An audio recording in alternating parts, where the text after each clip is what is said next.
Hello everybody, how are we doing today? Welcome to the channel, welcome to the things. Odin is off screen because Odin is off screen, but I am wearing another polo because I'm wondering if we will get the same nonsense as before.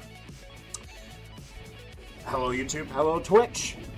As always, you may start a conversation at any time. You may talk, you may ask questions. Let's try to keep it civil. Today we're playing Project Zomboid. That's kind of our main thing. Is Project? We're still a gaming channel. We're still a gaming channel. But as always, you can start a conversation whenever you like.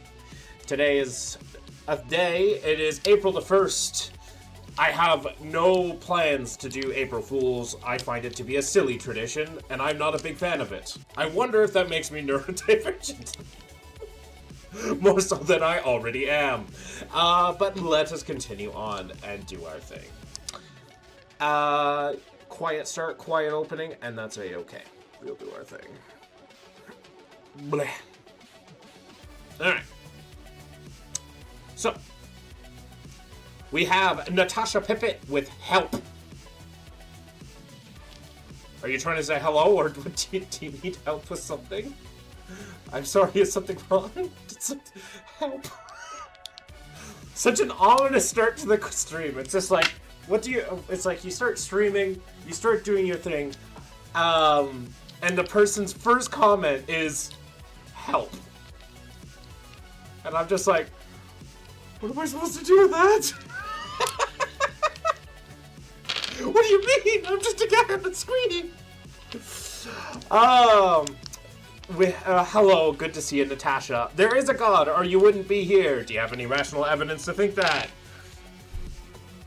Or rational evidence to show that? Yasmin Hassan. Or do things, or things can, you know, exist by means of naturalism? Also, a guy in Russian said Russian. Words. I can't speak Cyrillic. I can't read Cyrillic text, so. Screw you, Yasmin!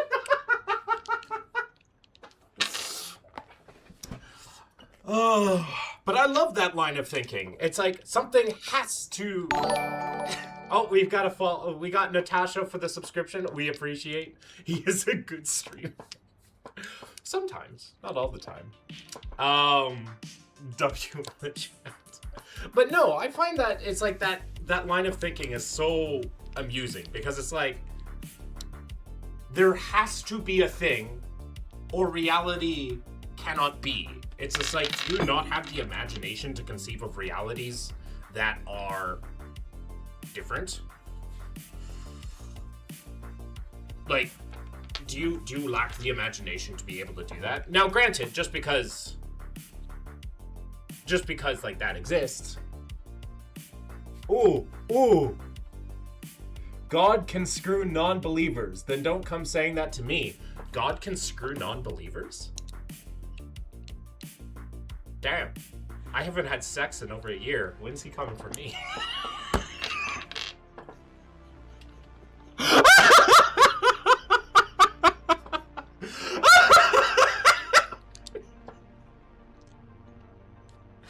Damn. When's he coming for me?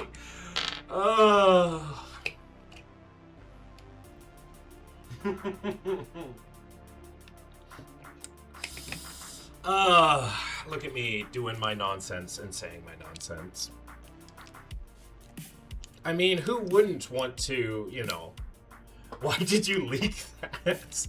Because I have crippling depression. I mean, it's okay.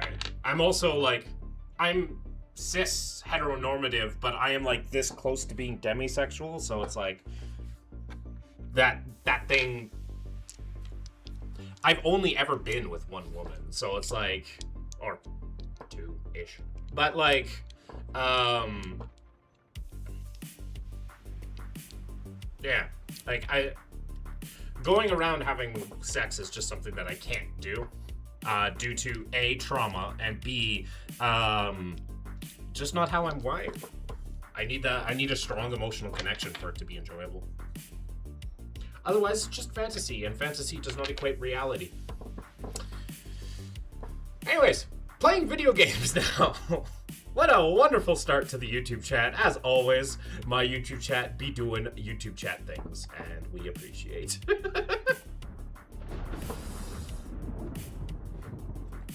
But yeah, I don't mind, like, I'm part of my content and part of how I discuss things is I like talk about things very candidly, very openly, and very honestly. And we're playing Project Zomboid today. And we're probably going to die within the first 2 minutes. So we're going to have to restart again and again and again. Because this mode has been kicking my ass.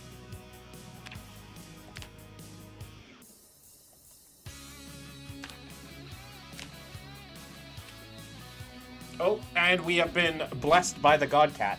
The God Cat hath cometh. This one name is Odin.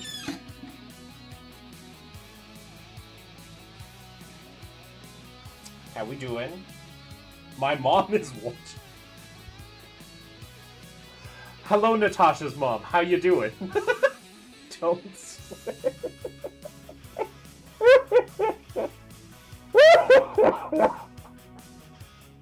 I'm sorry. I am not necessarily family friendly. I am advertiser friendly, but I'm not, like, family friendly.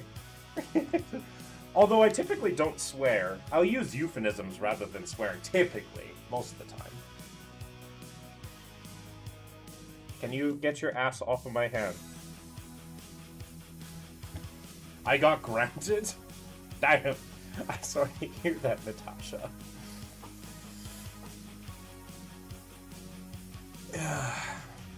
But watching a streamer with your mom, why don't you watch The Amazing Digital Circus? My content's not that great. I don't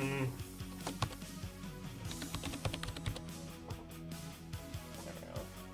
2 months. I've been grounded for 6 months by my parents when I was younger. I got grounded for 6 months by my parents because I was playing Pokemon, and I lied about the fact that I was playing Pokemon. Gorogman Occult is not that entertaining. Anyways, we are playing me. Behold, it's me. Look, basically the same person. You look at me, you look at the screen, look at me. It's me. Can I survive this zombie apocalypse? Apparently not, but I can't have you here. Mwah. W character? Uh-huh. Alright, here we go. Let's lock in and try not to die. Hello, Silas. How we doing? Silas in the Twitch chat with eyeballs spinning. We are likely going to die in the first 2 minutes, so, or faster, so. We're going to be in Muldraw. There's a few spawns that are nice. We're going to see. I can't sleep. I should be asleep. I'm very sorry to hear that. I was having problems sleeping the other night myself. Wait, try not to laugh.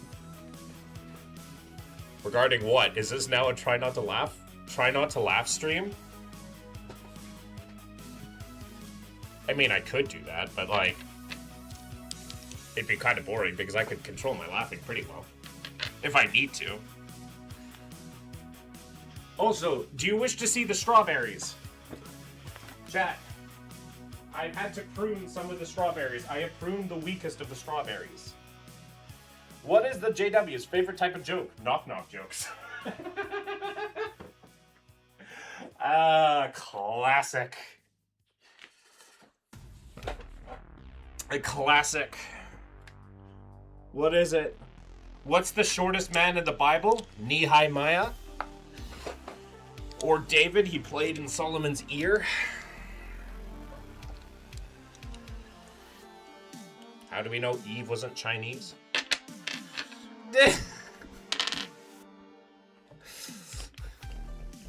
Berries of straw, yeah.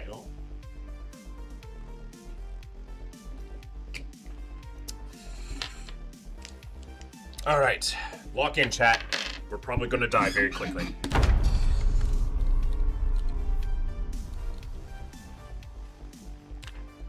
Okay, we are in the... Ooh. We're in the trailer park. This is okay.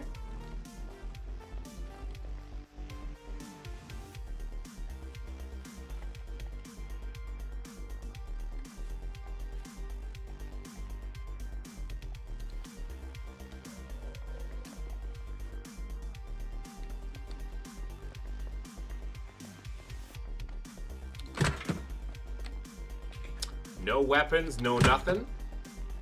Not particularly good. You always sound the same.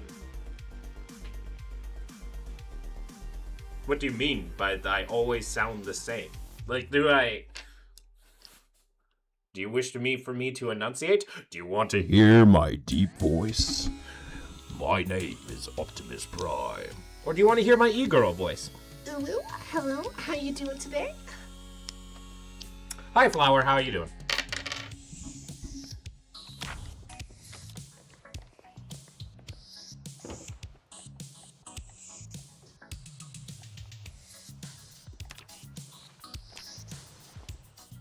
Hi, Prime. I missed you, little brother. I mean... Oh, we're at this trailer park. Okay. I played some PZ today. I saw that. How'd you do? The voice actor who did Optimus Prime did a bunch of stuff. He did. He's actually in the newest Invincible as well. Why are you crouching in the game? Because these little devils exist. These things will kill me if I'm not careful. And so I'm trying to remain hidden until the time is right to start killing them.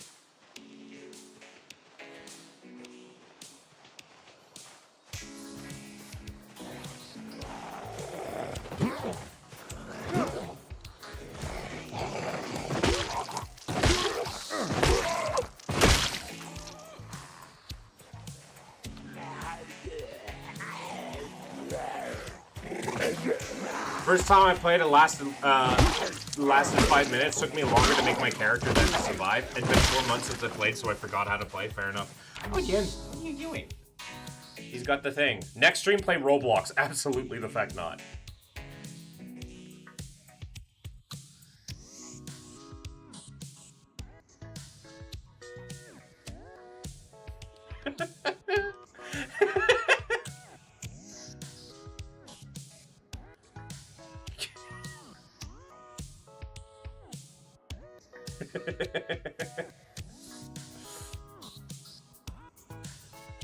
I'm too old to play Minecraft. I do play Minecraft. I play it every Monday for stream, for Minecraft Mondays.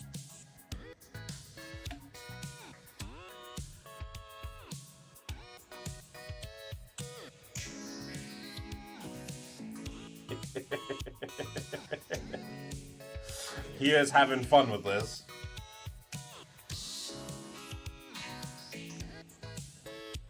Optimus Prime was Eeyore from Winnie the Pooh as well? Oh, wow. I guess I can hear it. That's incredible. I wish I could be like in the voice actor. My cat host ate a sock. My buddy, he doesn't eat weird things. He just likes playing with like little objects that spook. Like this is just literally a zip tie. And he is just having fun with it. Oh, he got it. What are you gonna do? What are you gonna do? He's got it.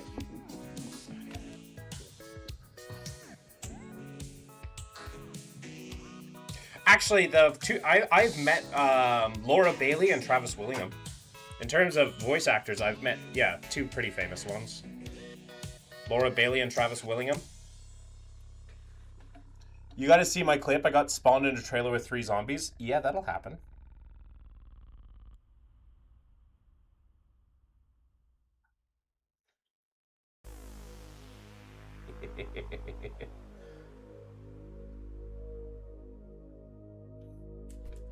Go get it.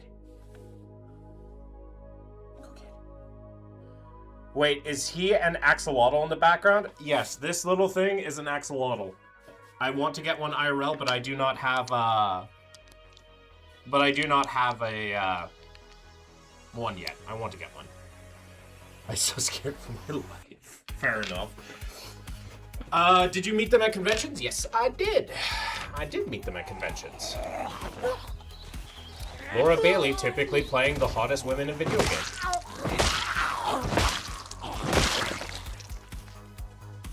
Should I gift 6? 6 what?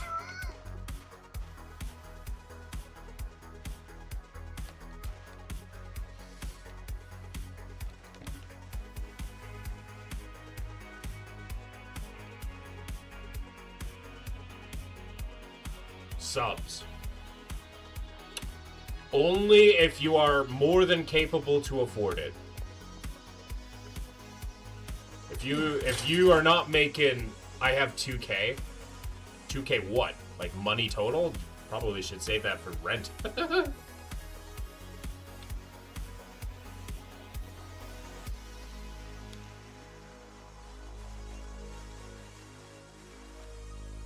I have 2K. You have 2K subs.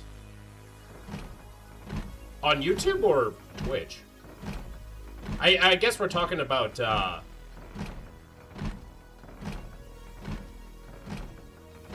the difference in YouTube or Twitch. Fella Schmella, how you doing? I live with my mom. Yeah, I figured. I've heard. Okay, I have one weapon.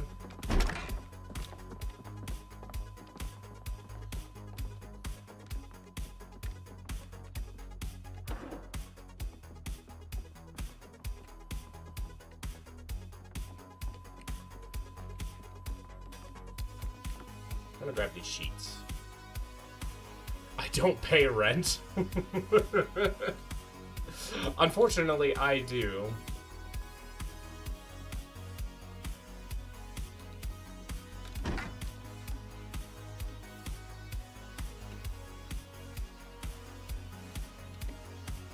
I'd love to be able to do this full time, but I need, like, pretty fecking explosive growth to be able to do that. And I'd want to be able to do this. I need enough money also to be able to hire an editor because I can't edit worth a damn. Also, we have a cat now. He is here. How are you doing today? I'm doing okay. It's a story! One of my 3 favorite mods. Just don't tell the other mods that you're one of my 3 favorite mods.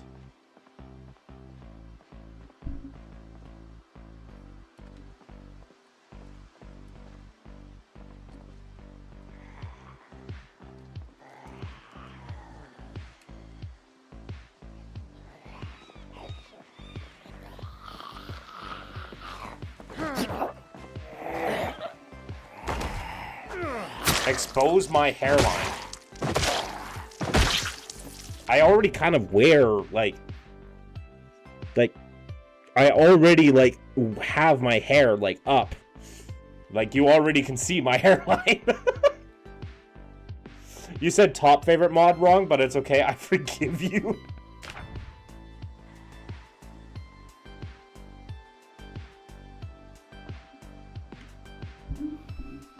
I hear a zombie. Oh, there she is.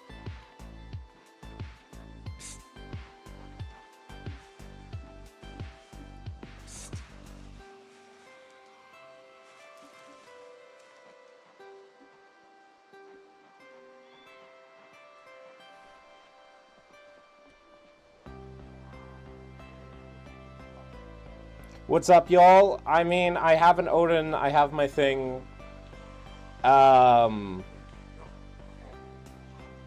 Apparently wearing a polo makes me more attractive, so I'm wearing a polo today.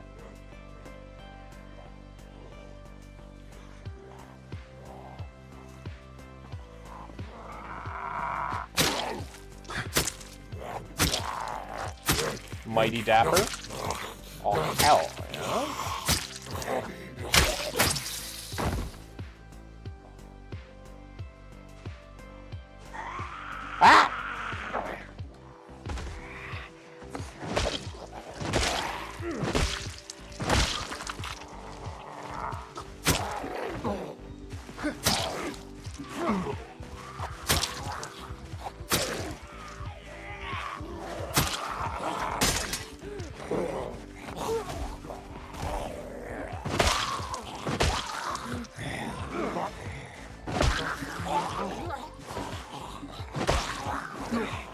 Leaving the stream now? Alright, take care. Thank you for popping by.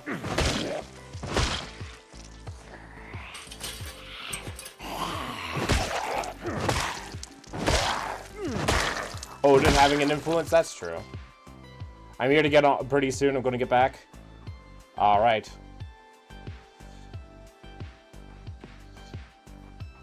Well, there goes a broken knife.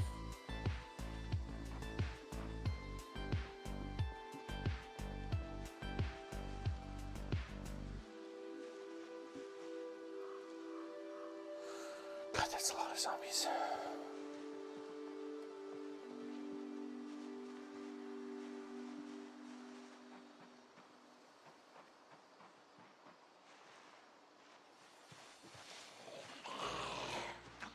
Also, what the fuck? Yep. You doing the sprinter thing? I am playing on extinction mode with more zombies, yes. Oh, I got pinged twice on the Discord.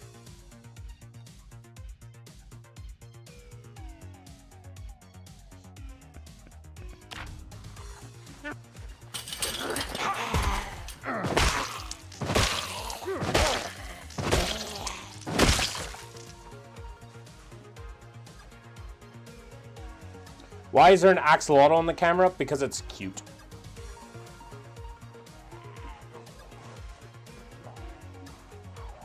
No, you're good. I hear a zombie. There it is.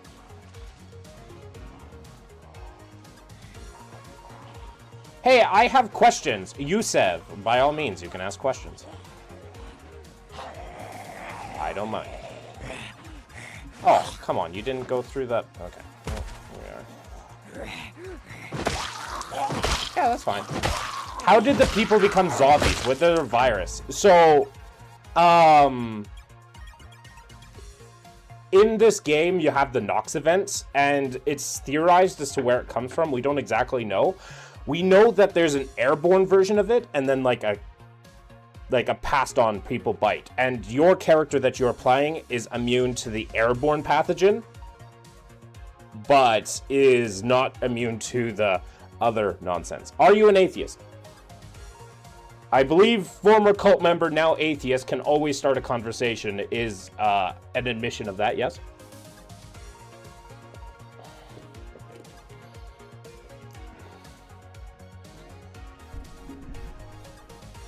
I can only do that. You can't. I'm going to say exactly what you put in because you can't make me do the whole thing. Narrate what you're doing in the game. Ooh. Oh, all right.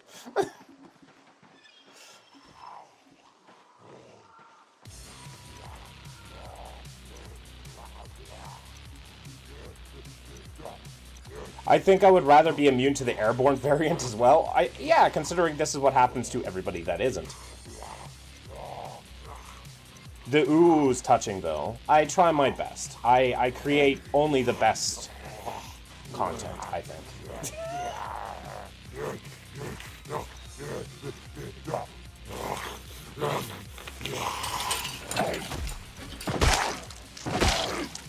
We also don't know if this virus is global or not.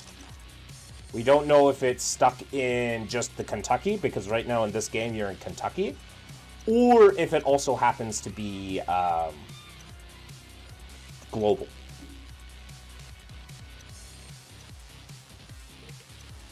Because this is in Knox County specifically.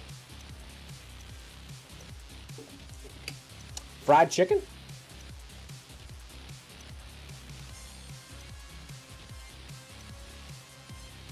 What?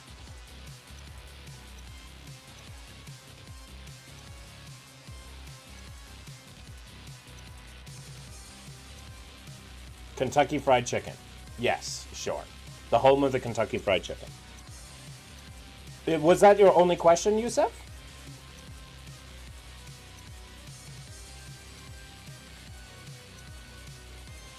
I have a question. Are you an atheist? Yes. And then I'm sure they have more. They're just formulating it. Agile? Oh no, not agile.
I'm out on bail until next ad jail.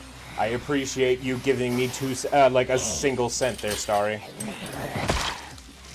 Like, genuinely. I'm not even being facetious. I'm like, man, I'm worth people suffering through ads for? Hell yeah. Hell yeah.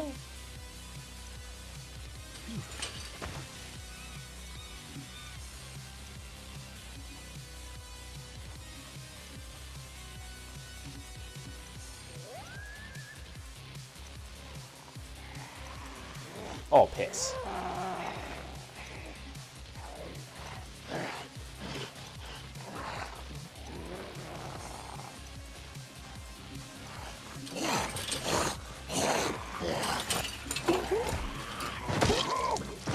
Here for you, I appreciate.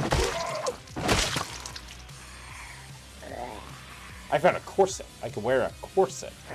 I don't think that's going to work well in a... I don't think wearing a corset's particularly advantageous in the zombie apocalypse.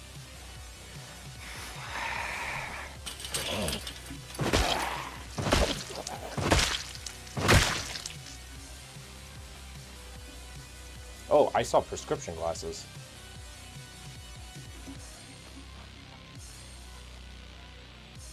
I will grab one more of those, just in case mine fall off.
Food.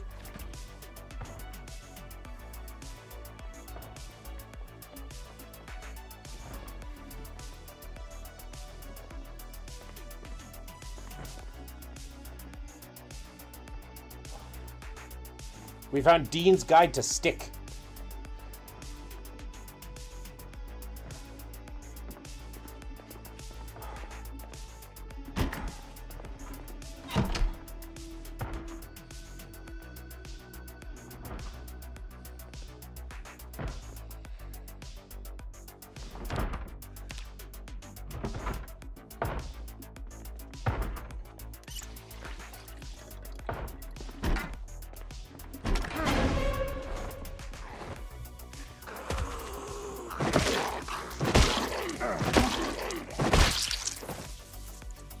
Okay, we did it. We got a can opener, too, for our troubles.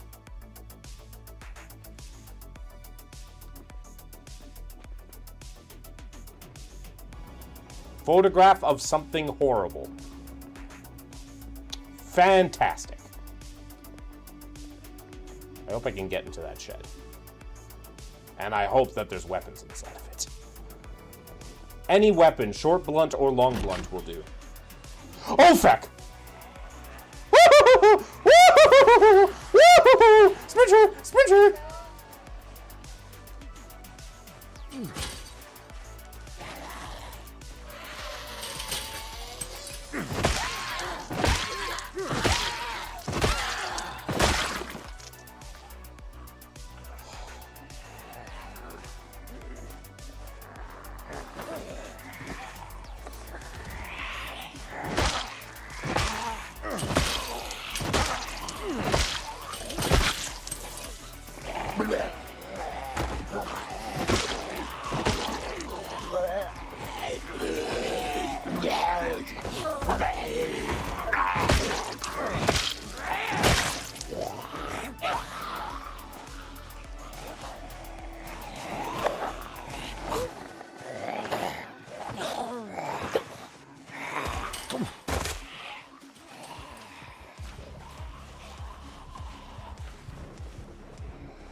Okay, that's not fair.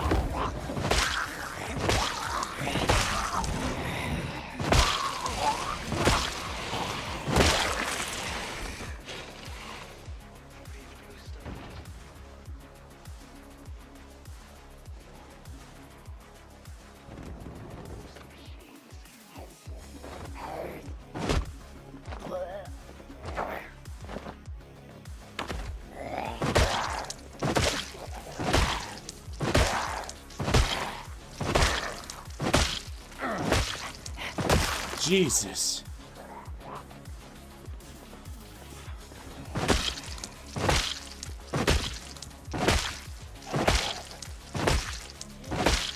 Logic is stored in the walls. No, why is that being held back by fucking... Oh, Gweneve, why is your thing being... being stopped by YouTube? That's the funniest thing in the world. Logic is stored in the balls.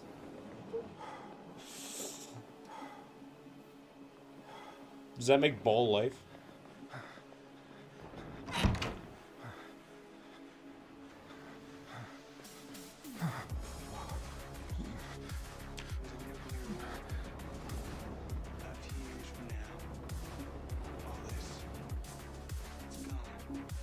should probably just pick up this wristwatch. For now. I agree with myself on the other hand. That's truly the most logical thing one can do.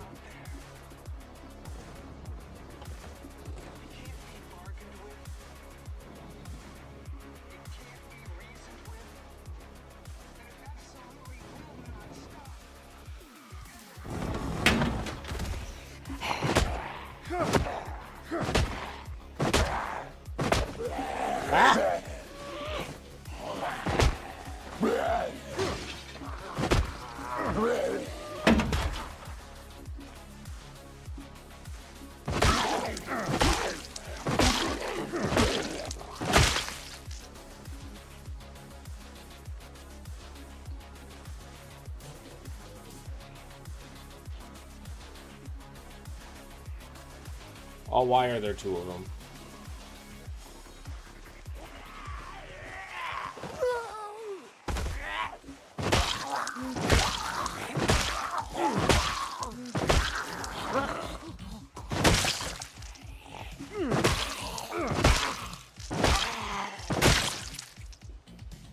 Okay.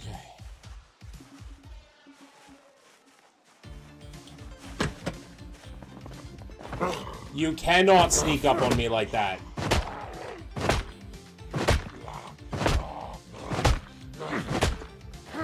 Oh, is there another thing that YouTube decided to, like, not show?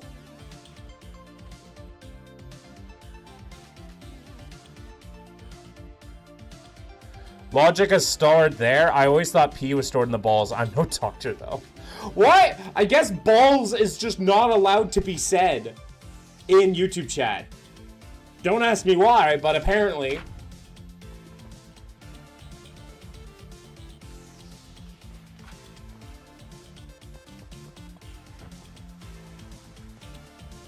YouTube has claimed that balls is an inappropriate word.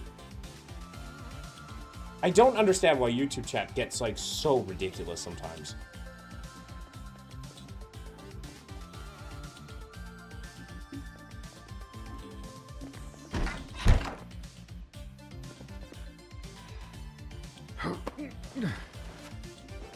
I guess I'm just too crass. Yeah, but balls? Really? Like, I get that it can be a euphemism, but at the same time, is testicles allowed to be said?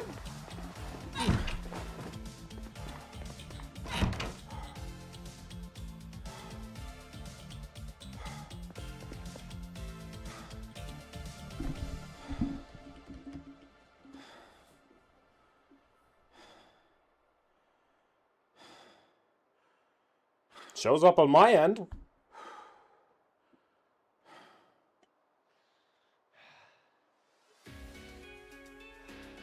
Oh! I know why. I have it set to...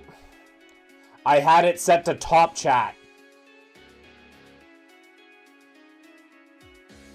Instead of live chat. I have had this setting on for far too long. Maybe if I get more. Okay, now I can see everything.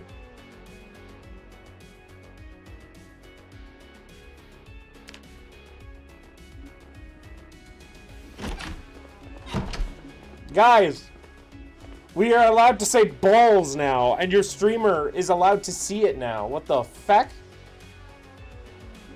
We truly live within a society.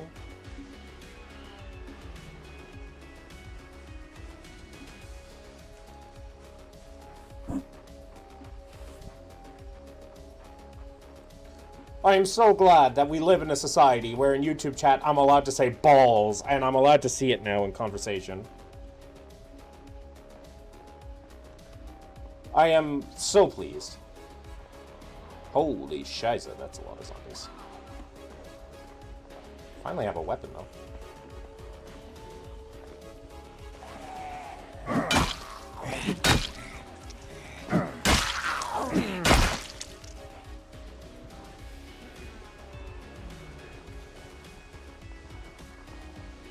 Are we allowed to say that strap-on spelled backwards is no pies?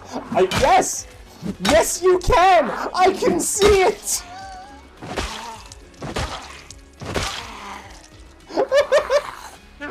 Oh, you're still alive. Yay! I can see it!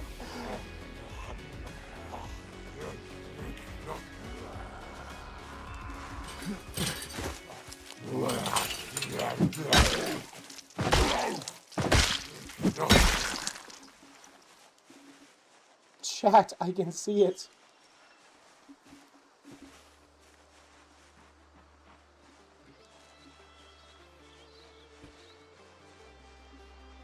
This is the best day of my fucking life.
I'm actually surviving pretty reasonably right now.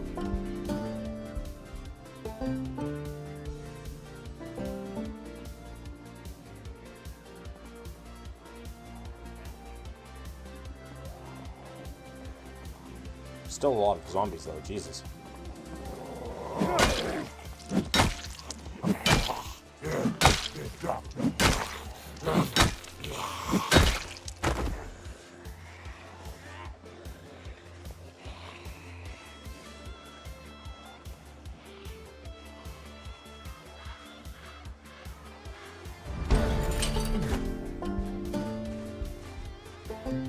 Oh, that's a lot of zombies. I'm not a fan of that many zombies.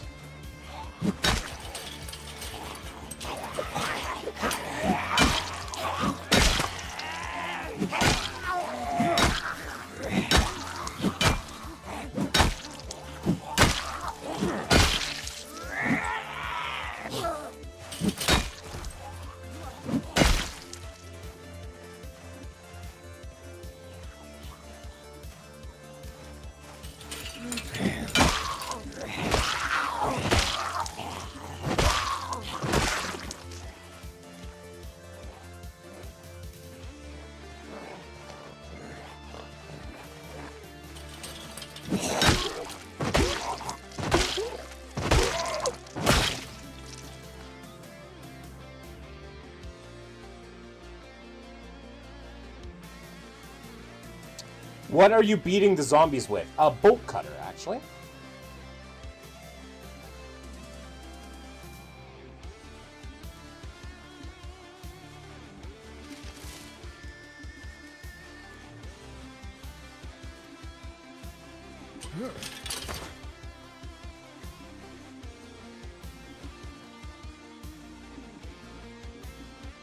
And my feet. My feet and more recently a bolt cutter. I don't have very many options.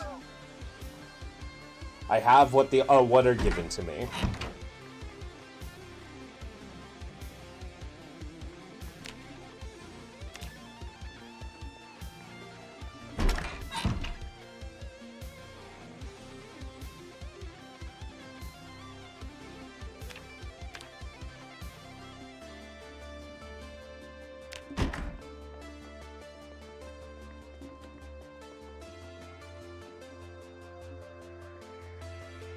It's a little unwieldy, but it'll get the job done.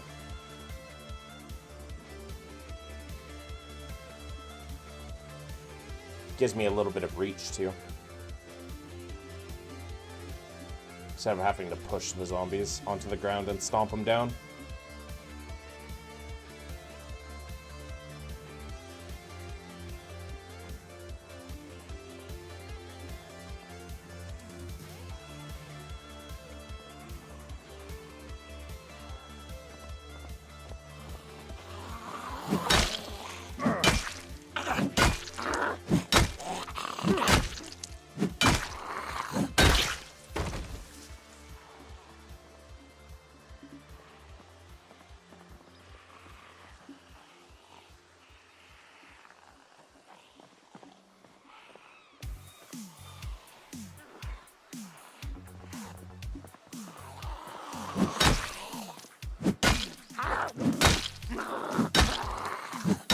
Former cult member is a wild caption.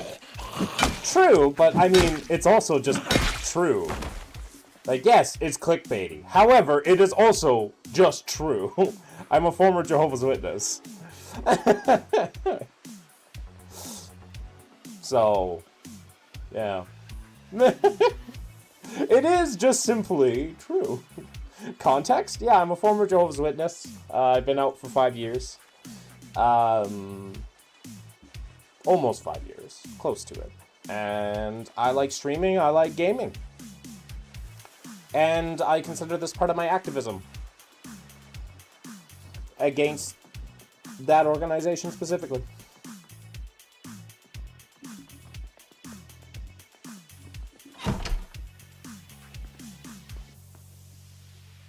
Yeah.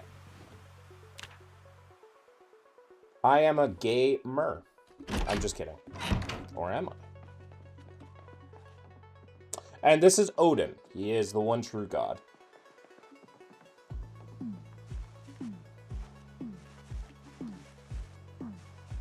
Might I ask more in depth? Are you comfortable? Yeah, by all means. Ask away. I encourage it. I encourage it. It's A, content, B, important to me, and C, just kind of neat. I enjoy doing it.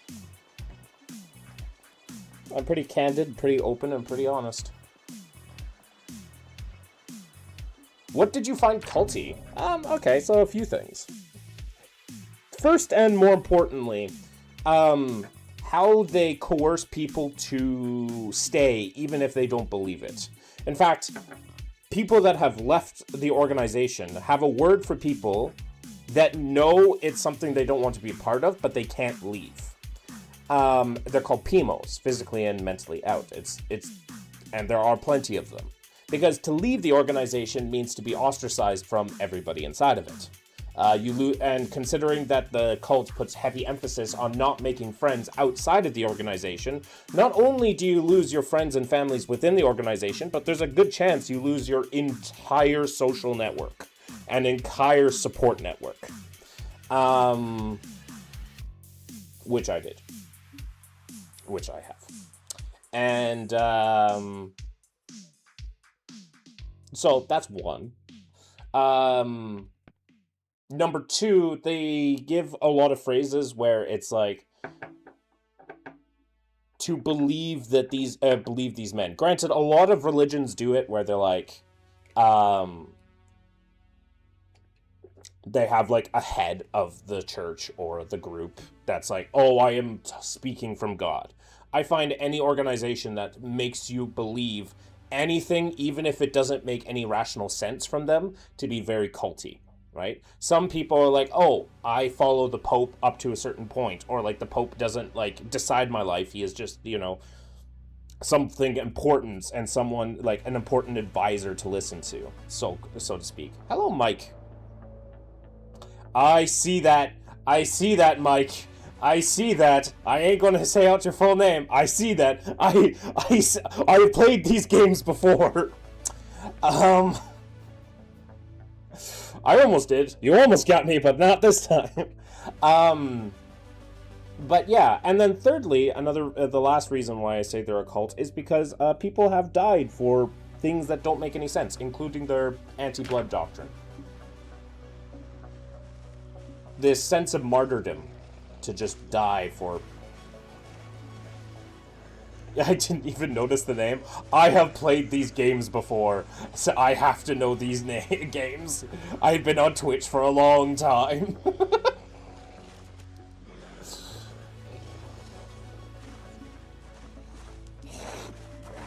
I have played these games before. But yeah, those are like the top 3 reasons why I say they're specifically a cult and not just toxic. I can get into the bite model as well. Oh, that's a lot of zombies. How'd you even hear me from across the fence? Dang, that does sound very controlling and pressuring. What brought you to leaving? COVID. I finally had time to think for myself. And that I was finally able to apply critical thinking to my beliefs instead of like assuming them to be valid and true. I learned how to like think and be like, yeah, that's not right.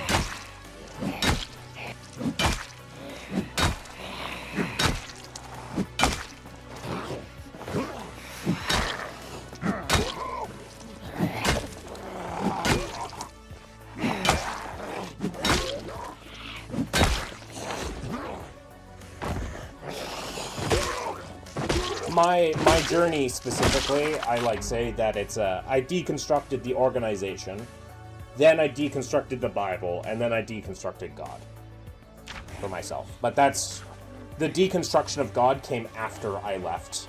Then, like, I wasn't directly an atheist until after I left the organization.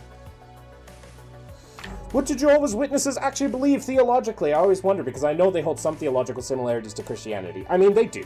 But, how do I explain their theology very simply? First, they believe that the universe is in a grand legal battle between Satan and God about who should control humanity. Should humanity control humanity, or should God control humanity? Is mankind fit and capable to rule themselves without God, right? They believe that's like the whole issue with the Garden of Eden, and the rebellion in the Garden of Eden. And so God has basically handed the reins over to Satan and mankind to be like, here you go, rule yourselves, enjoy, see if you can. And the whole point of human history and human suffering is to prove the point that humans need God to rule them, to live a purposeful and important life, right? To actually live a decent life. A few notes is they don't believe in hellfire. They don't believe everybody goes to heaven. They only believe 144,000 go to heaven. The others are to rebuild Earth into the paradise-like conditions that Adam and Eve were supposed to have before they gave it up. And live as humans were intended to live, right? Like, they don't believe that heaven is the way humans were intended to live by God, but rather God intended for humans to live on Earth in paradise-like qualities that were given to Adam and Eve. They also don't believe the Trinity. They don't believe that Jesus is God, but rather the Son of God. In fact, if you want to get even more specific, they believe that Jesus is also Michael the Archangel before he became Jesus. And so they believe that they're in the end times now. They believe that the ends when God is going to bring his kingdom to earth is coming very, very shortly. They believe that in 1914 that Satan was cast out from heaven onto earth. They believe that Satan was in heaven functioning until 1914. And that in 1914 Satan has been cast down, and that's why things have been so much worse since 1914. And so, yeah, we're living in the end times when God will come down very shortly to bring God's kingdom physically onto Earth. So many people believe a lot of these things. Yeah. Very much not Christian. I mean, it really depends on your definition for Christianity. They still believe Jesus is important and is their savior. And if that's the metric for believing, for being a Christian, then, like, sure. But if you start trying to define Christianity as a specific thing, then you'll start excluding like 99% of other Christians. So whilst Jehovah's Witnesses are, I would say, are Christian, they are definitely weird among Christians and very different. Most Christians define it strictly as Trinitarianism. Yeah, sure. But that's from the Council of Nicaea, right? So the Council of Nicaea is the part that that canonized what Christians are supposed to believe, and that's more of like the Constantine. So some Christians will say, are we really going to say that a convert to Christianity is going to be the defining? Do you want to make the convert to Christianity the Roman ruler to be the defining person that says what Christianity is or isn't? You start getting into dangerous territory. My grandparents were saying it's the end times. I remember 15 years ago, the adults saying we were at the ends of our time. Yeah, I mean, the end of the world has happened for everybody at every different time. It's a tale as old as time. Yeah. The early church defined it, and the early church was completely involved with the Roman government at the time. I myself am a Muslim, so yeah, fair enough. I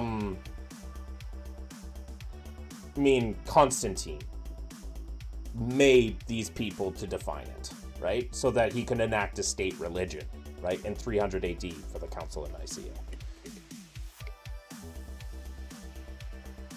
It also canonized what parts of the Bible would become the Bible and what parts didn't, right? Because you have to understand, before the Council of Nicaea, there was a different type of Christian for every, like a different mode of thinking for Christianity for every other Christian that exists, right? You had like Pauline Christians, you had James followers, you had Gnostic Christianity, you had Coptic Christianity, you had Roman Christianity, you had all these different things, and Constantine was like, well, to control the people, we're going to need there are several types of Bibles. I mean, this was before the Bible was ever the Bible. Became the Bible after, really. That's why you have some people that are like, this is canon, this is not, right? Like, Orthodox and Catholics may have some books of the Bible that Protestants will not have.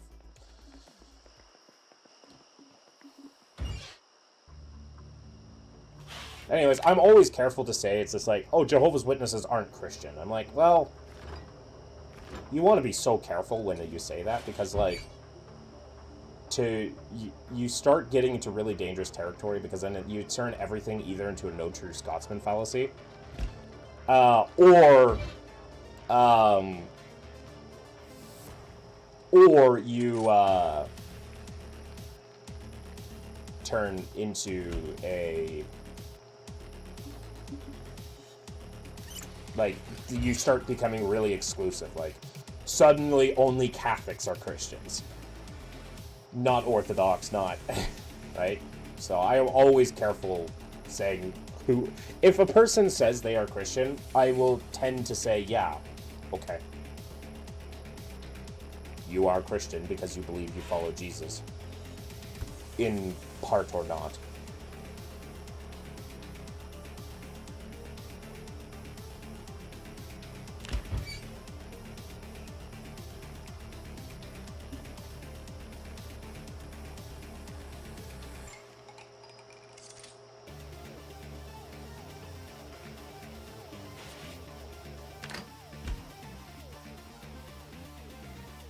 I'm happy that I wanted to be with Leo. Oh, you saw my thing with you saw my thing with the group? Yeah.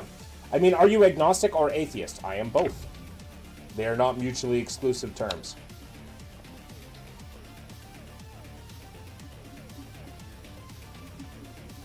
They're not mutually, right? Agnostic means without knowledge, right?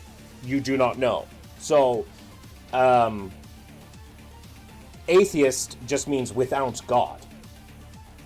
If you're saying that atheists are like positive God doesn't exist, that's not atheist, that would be anti-theist.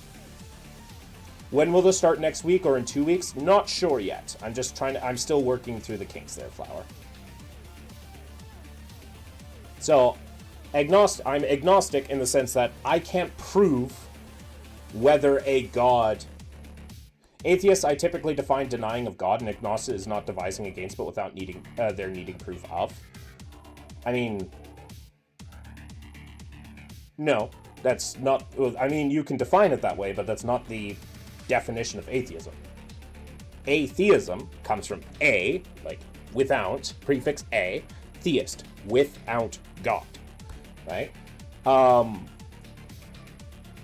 So they say they can reject God in the sense that they don't think God exists, right?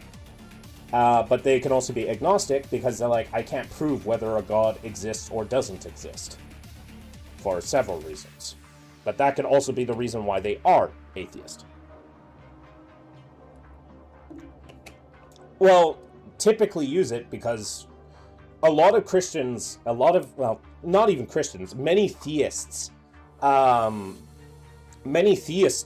to portray atheism as a specific, like, positive claim.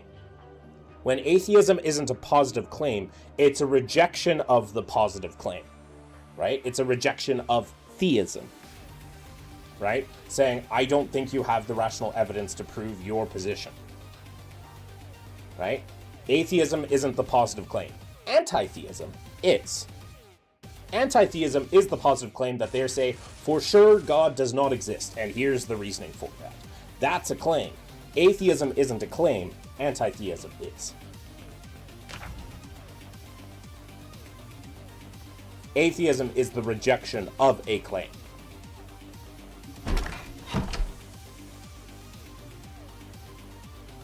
Whereas agnosticism is just the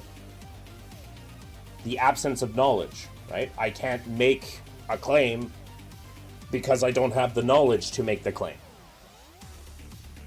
Gnosticism is, I had the knowledge to make the claim. Agnosticism is without the knowledge to make a claim. You aren't overdoing it if you need help? Oh yeah, I'm good. I think we're going to sleep now.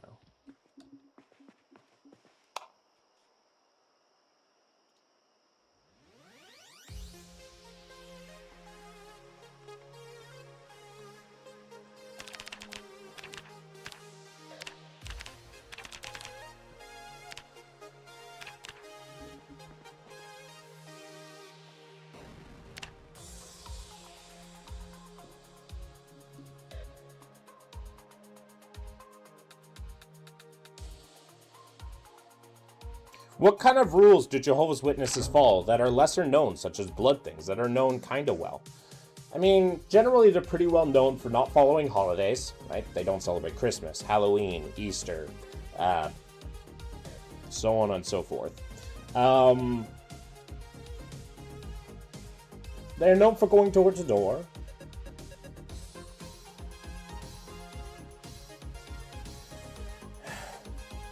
rules. What specific rules?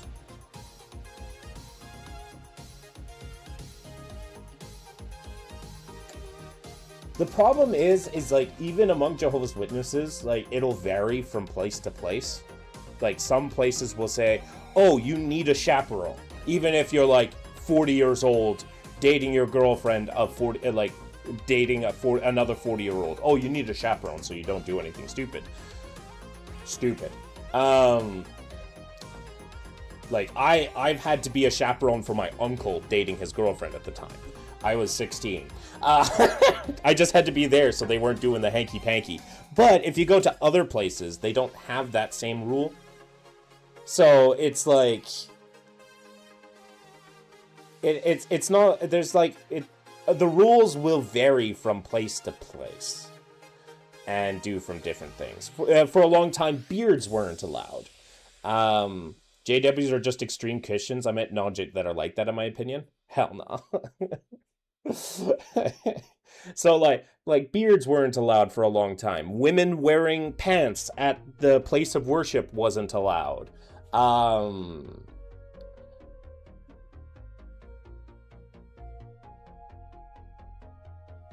What's another like specific thing? What, did I say something wrong? No, you didn't say anything wrong. I'm still like finishing my thought.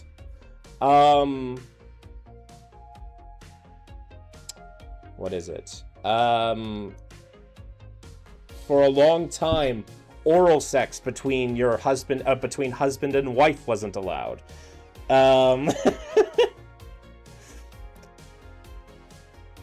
Beards weren't allowed. That's really strange. What basis did they take that from? Their basis was that beards are a reflection of a rebellious spirit. Because you have to keep in mind, Jehovah's Witnesses are typically very American-centric. And so the idea was like, oh, if you're wearing a beard, you were rebelling. They were thinking like from the 60s, like the hippie era and stuff like that. So to have a beard was to show you were being rebellious by nature. Didn't Jesus have a beard? Yup. They've recently changed that, though, last year. Oh, you did? Oh, yeah. But yeah, that was a weird thing.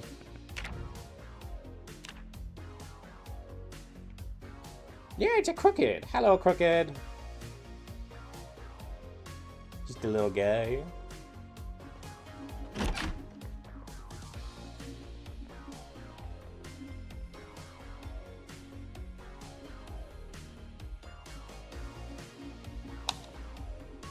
They keep updating laws like Apple? Yes.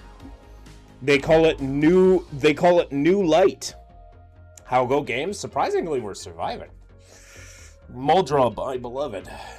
But yeah, they literally have like a term for their constantly updating beliefs called new light. Jehovah gives us new light.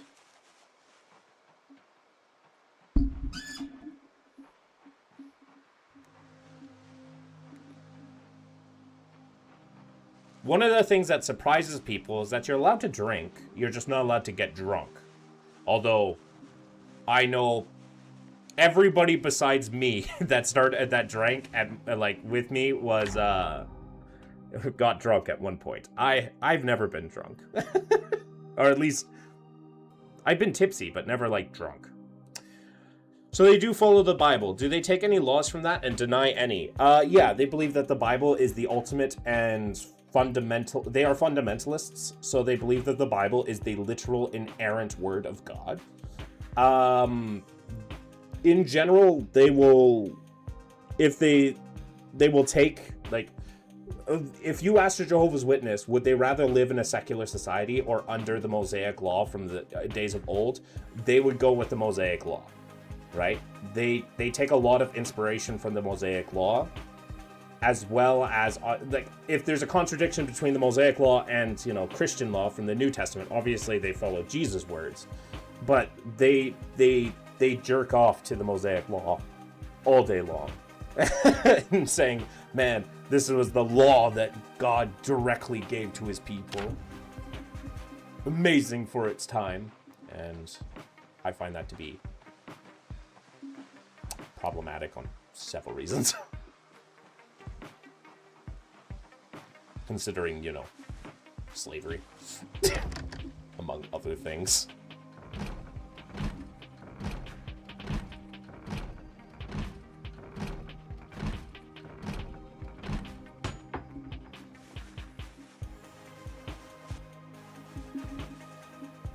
Giving Jim Jones. Yo, are you gonna watch Artemis 2 rocket launch today? RIP 5E. No, I wasn't planning to.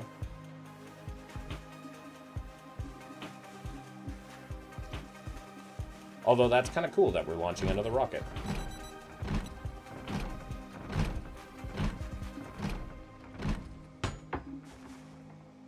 I have a buddy, she would adore that.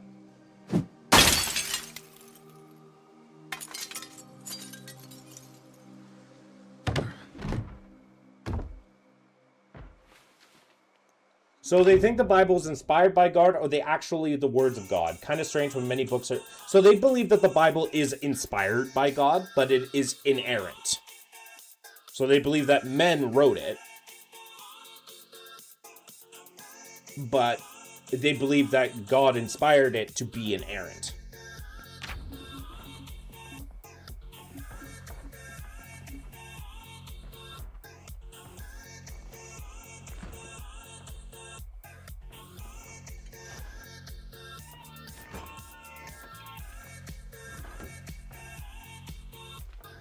Same as most Christians. Yeah, that's not particularly different. They are fundamentalists, right? So, fundamentalism is... Did I cut myself? Really? Okay. OMG, I want your cat. Alyssa, yeah, I mean, you can't have him, but you may observe him. You may always observe him. He's a good cat.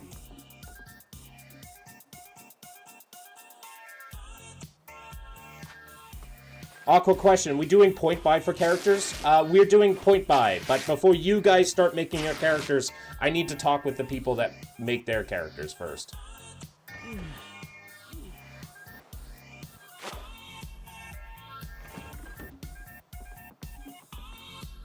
Boring.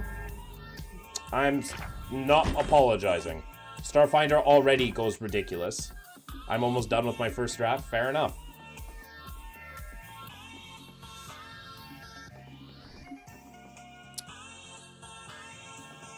Oh, I should take these playing cards for good luck. Although I don't believe luck particularly exists. Oh.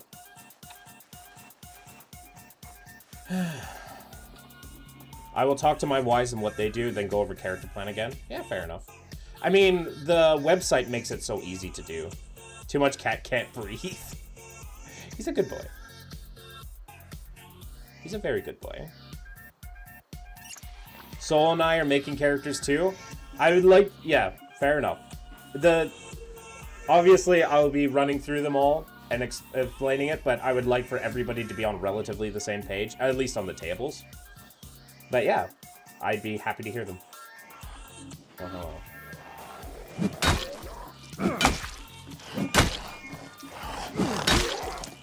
But this cat's name is Odin. He does Odin-y things. Like exist. He is the god cat, the one true god.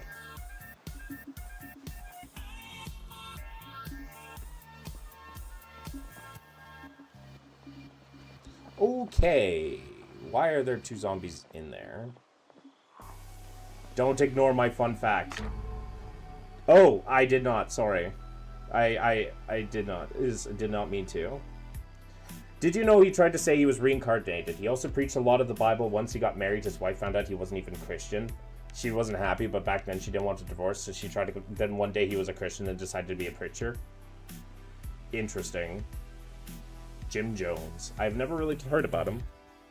If you could only live and eat in one grocery store aisle for a week, which aisle would you pick and why? Probably the one with canned beans in it. Oh, eat in one for a week? Well, do I get to cook the food, Saberith? Do I get to cook the food? Is the real question. Can I cook the food, Sabereth? If I can't, then I have drastically different opinions. Slizra, it's really interesting looking at Christian dominations from an Islamic perspective because in ways we believe they all have followed some of the true scripture, diverted from some, corrupted some, and created entire different beliefs. I mean, sure. If you were to be trapped in a game, what game would it be? Oh god. Okay, I have so many things happening all at once. Only if there's something to cook with in the aisle. Okay. Also, side note, I found my stoner game questions I used on stream. Yeah, then I'm going to pick the cereal aisle. The cereal aisle is going to be the thing because I don't have to have a can opener to open everything. Cereal, you can live off cereal for a week and not really have any really bad side effects. I'm assuming you have water. Like, otherwise then you have to pick the aisle with water in it and go a week without food. Otherwise, the only answer to that question is you need to pick the water aisle. If you were to be trapped in a game, what would it be?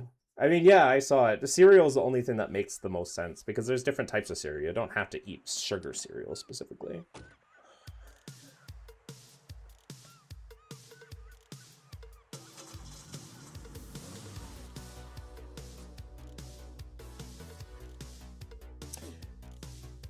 What game would I want to be trapped in?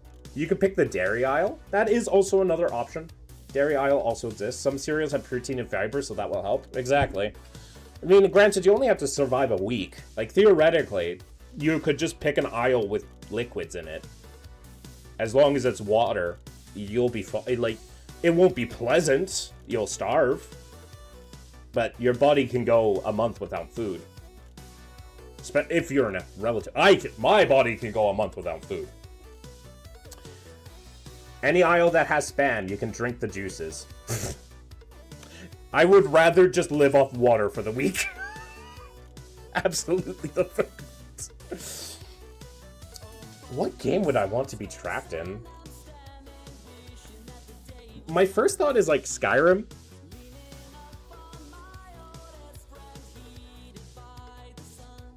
The question is like, do I get the abilities or am I just a normal guy in the universe?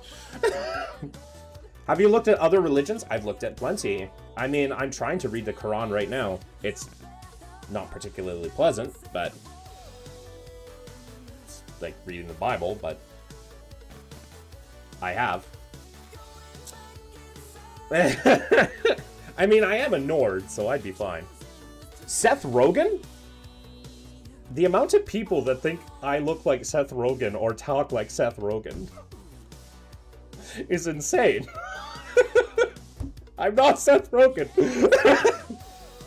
Guys, I'm not Seth Rogen. Guys!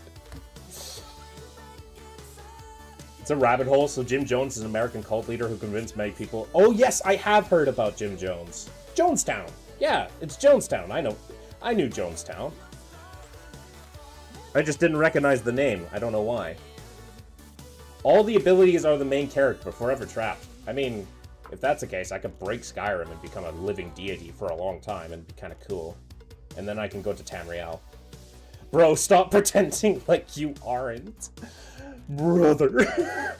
Guys, I am not Seth Rogen. I promise.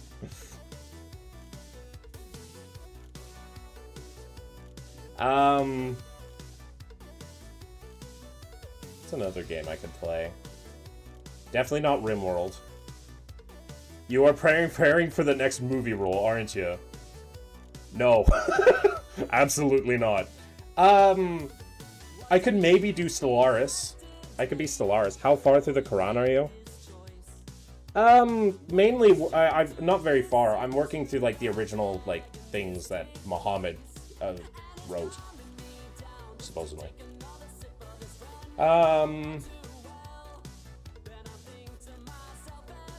I didn't know you took your job that seriously. If I was Seth Rogen, I would not be in debt. I would not be in debt.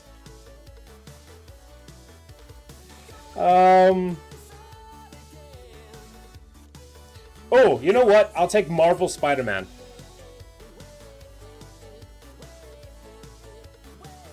Did you know a frog can jump higher than the Eiffel Tower? I don't think they can.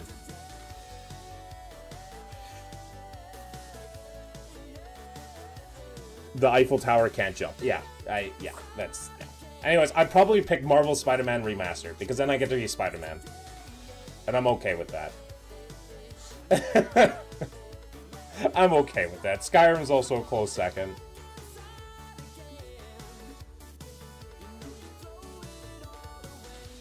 Could be a wizard and shit.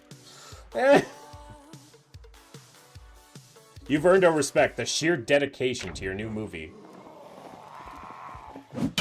Just call Seth Rogen for me, and like, you deserve an Oscar.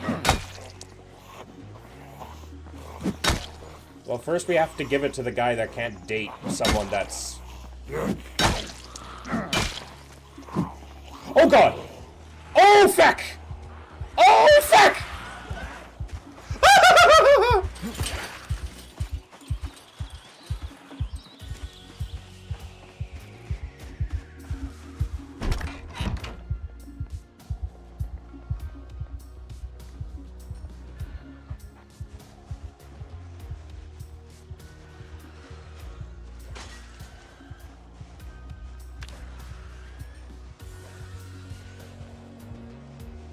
Oh, fuck! There's 4 of them!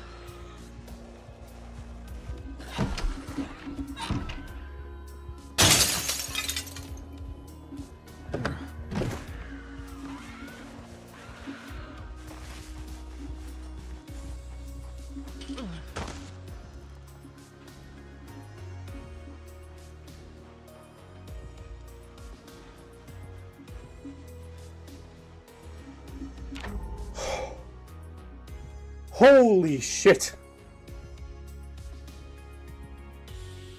Oh, I don't even know if I'm alive still.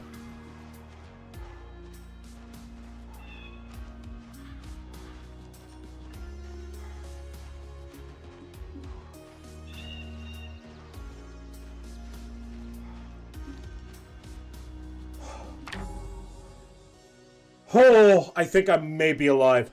Holy crap. I like the way you address yourself, Seth Rogen, instead of calling me that stardom.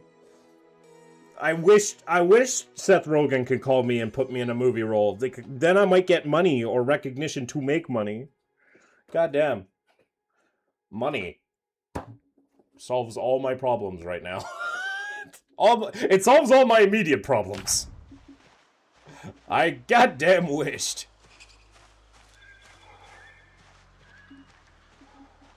Holy crap, that was 4 sprinters. That was not nice. Oh.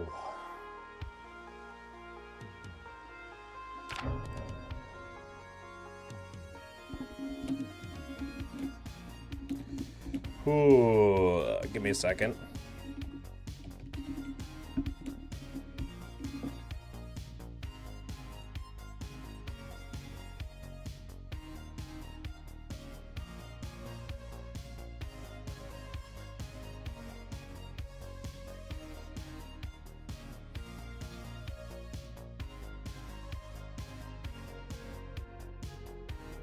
Are you saying that you are not real Seth Rogen and just a Temu knockoff? I'm certainly not a real Seth Rogen, that's for sure. I found my other cards too, and the best question came up. If everyone in chat/Discord were hookers, who would make the least amount of money? Me. Next question. Me.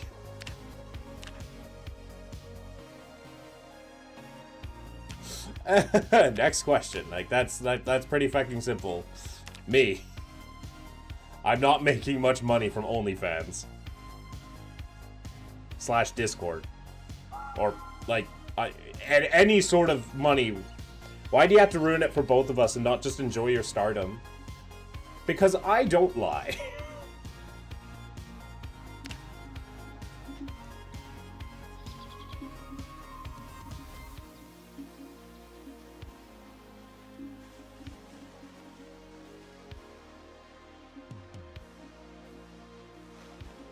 I thought I was dead there.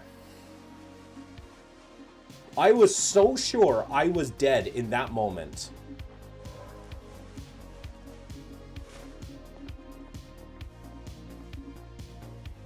But I lived.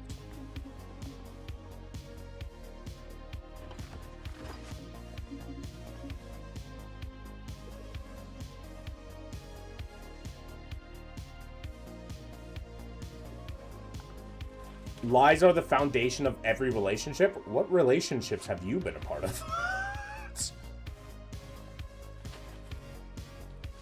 What relationships have you been a part of where lies are a foundational aspect in show business? Yeah, but I've never been part of show business. My name is Optimus Prime. Is that better? Does that give you more immersion?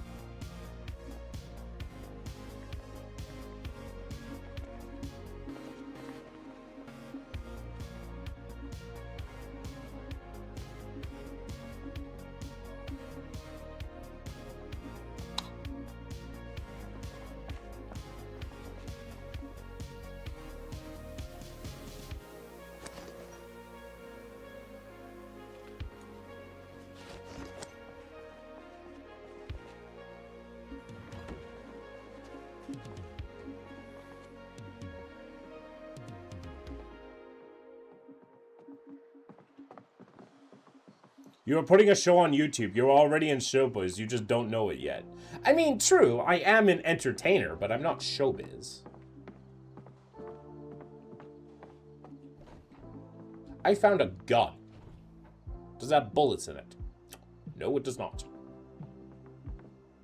What use is a gun if it has no bullets in it? And other essential logical questions one must ask.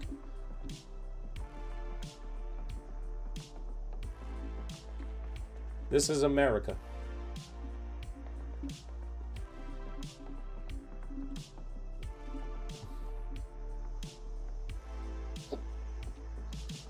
There's a lot of food in this house. Like, a lot of food.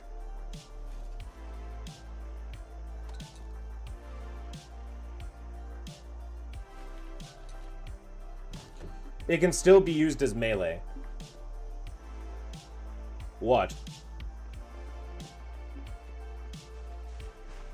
Are we in Smash Brothers now? Also helps. Like, my voice has pretty high range, so I can go really high. And then suddenly I stop sounding like Joe Rogan. I can go even higher and sound even less like Joe Rogan. I can go even higher and not even sound like Joe Rogan. And now I can sound like the girl of your dreams. Ooh.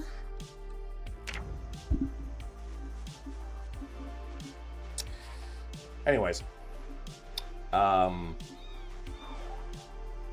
Yeah. I can do that. I can do that too.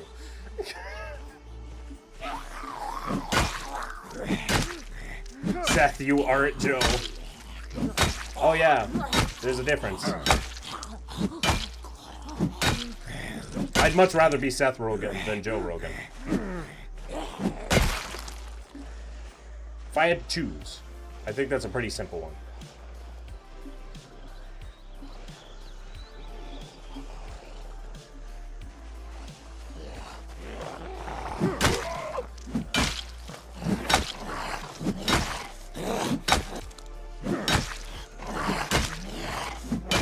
I like having, like, a slight schizophrenia episode.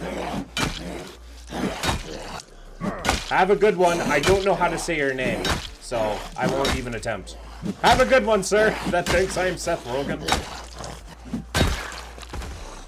I will not attempt to try to say your name, because I don't know at all.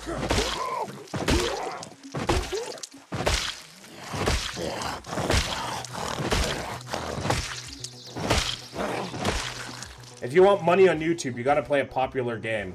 This is a pretty popular game.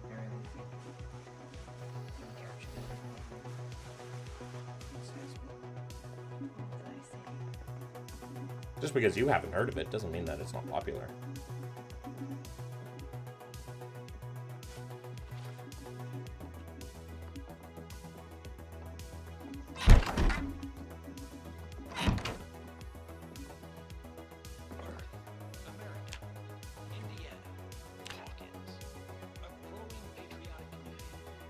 Well, you are free to do what you like. Yes. Thank you. Thank you for bringing it to my attention. It's just a suggestion. I mean, so far I've been doing quite well, coming back to YouTube and stuff like that. This is a popular game. May I ask another dumb question? You cannot possibly ask dumber questions than I receive by some theists on YouTube. Define scaling weapon. It's a weapon format within the game.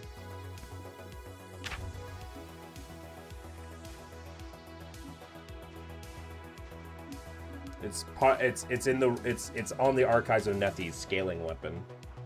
It scales. It can scale with its damage scales with that guy's a gun. With its level, and you can upgrade it to do more over time.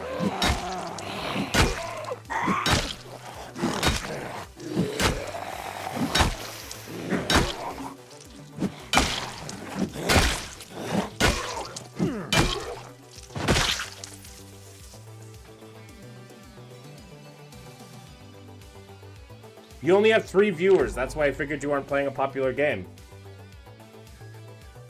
I see a guy get like over 1,000 viewers, and he plays Pokemon Pinball. The game is not usually the thing. You have to build up your audience, and I haven't been playing on YouTube for a while, or I haven't like done stuff on YouTube for a while. All right.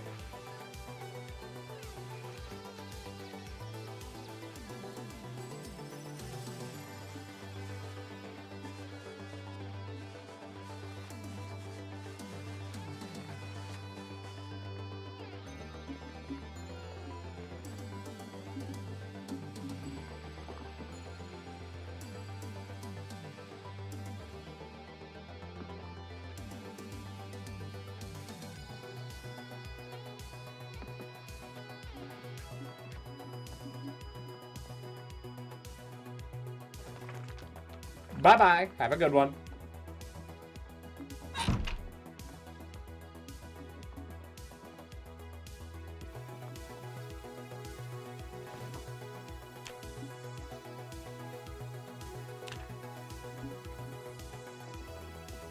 Hello, Ivan.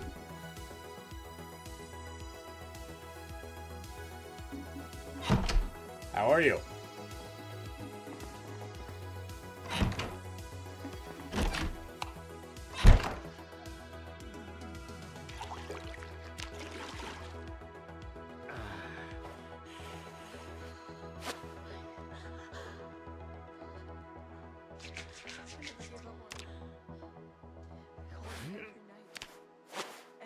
Good, you? I'm always good.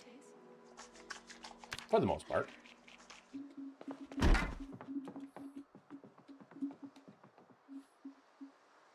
I don't have a reason to be sad, at least particularly.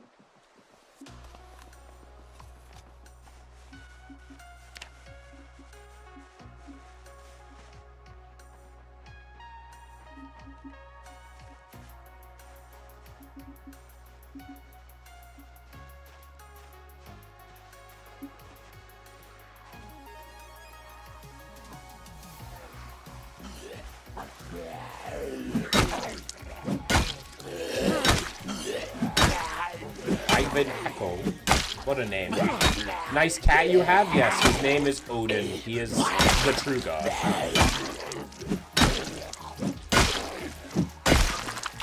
Why have I not leveled up Longblood yet? Jesus. I'm close, but Jesus.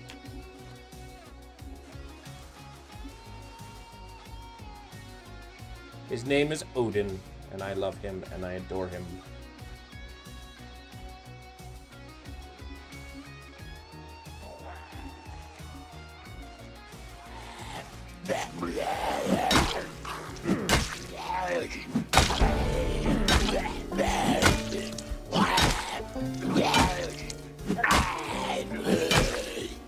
Why won't you go down? Jesus Christ.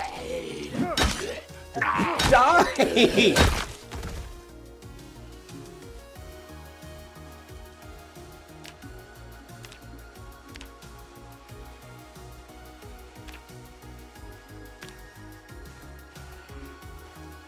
You're a zombie.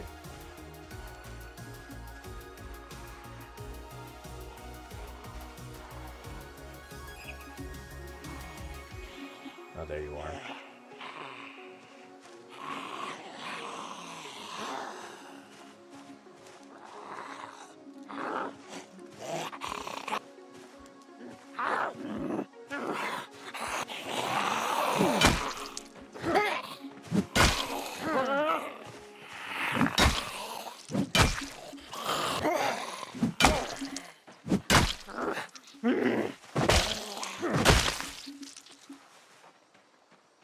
Okay. Another zombie. And another one. Okay. I'm not going to be able to get the rest until I kill these zombies. So, here we go. Can I ask something? I encourage conversation. By all means, you can ask.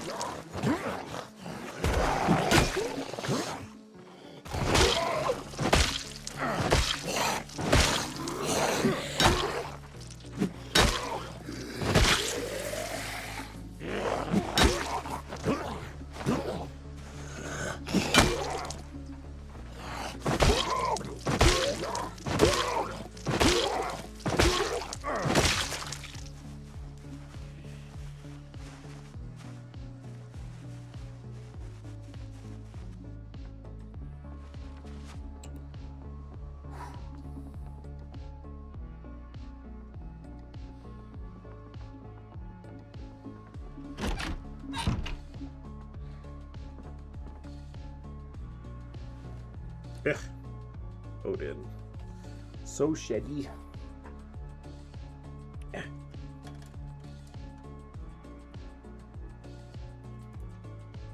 Can I pray for you? If you desire to.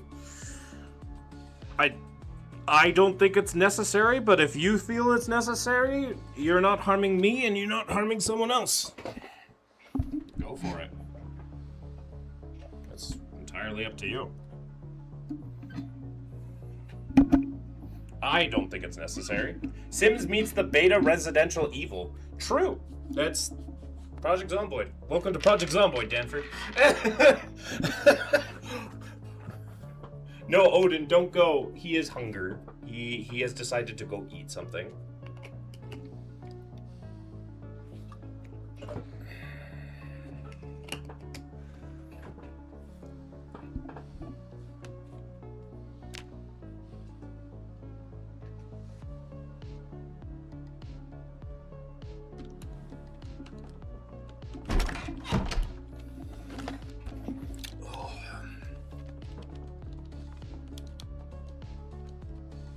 Odin heard prey and was out of there. He's just like, nah, fam, I'm out.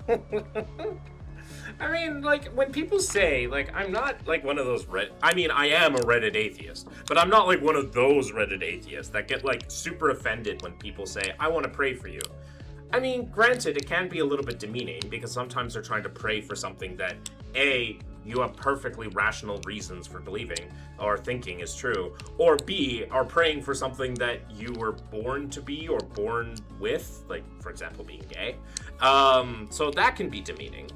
But, I mean, at the same time, they're not trying to wish harm on you at the same time, for the most part. Like, for the most part, they're not wishing harm on you. They're casting a blessing. Right? If you think about it in like teams of like, if you think about this in just terms of like magic, right? They're not trying to curse you, they're trying to bless you, right? And they're trying to cast a spell that can give you buffs and happiness. So, in, like, magic terms, they can do their magic. Which a lot of Christians don't like that idea that praying for people and trying to have blessings is just magic. Right? It's just magic. I say no thank you, and they say I'm going to do it anyways, and I get upset, because to me it sounds like they're trying to force it on me. True. And if they're being pushy, then yeah, that's wrong. Me personally, since I don't think it has any bearing on my life whatsoever in any meaningful capacity, I don't care, right? Like, by all means, dude, if you want to, go right ahead. Like, if it makes you feel better, okay, do your thing.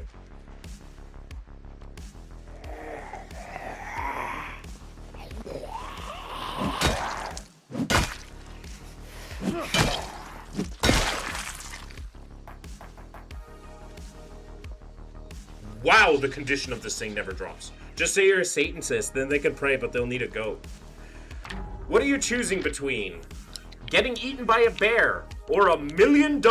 Choose wisely. Ooh. You're making a really difficult choice here. Getting eaten by a bear versus $1 million. This is... Chat, this may be one of the biggest and most difficult what-if questions I have ever been brought before. I think, and I'm really going out on a limb here because I don't really know, I think I'll take the $1 million.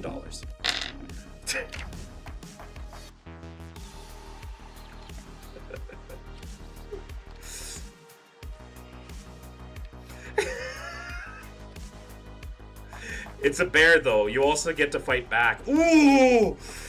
Ooh! Maybe I picked the $1 million too soon. I am a guy, so we have fantasies about taking down creatures way too big, and we would die within 2 seconds for it.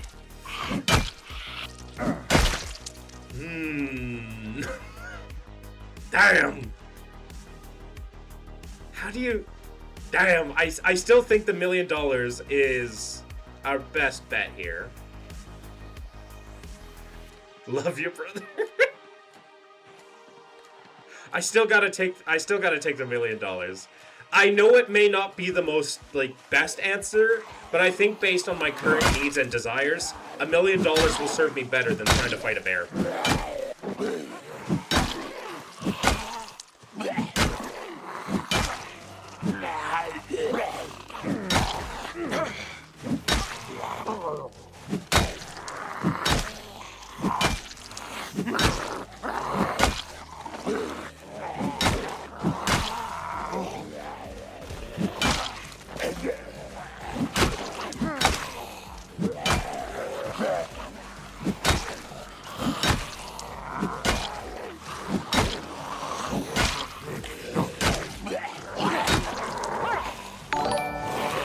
We got a subscription, I think. I don't know yet. Cottonella has just subscribed. I appreciate.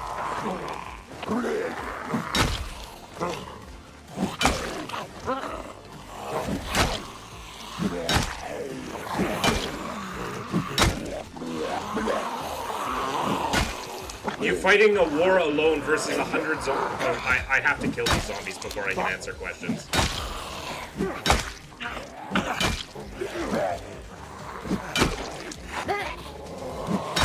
These zombies are taking 0 damage, and it's pissing me off.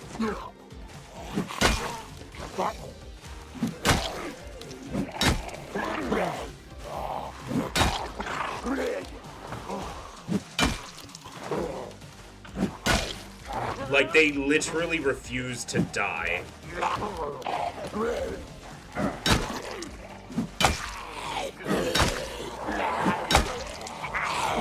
This is so fucking dumb.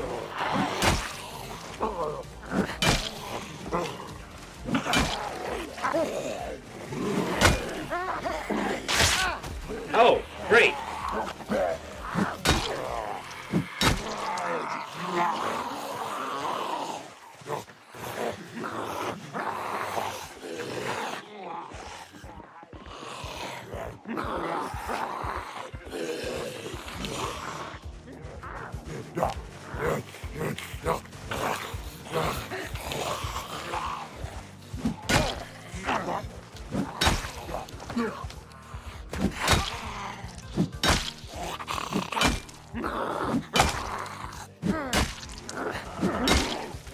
The worst part is like...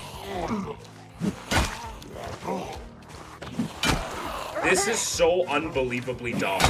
Like, I've hit this zombie probably 50 times already.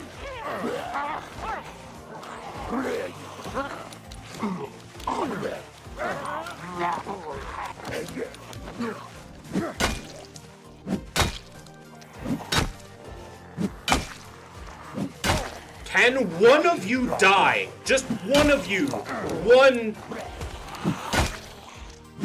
This one I have hit over 50 times. Like, there's a point where I should be able to kill them once.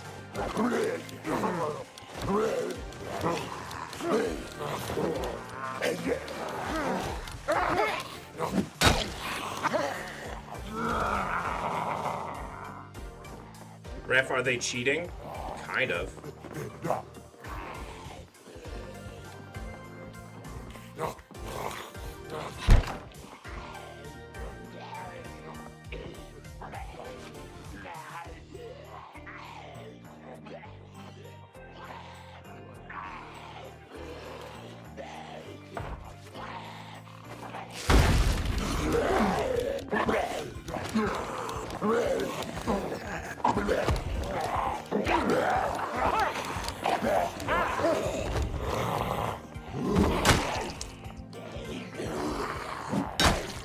They broke that door down instantly.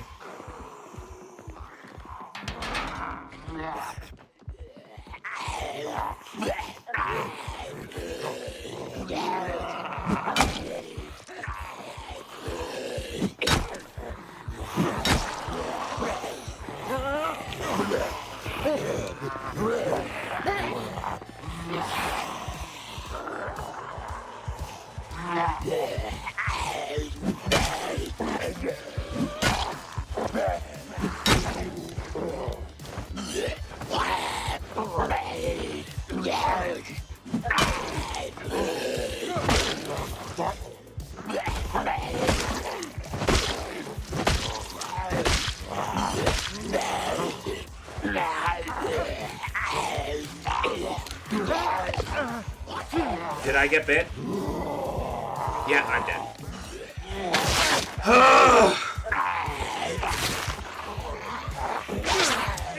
You fighting a war alone versus 100 zombies, a great sword, a katana, or a curved sword. Great sword. Katanas are made for slashing. And generally they... Why were they not dying? What the hell? Because I was probably literally doing 0 damage. I was probably literally doing, at some points, a 0 damage, which I don't think is fair. I should at least do 1 piece of damage.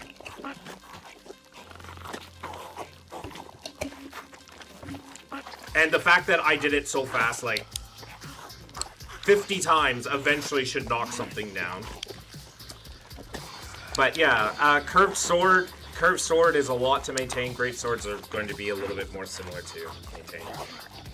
But yeah, lovely. We're gonna play Project Zomboid. No, we're gonna play, They Tearing Your Ass Up. Yeah, we're gonna play, Slay the Spire now. We're done with that game for today.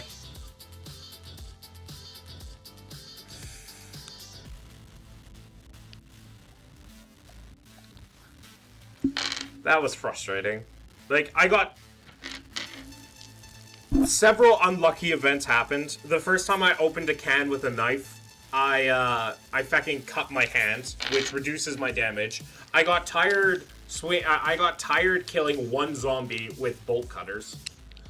And then 3 found me, and apparently I just couldn't do any sort of damage. I literally probably hit... I want to count how many times I hit that 1 zombie, and it did not die. Like, even with, yeah, it's, the muscle strain mechanic change is brutal. Very, very brutal.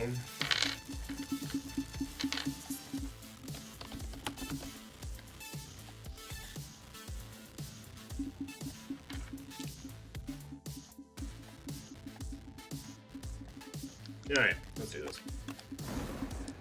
Sturdy. Okay, we have the Ascender's Bane now.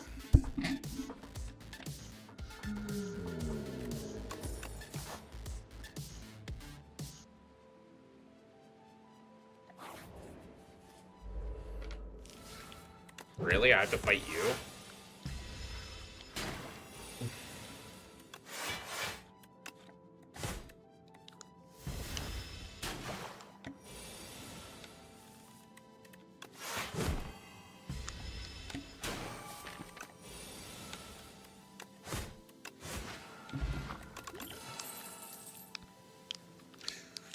Ooh.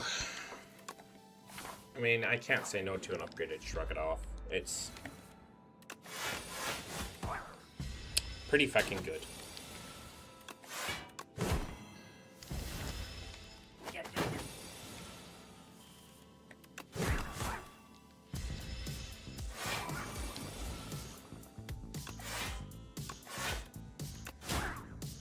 For that reason.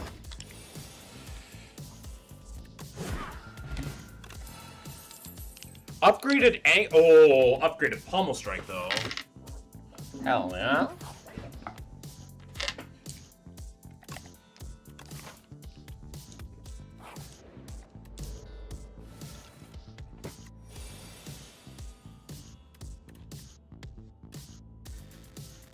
I guess I just take a bunch of damage here.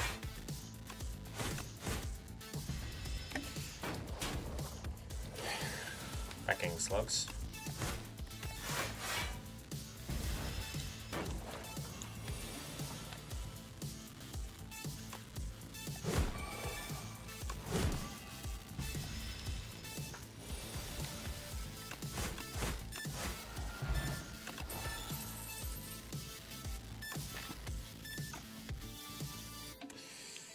Body Slam, Rupture, or Suit Boomerang. Body Slam has some synergy with me and is pretty good. Sword Boomerang is pretty good, but you generally want strength. And Rupture, I don't have it. I'm going to take this Body Slam and call it a day. Let's take on the first elite, see how we feel. I immediately regret my decision.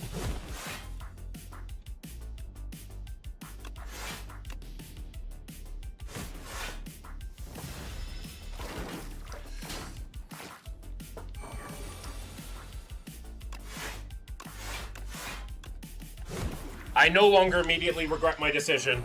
Upgraded Body Slam doing the Lord's work there, Jesus.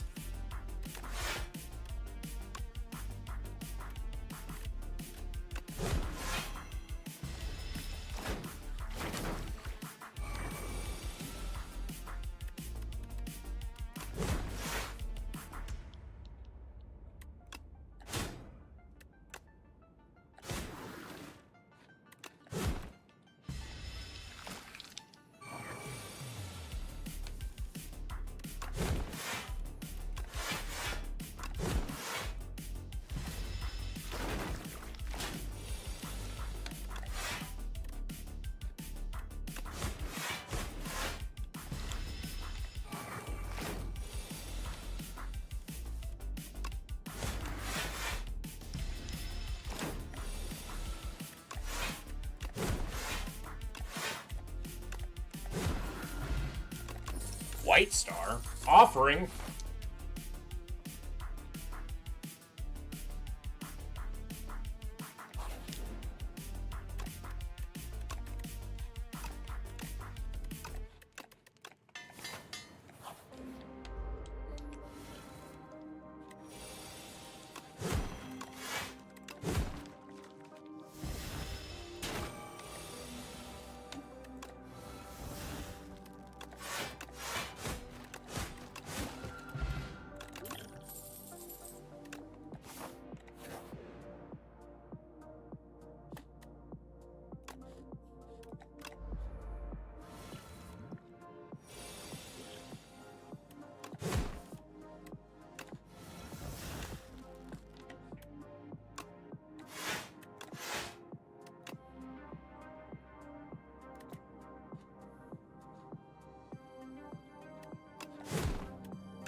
Tiny mailbox.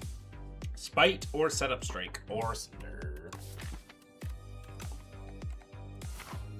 Keep going. Empty, how dare.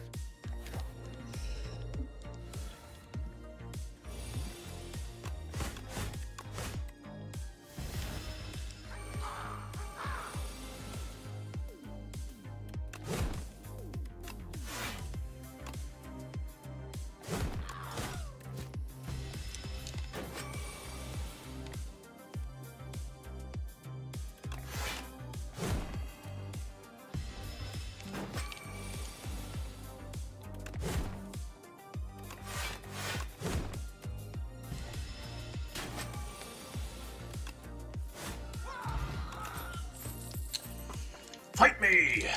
Iron Wave or Stomp? Fight me.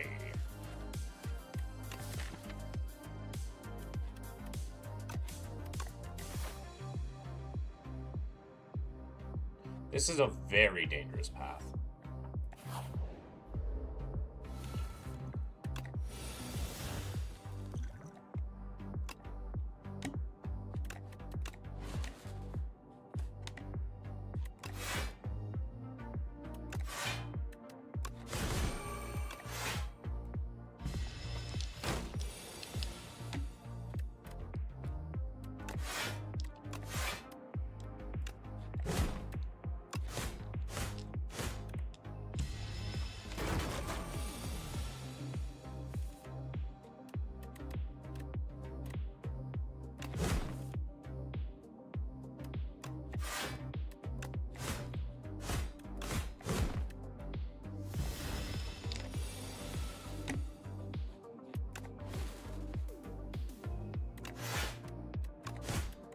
Uh-oh. Uh-oh.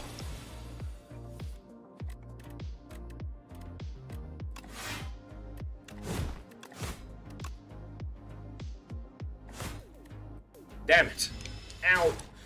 This would have been a perfect fight if I could do 2 more damage. Perfected strike. I'm gonna take it. And I'm going to take the brand.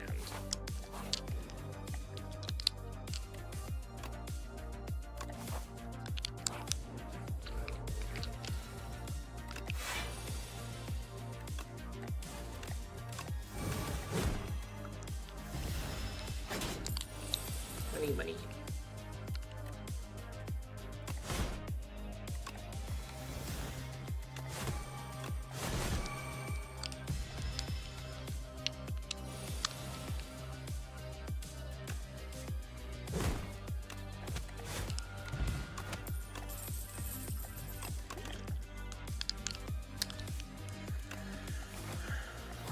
Okay.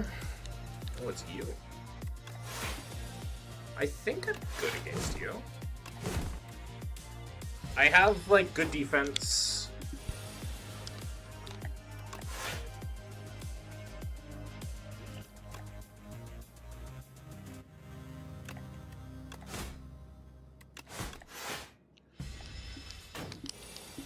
And good offense.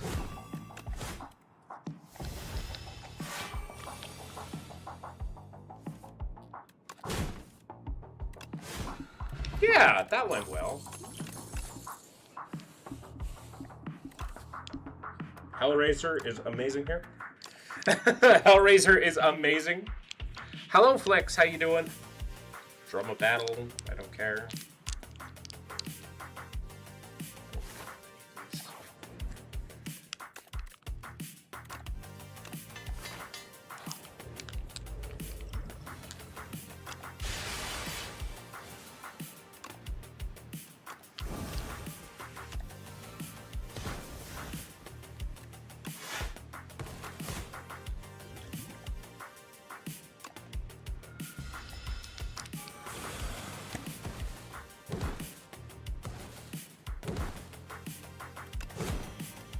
So I think I have a weapon in my armor. Only thing I'm missing is a shield.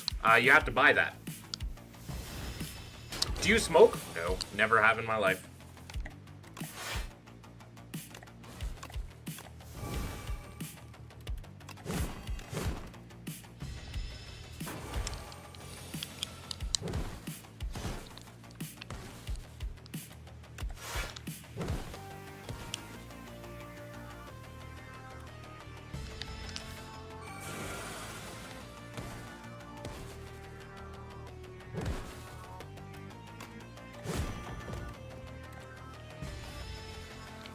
I didn't need to...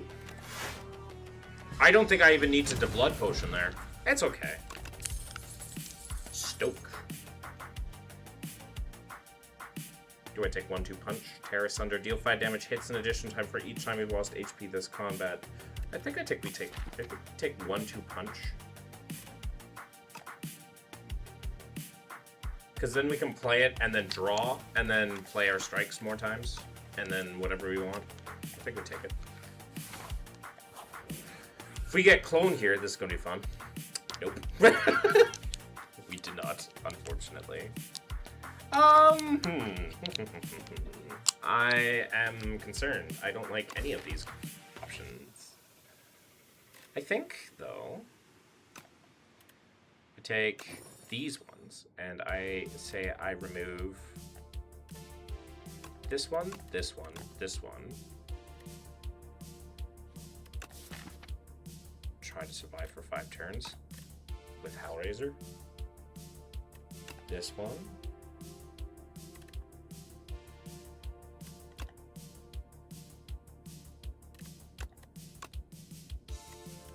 Go like that.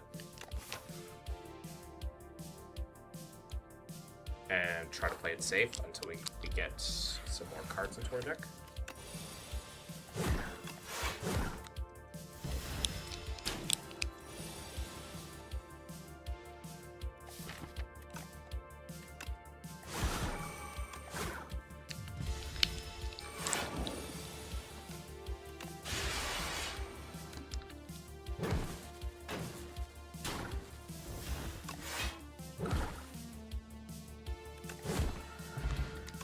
Strikes back. Stampede is nice. Did you die, Aqua? Aqua in the zone? Yes, I did, unfortunately. Unfortunately. Attacks with sharp 3. Letter opener. Ultimate. I'm going to take this ultimate strike. And I'm also going to take this raid.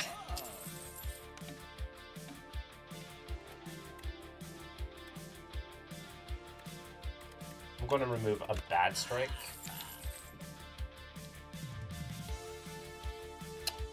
I don't really have any multi-attacks. I could do...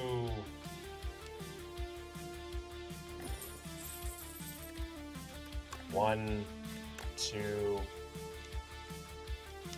3. Why not? Get them more sharp. Doesn't hurt. More immediate damage.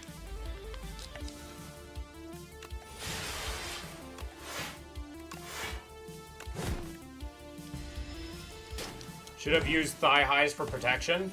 What? I don't think that was going to happen. This does 16.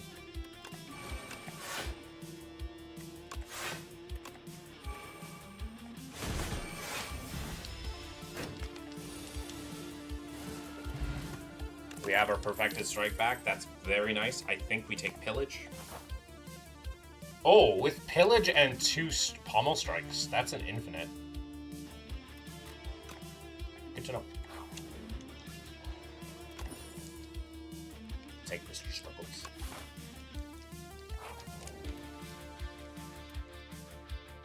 Yeah, I'm good. I don't think we're adding thigh highs to me.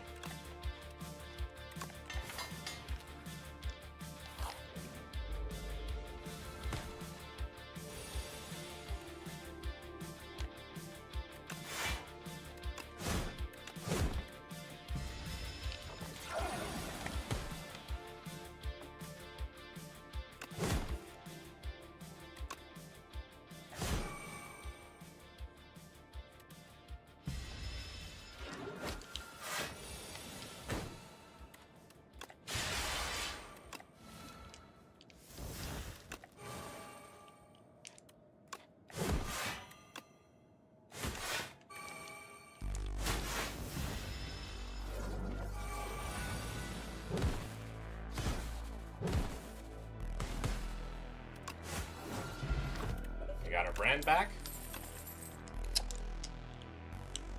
I don't think we need this setup strike.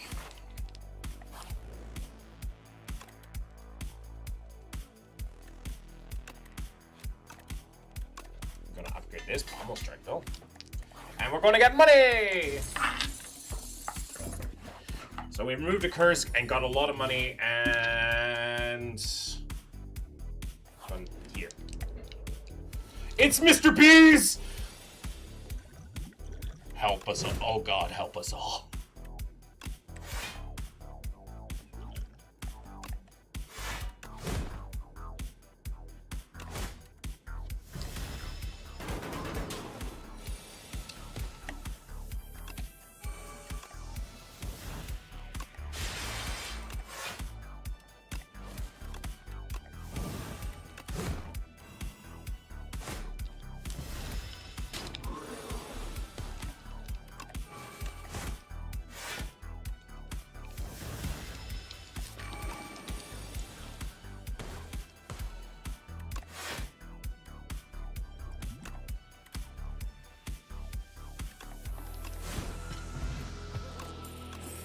Okay, we live those.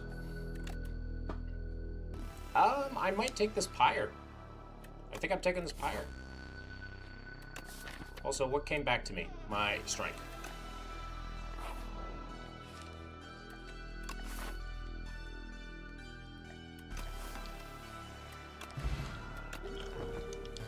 I'm gonna heal up. Go to the shop.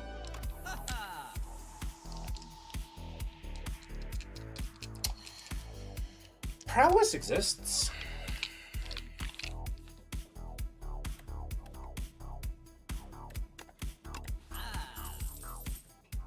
Man, the shop kind of sucks. I'm gonna take the prowess.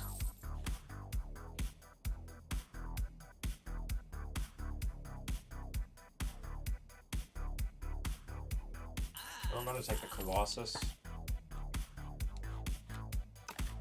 Save for the next shop. I guess we're going shopping really much for a lot next. Okay.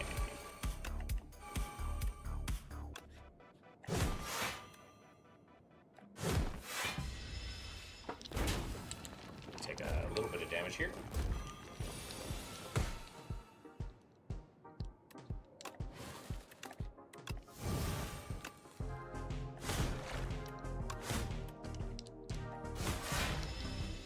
We take no damage, and hopefully we can do 36 damage next turn, which I think we can.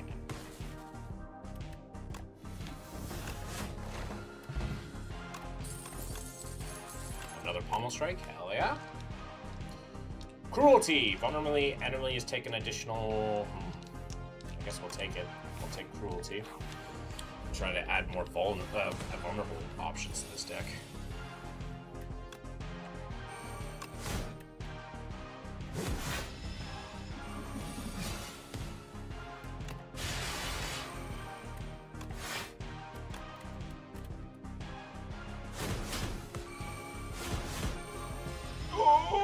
Goodness gracious! Ow! Okay. We're taking this tremble. It's bad, but we are taking this tremble. This way, it enables a lot of our deck to actually function.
It's a strike deck.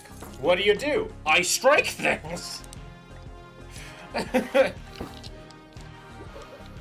Enchant all card rewards with Glam. Raise your max HP by 31. I do have a white star. I can take on how many elites? Hi Lurk, have a good one. Thank you for dropping by. I can take out 2. So I'm pretty much always going to take on 2. And since I'm always going to be taking on 2, I'm going to take this glitter. Then we're going to say hello to as many as we can. Okay.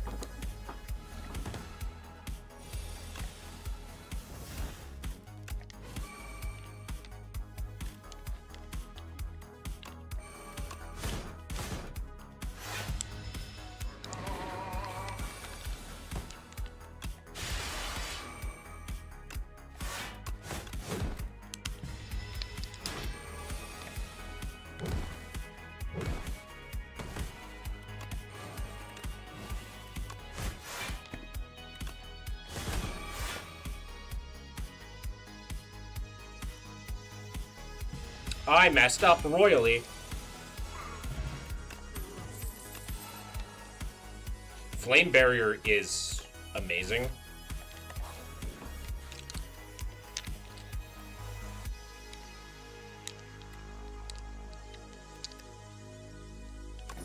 I think we're doing that.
Here is some free ramen. I appreciate the free ramen.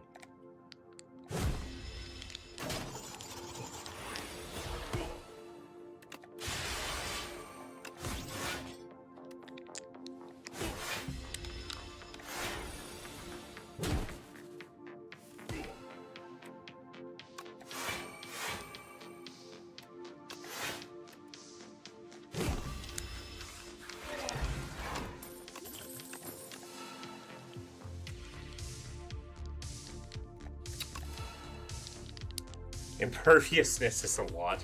First time you gain blocked from a card each turn, double the amount gained. Replay 1. Ooh. Ooh.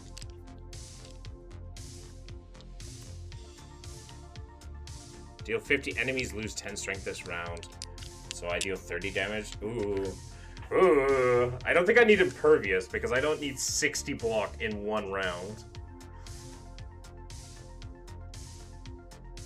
I think we're going to try this unmovable.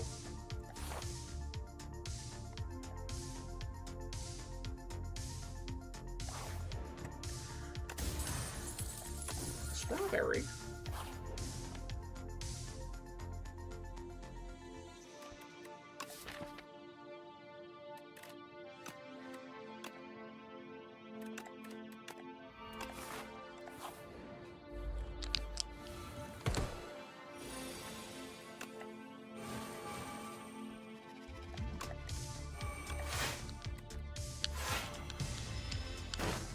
First 2 times I block each turn.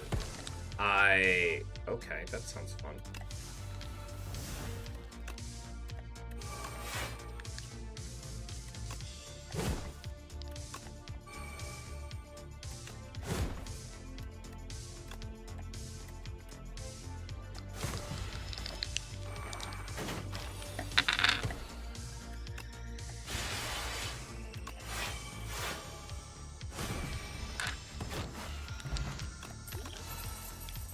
Sword Boomerang. I might take this just because it's It scales so well with... I don't need it. I don't need it. I don't need it. I don't need that.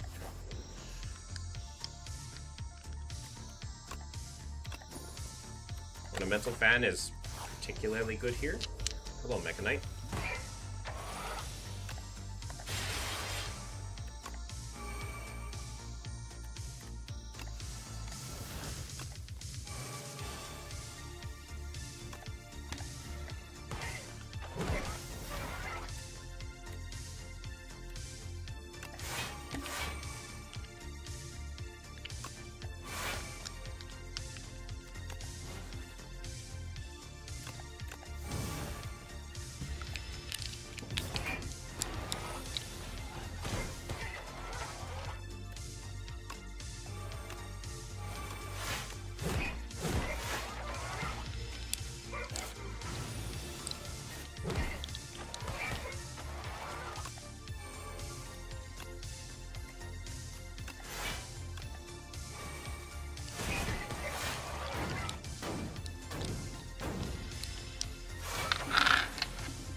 Easy money. Pact's End. Inferno. What is your favorite ramen noodles? I have no clue.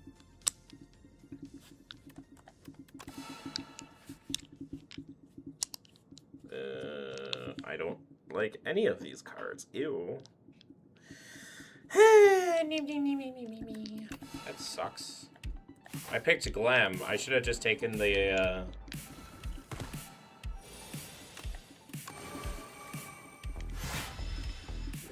I will take the...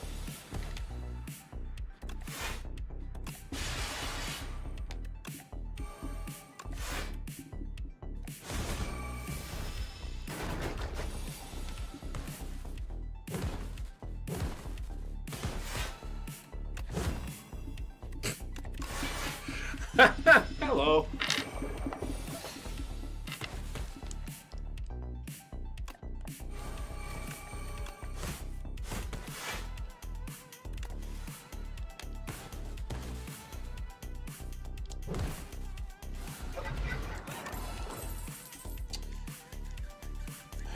Twin Strike. I'll take it.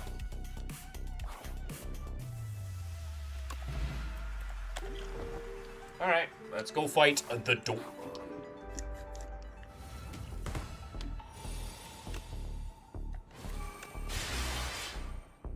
I'd like to play my unmovable.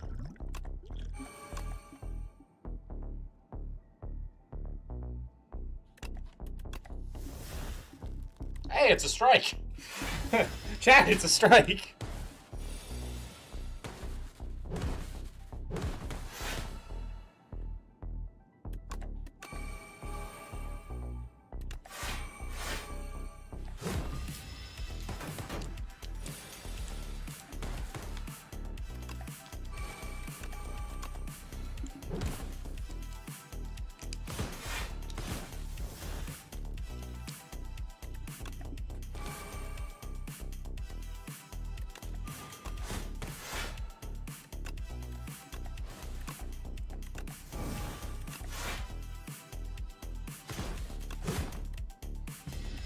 The door.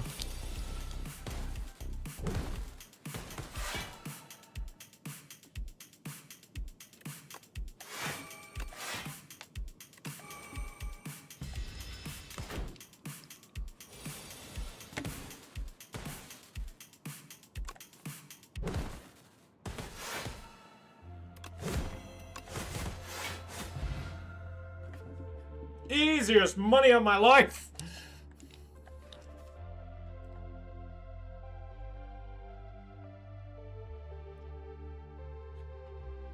Easiest money of my fucking life.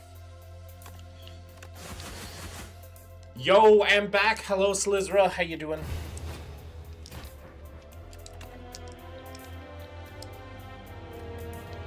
We have found Terra Sunder.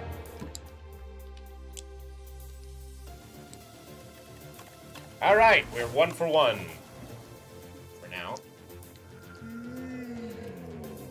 I mean, we take Silver Crucible, right? Man, I don't think there's much of a question.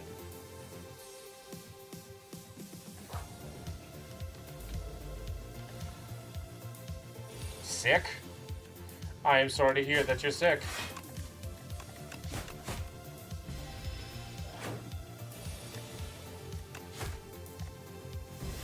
This enemy is the fecking worst for fecking silence. I hate it.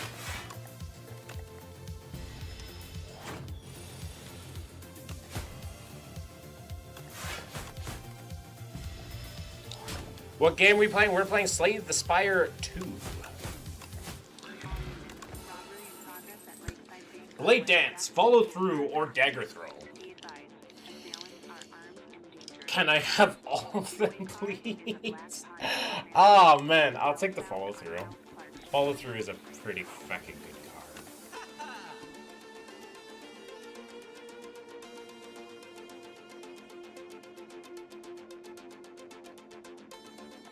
Okay, we have enough defense. Now we need to look for attack. Chant a card with Sown. I'm gonna upgrade it. Have you ever played Hoi 4? Oh, yeah. Yes, I most definitely have. Hello, Phylan.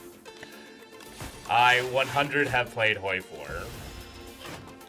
One of my favorite things to do is play Canada and take over the United States. For I am Canadian.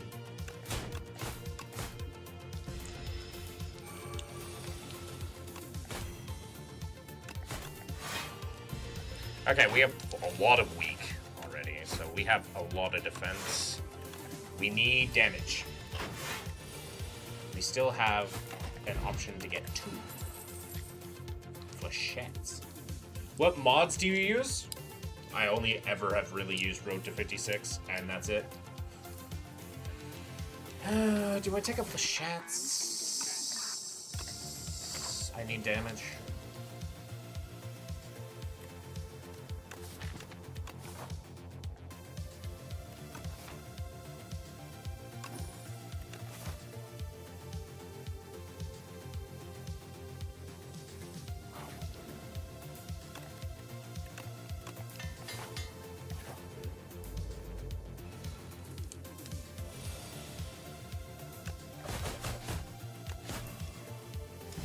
I just put up Road to 56 last night, and I cannot go back. I mean, it's a good mod. But, like, I personally, like, prefer vanilla for the most part. You're making me choose between Acrobatics Plus and Prepared Plus? I'm taking the Prepared. I think it's better now. Ah, fair enough. You watching the moon launch in 30 minutes? I've had a bunch of people ask me that already. I wasn't planning to.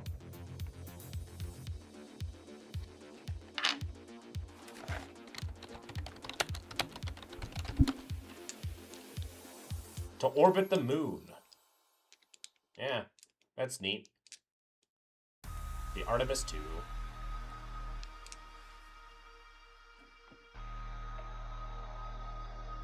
It's a historical moment. I mean, it's definitely important, but I'm good doing my thing. Pull up NASA. I'm good.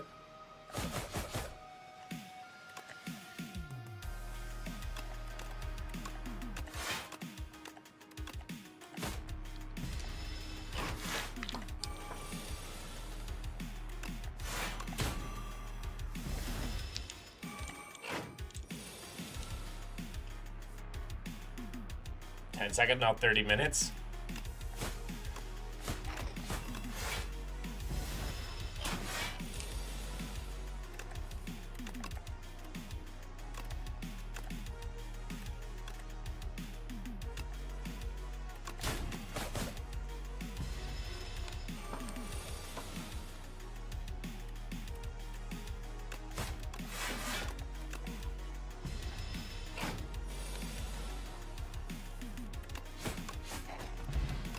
Well, I wonder what, like moon landing denial people are going to say about this event. I wonder if moon landing denial people are going to say that it's staged or fake. Still. That's actually a kind of a funny thought.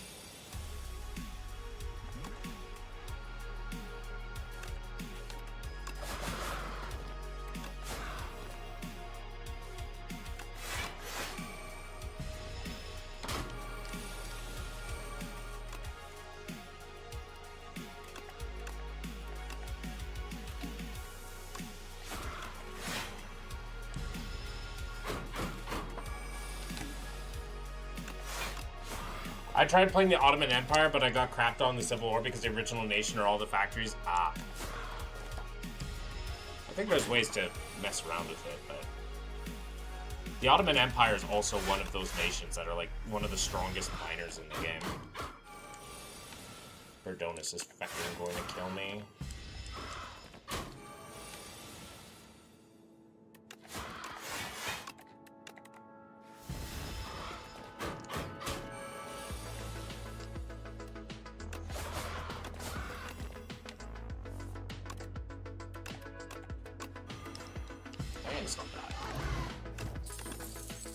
Snake bite! Bouncing flask? Storm of steel? Oh, cards. Cards that exist. Oh, cards. Cards. I think we take Storm of Steel.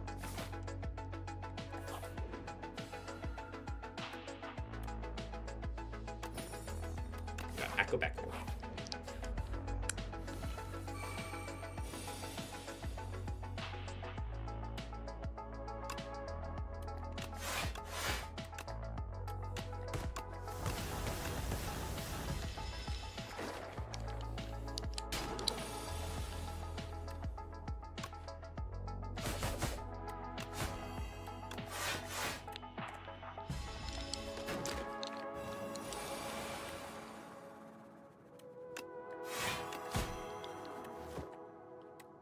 Hell yeah.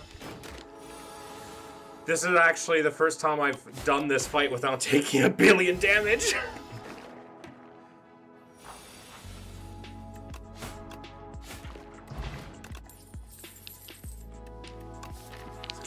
Backflip work of it. I think it will take a backflip, yeah. It has synergy.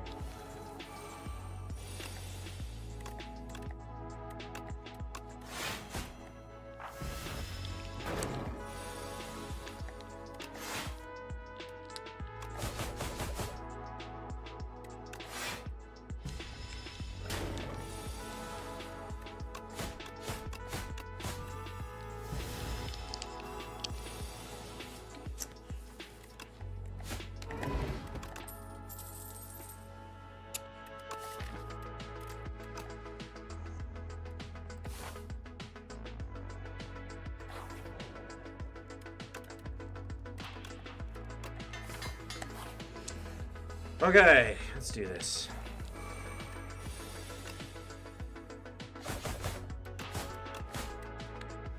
Good opening.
Okay, we just need to do 2 damage next turn. We have beat Jeremy Crimbus. Goodbye, Jeremy Crimbus. Assassinate, Serpent Form, or Bullet Time. I'm going to take this Serpent Form.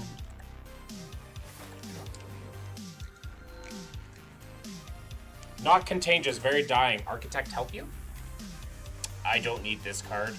Although, that's pretty ridiculously strong. Deals 17 damage by 5 weak. May reroll each card reward once, or upon pickup, upgrade 6 random cards. I mean...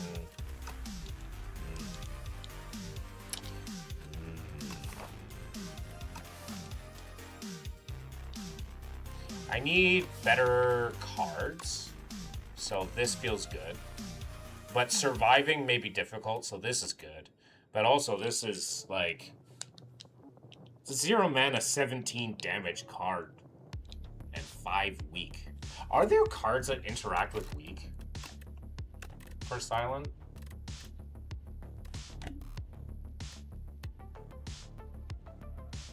Because I know there was in the previous game.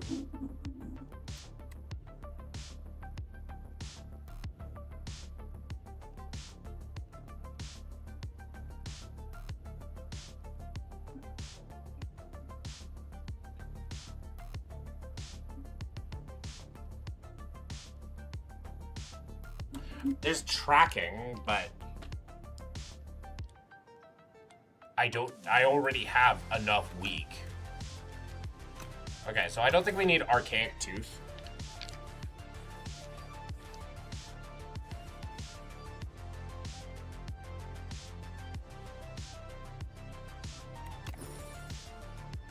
Okay. Not very preferable, but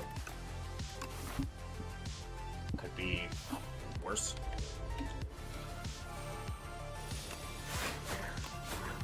This is what I mean by I don't need more weak. I have 7 weak on turn 1.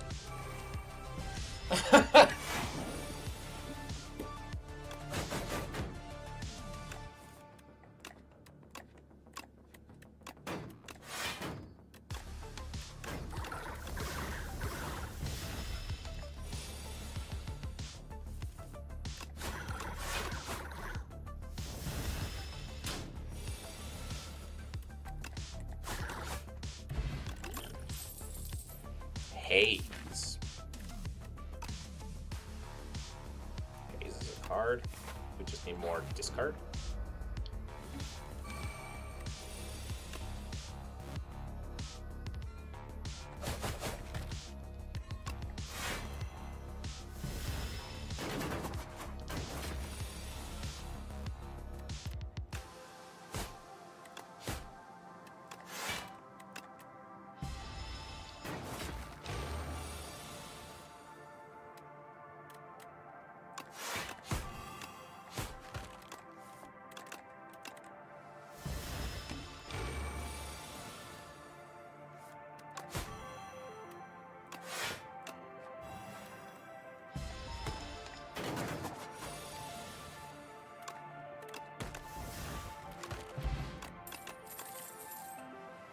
Blade Dance has synergy with my Serpent Form.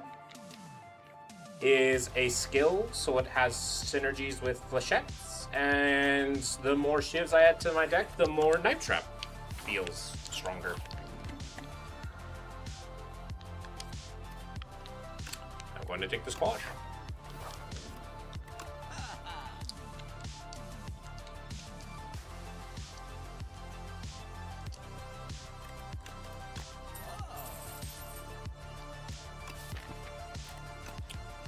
Take the Acrobatics. I'm going to take this Prepared. And then I'm probably going to upgrade that Prepared. It's the bees!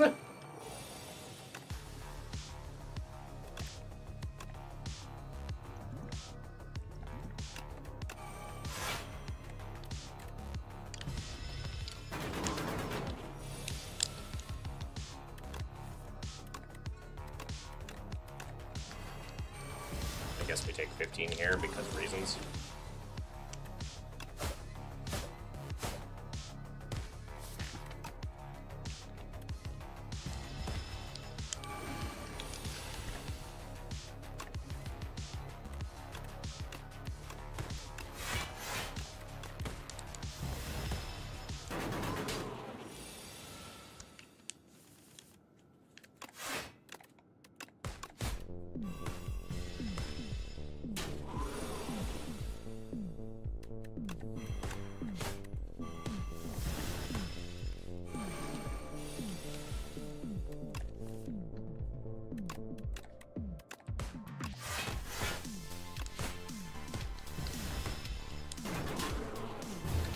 Really? No! No! Damn it! The bees murdered me. I did too many instances of damage. Damn it.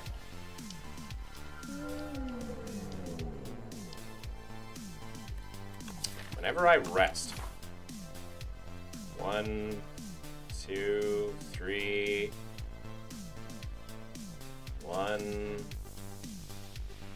2. I don't like it. What if I take the 150 gold? I don't like it either.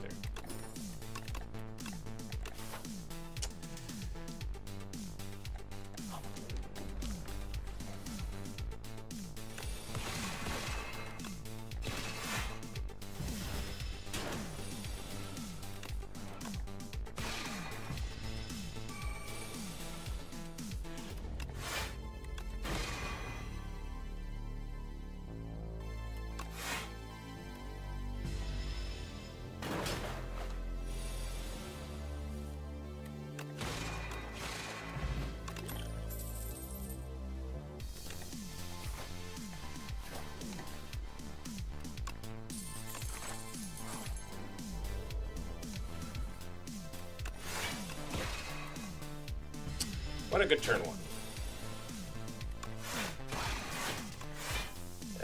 This sucks.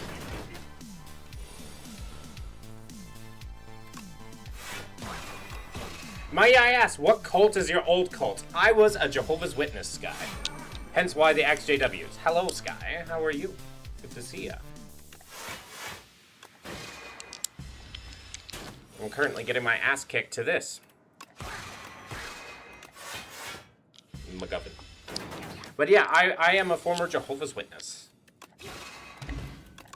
I do not mind talking about it, and so yeah. I guess I take the hegemony and cry.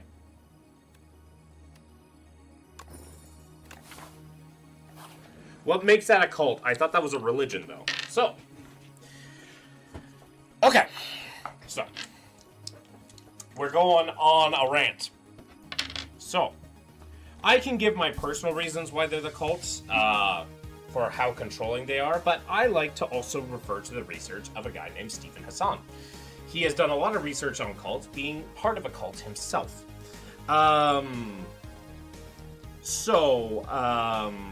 Stephen Hassan created this thing called the BITE model. The BITE model stands for behavioral, informational, thought, and emotional control.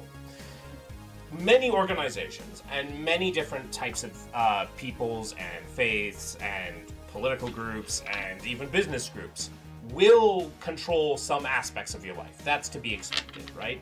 Like, certain organizations say you shouldn't do this or you shouldn't do that, right? That's a behavioral control.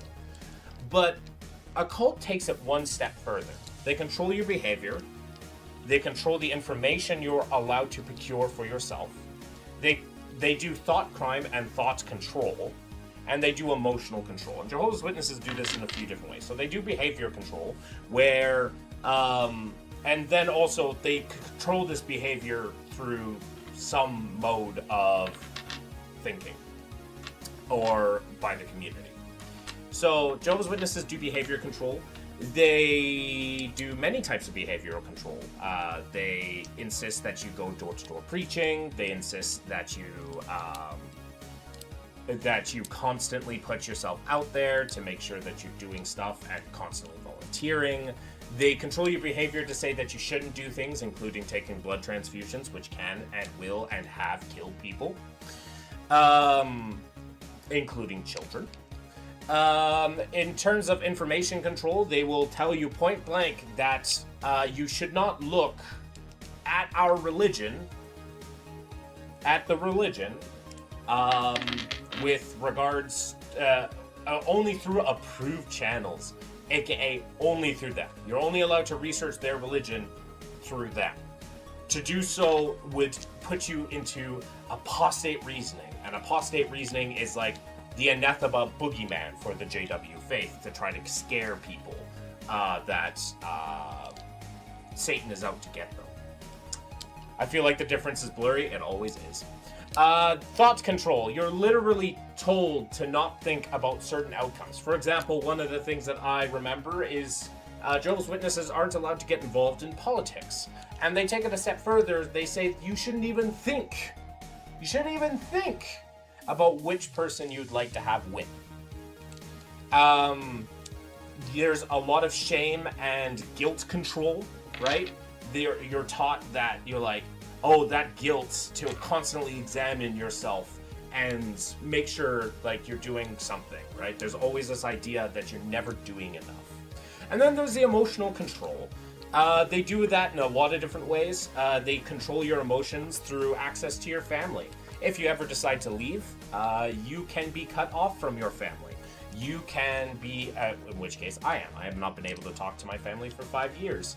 But another sort of sinister thing is to, like, emotional control. They have put out guidelines as to how much you should grieve at a funeral. Because grieving too much means you don't have enough faith in God to resurrect them. I can go on and on and on, but Jehovah's Witnesses fit the criteria for the bite model and continue to do so. Anyways, that's why they're a cult. Also, we're going to get our ass kicked by this thing. We are not winning this thing.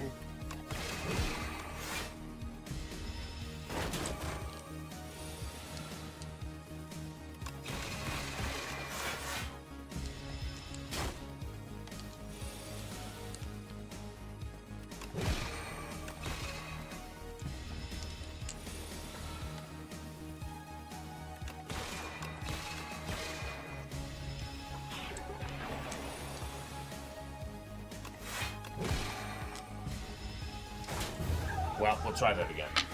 We got our ass kicked in floor 1 because I feel like removing 2 cards early as the regent is not very good. I think mine was a little flexible on thought. A little bit, I'd assume.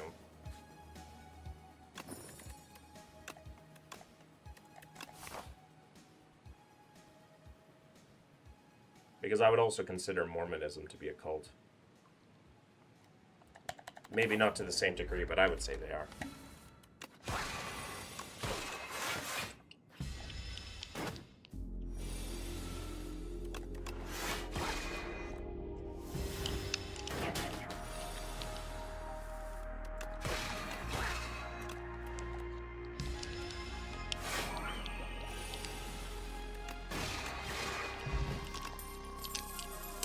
Gamma Blast. I'm gonna take the spoils.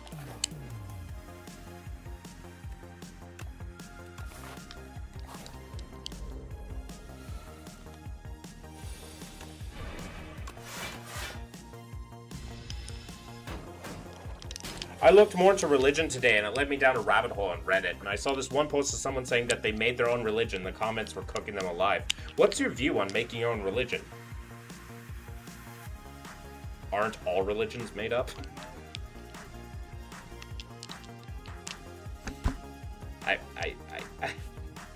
I'm under the presumption that all religions are made up to begin with. Granted, like, the institutions that make religion, right, aren't necessarily usually made by the individual. Those things change over time, right? You have to think of religion as an institution, right? So, you can make institutions. All institutions, I believe, are made up, right?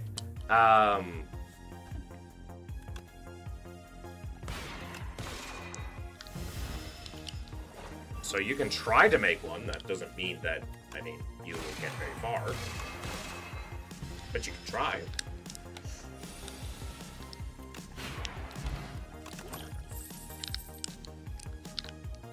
Followers of the Toast. I mean, heck, fucking Sabereth made this, like, the Holy Bible, like, religion thing. It's pretty funny. But, like, I'm under the assumption that all religions are made up. So, What do you mean institutions? Institutions are things that, like groups and organizations that people make that are made to stand for a long time, right? Theoretically, we want them to last for as long as possible. So like institutions such as universities would be an example. Governments, governmental institutions, right? Those are institutions. And religions are an institution, so it's a codex of curves. Yeah, something along those lines.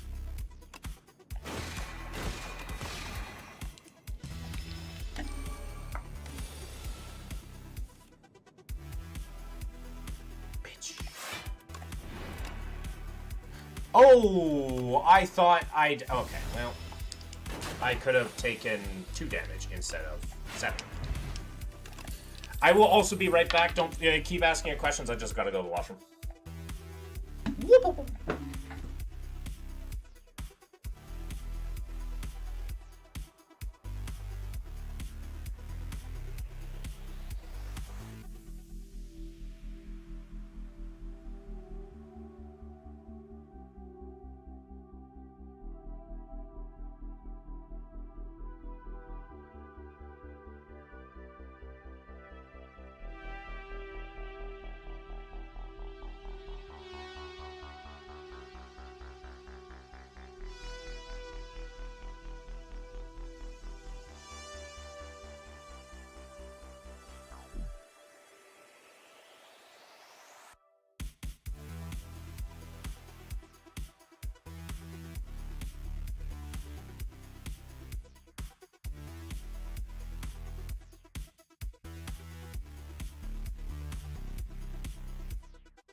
Alright, I'm back. What got you into philosophy? What got you in the cult to begin with? What made you realize you wanted out of the cult? What do you believe is after death? Woof! Okay, rapid fire round. Let's go. What got me into philosophy? The loss of God in my life. The loss of belief in God and losing my religion. What got you into the cult to begin with? I was born into it. I didn't really have a choice. Hello, fellow Smello. What made you realize you wanted out of the cult? COVID gave me time to critically think about my beliefs, realize that I don't think that they have any sort of objective moral truth, let alone the ability to objectively show that God exists. So why am I following and sacrificing so much for something that probably doesn't exist? And what do you believe is after death? Nothing. Rapid fire rounds. I hope that I have explained it good enough.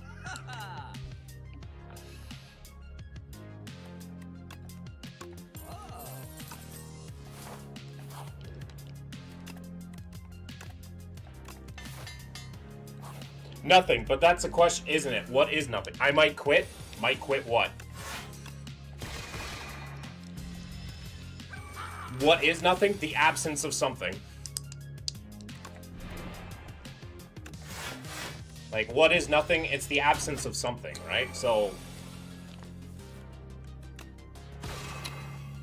you and I, YouTube, I mean, that's entirely up to you, but, I mean, if you can keep going at it, like, do your thing, man. Nothing wrong with keep trying. But it's the absence of something. The opposite of something, right? If I think, like... But the absent of something means it's not there, so how can there be nothing if there's nothing that can be absent? I mean, the body that, like the consciousness that I exist, the chemical processes that make up who I am, the neurons that fire to make me who I am, will stop. Me as the metaphysical individual will cease to exist. But the matter that I'm made of will continue to go on.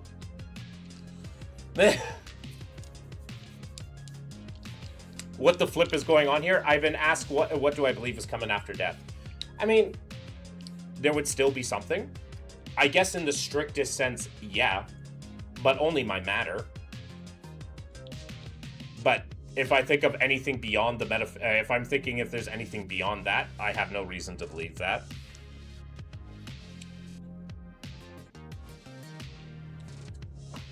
I guess usually when I'm asked that question, I'm asked that by theists. I posted about it on YouTube. You know what I'm about to say?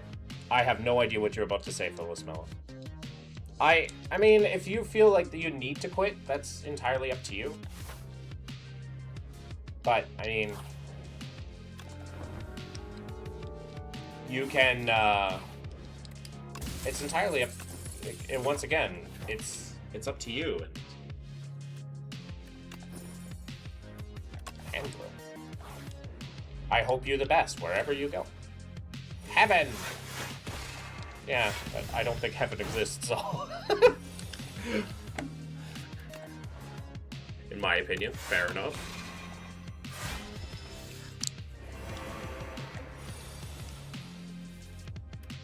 Oh, Jesus fucking Christ. I take a bunch of damage for no reason other than the game tells me that I'm taking a bunch of damage. Cool! Thanks, game!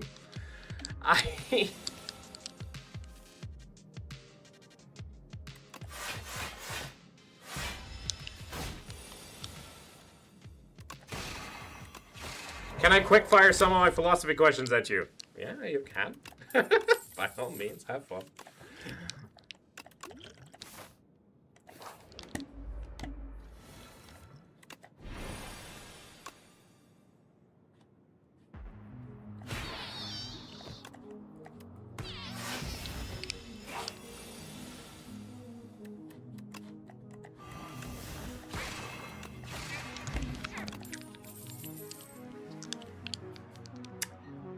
All of these cards suck so much ass.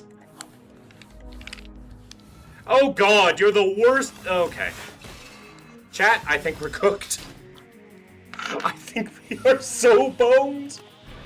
I think we are unbelievably boned.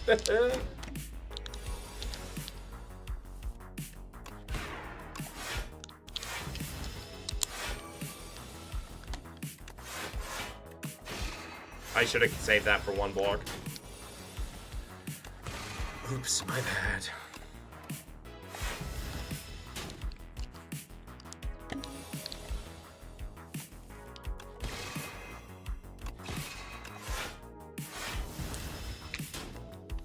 Is it morally acceptable to erase someone's memory to prevent suffering, only if they consent to it?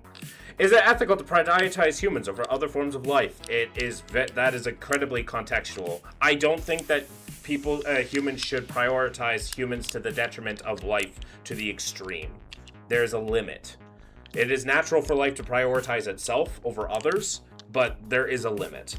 If technology could calculate the most ethical choice, would you always follow it? In that theoretical scenario, it makes sense that you would. I mean, that'd be like asking if I follow the law or not, right? We have made these calculated ethical choices, and for the most part, we follow them. So I'd assume that if it could calculate what, if we have somehow managed to create a system that can always know what the ethical choice is, it would make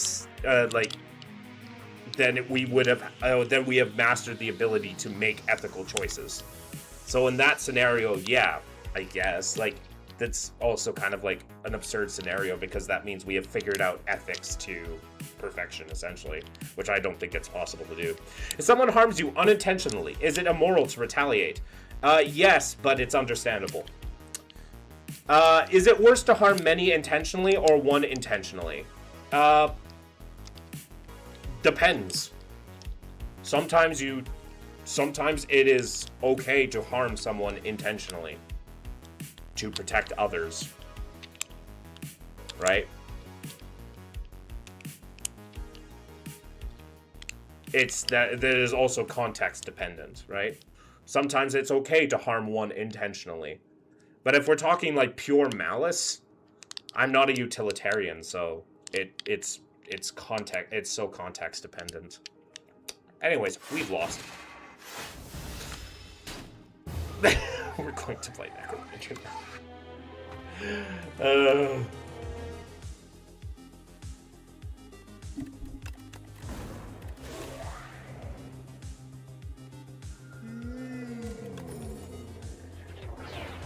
Afterlife and Invoke. Both decent cards.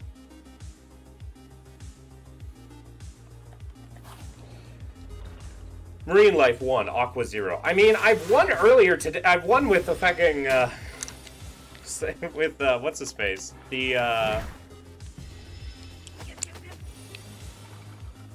Ironclad.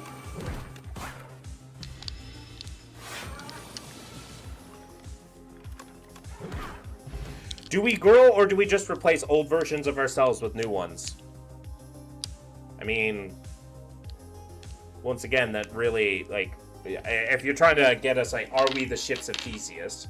It's, growing is the idea of us. They're one and the same. You're asking, are we A or B when A is already A?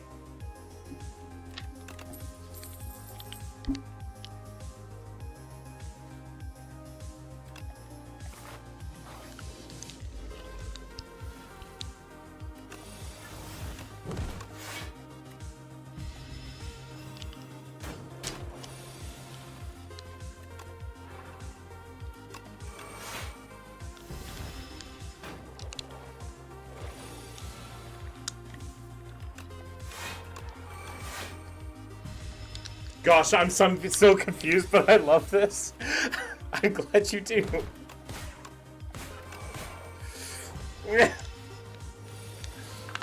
Especially with your last question. To me, it's like, do we grow or just replace old versions of ourselves with new ones? Like, I mean, that, like, to me, when I'm looking at that question, it's the same thing. Like, you're asking, is it A or B? But A is already A.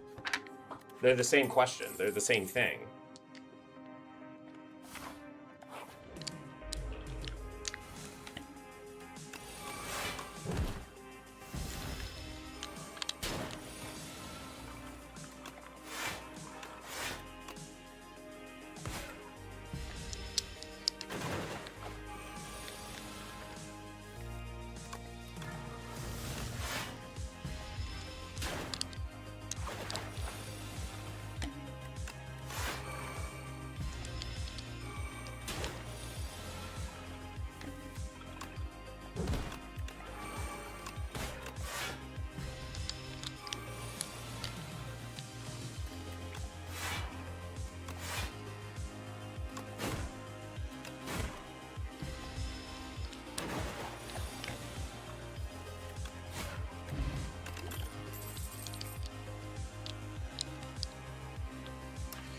Is there a point where Invoke gets... that doesn't only really work if we have a lot of card draw. I'm going to take this Negative Pulse.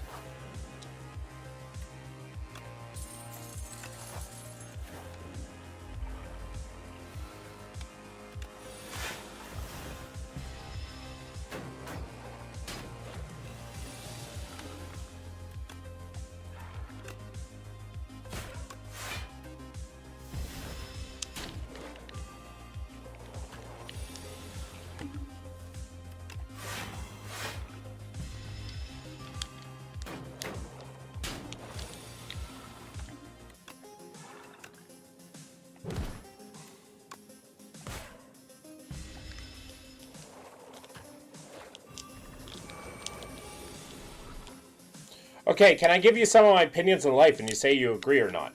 Yeah, sure. Go right ahead.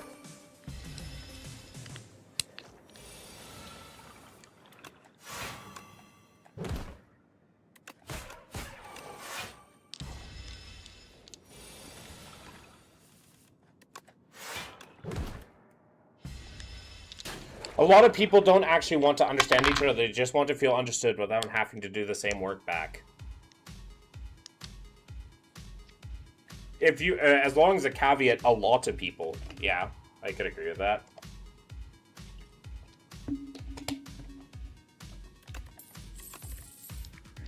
Deathbringer. A good card. I guess we're just looking for an end of days at this point. If love didn't leave something behind, you wouldn't feel anything at all, so the sadness kind of proves it matters. Yeah, I can agree with that, too. The fact that you mourn is proof of your love.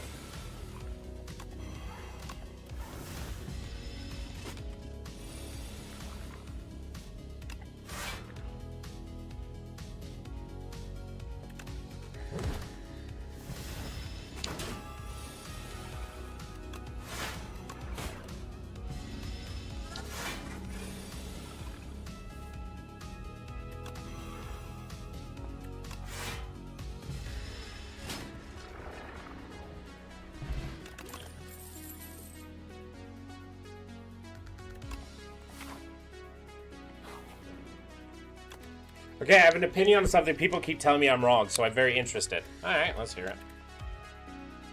Oh, wow, that only... Okay, well, that's a bad card. Too much self-love is selfish, because the more focused you are on yourself, the less room there is for anyone else. I mean...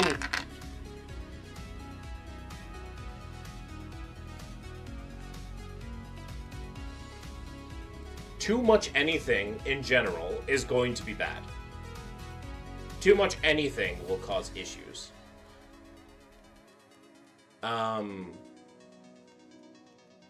Generally speaking.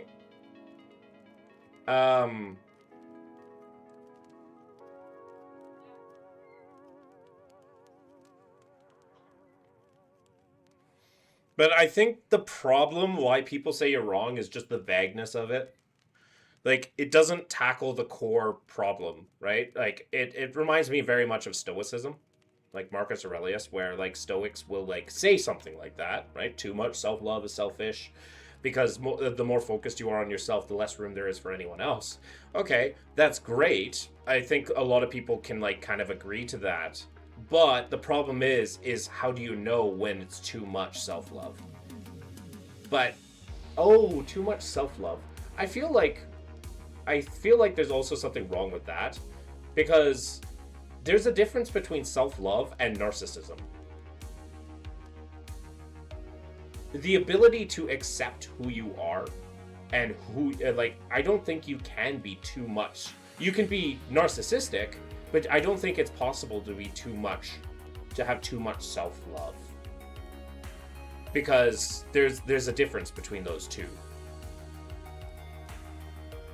And there's also nothing super inherently wrong with being selfish either. Because sometimes you have to be selfish.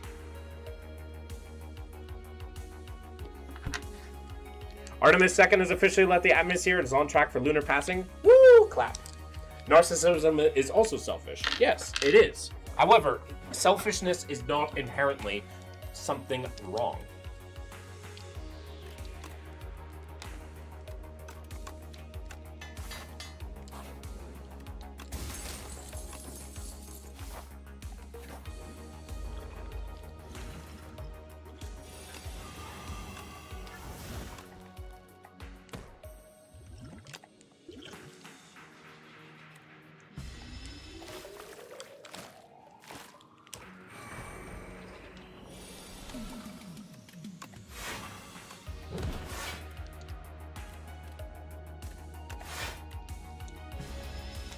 So if it's not something wrong, then you're saying selfishness isn't wrong? Selfishness isn't always wrong. Key difference. Selfishness isn't always wrong.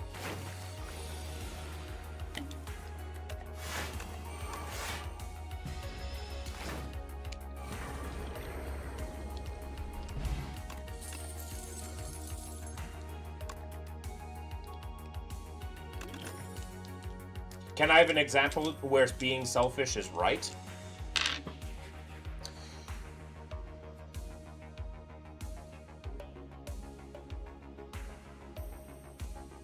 sometimes in a situation, this is going to be a fairly extreme situation, but let's say you're climbing up a mountain and something goes wrong. This isn't obvious like a life or death situation. That isn't obvious. Okay. I mean, so we can both agree that there are some instances where being selfish is okay.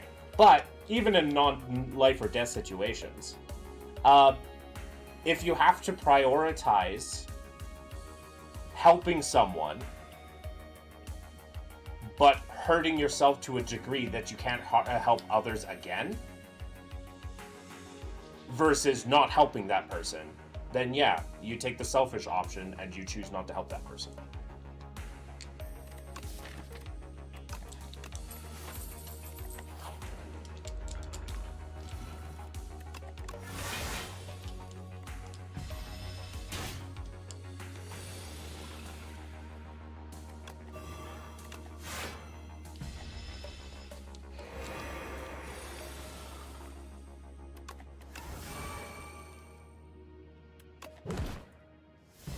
Did you do philosophy as a subject or something?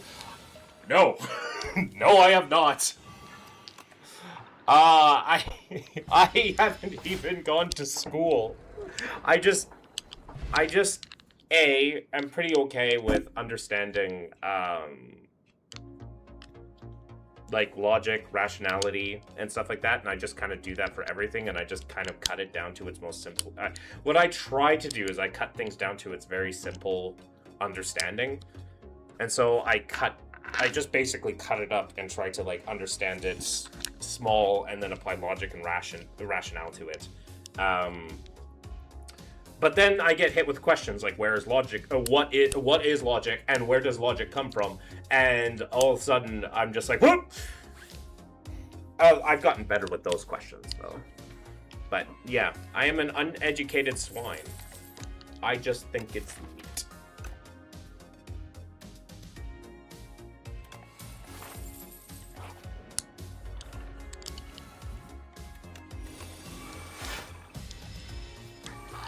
I hate people who say, be yourself. They say that to everyone. What if those people don't know who they are? I think the question mainly arises from the idea is like,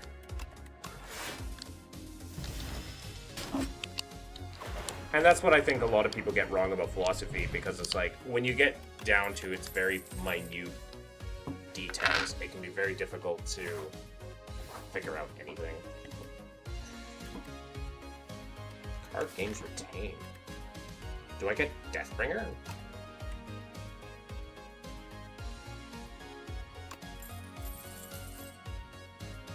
Ooh, okay. I'm gonna do that, and I'm gonna do this. And suddenly those cards are great.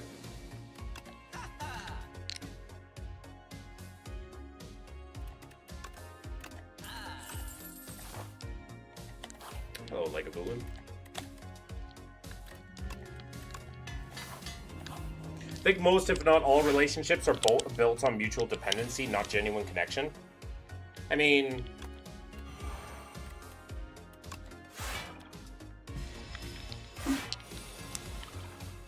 what is genuine connection? If not mutual dependency.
Look at Aussie go.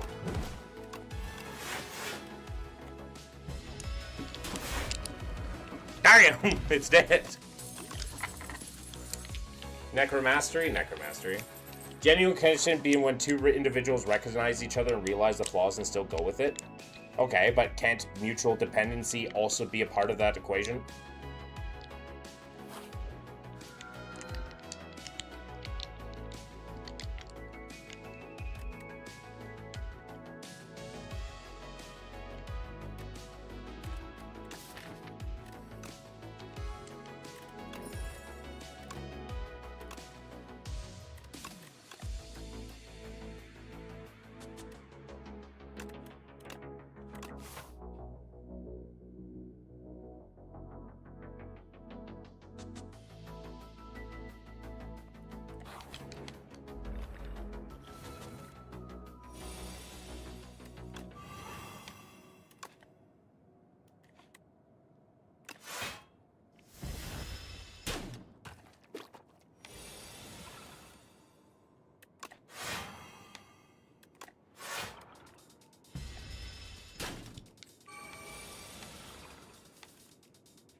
Ow.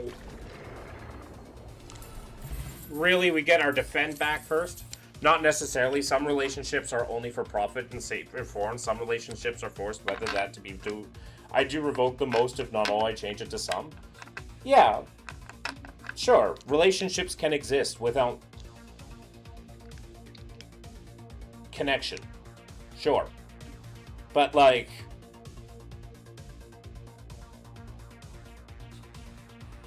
if, like, I also have, with now we're opening up to, like, I thought we were talking about romantic relationships. That's my bad. But are we, like, talking, like, so, like, what kind of relationships? Are we talking about just any and all relationships that exist? If that's the case, then we're talking, like, business relationships, or, like, we have opened up a can of worms that is fecking massive.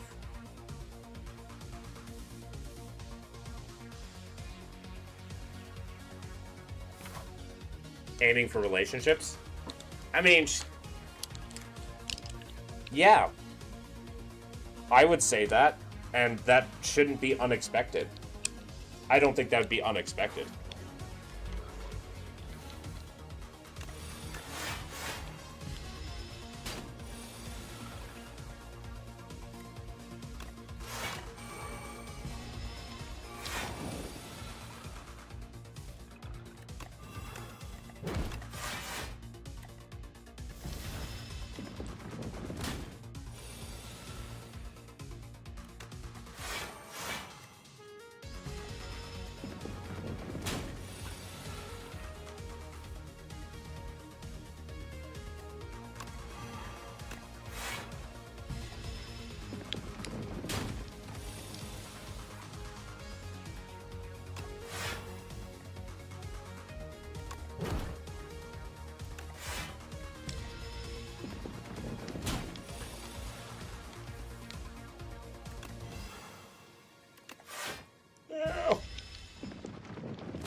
Teapot set, nice.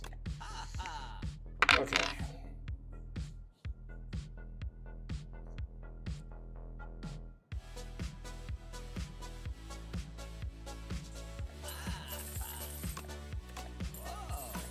But to further my point, you said, yeah, some relationships aren't from connection. So I asked, if there's no connection, then what's the reason for the relationship? There isn't one. Only dependency or desperation. And even if it's desperation, there's sometimes some dependency there.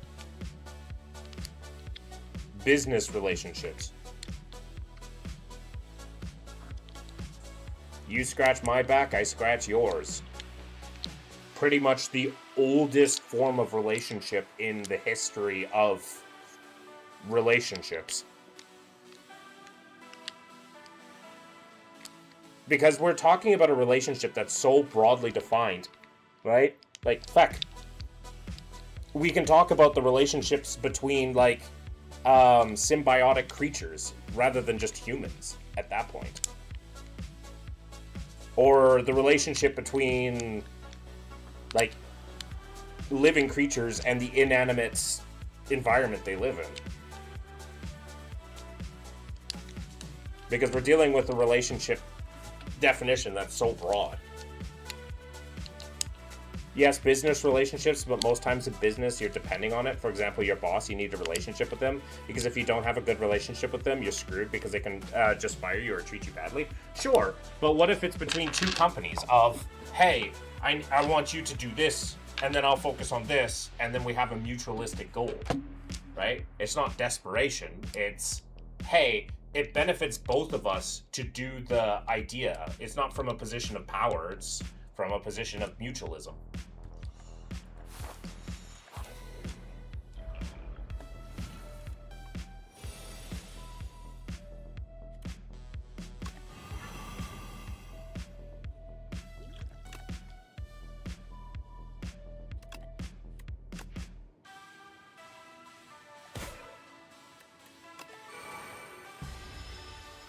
But then you're depending on them to do their side, and they're depending on you to do your side, right? And it's depending on each other. It's mutualism. It's called mutualism, which is a form of relationship.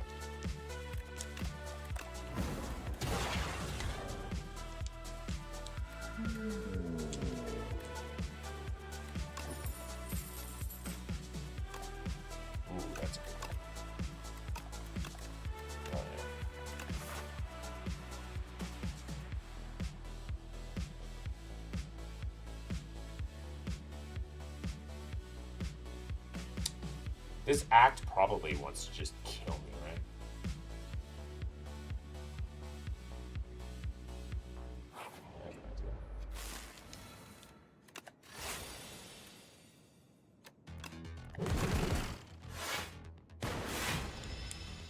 But even so, that isn't connection, at least not fully. You're depending on them, and they are depending on you. In that situation, you're not really connecting with them. Yeah, and I agree with you. Most relationships, with how broadly defined you have given us relationships, are not about connecting. It is about surviving better because you work together better.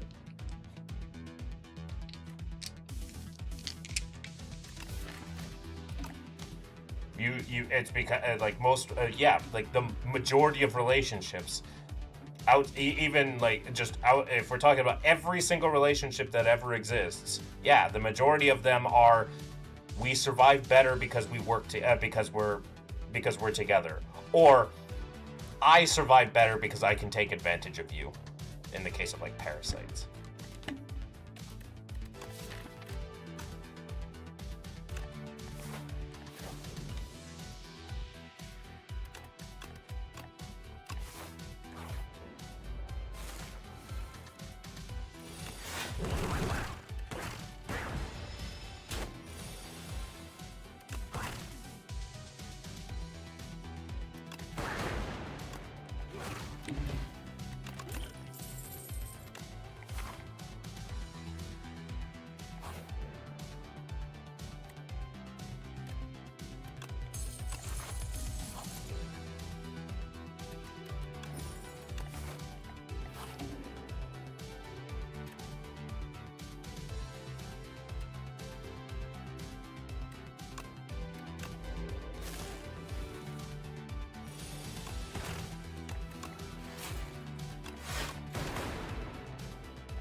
I die here.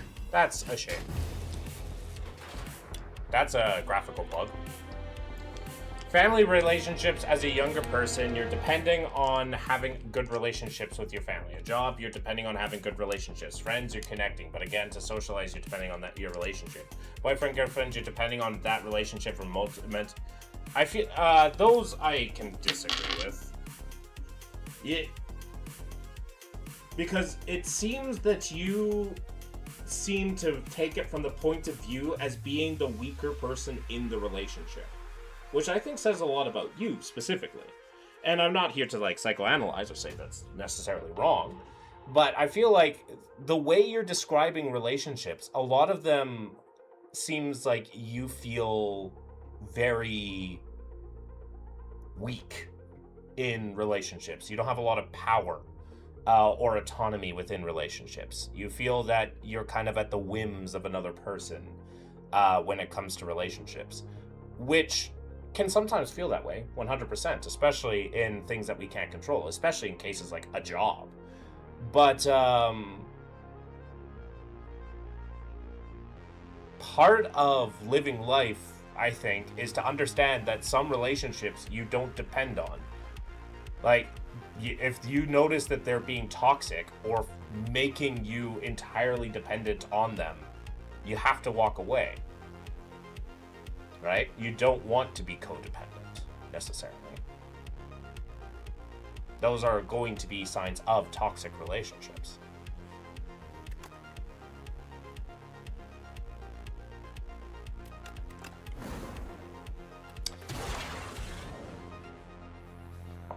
Oh.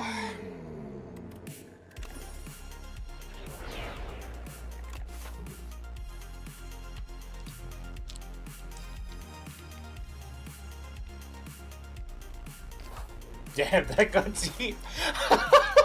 I mean, we're talking about philosophy. Things are.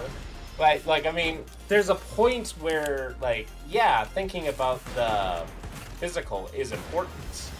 And thinking about these existentially is important. But you also have to think about, like, the human aspect of existing.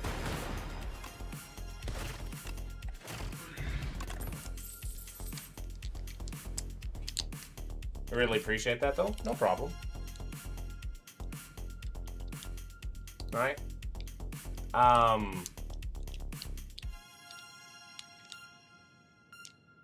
Yes, relationships are important. Yes, relationships are something that we should naturally depend on. But it just feels from the way you're describing it, and this is a feeling, like, I'm thinking about this intuitively rather than, I can't really come to a full-on reason, like, we're kind of like doing like an analysis. It like I said, it just feels like you're describing relationships where you're quite weak, right? Like you need them to survive and they don't need you to survive. You're on the back end, you're on the weak point, right? Rather than like a mutualistic agreement, right? At least the way that it's, like, at least I feel. I could still be very wrong. It just, the way that you described it felt very, yeah. I don't know what I take here. I think I take another cool-headed and not have damage. Maybe I pray.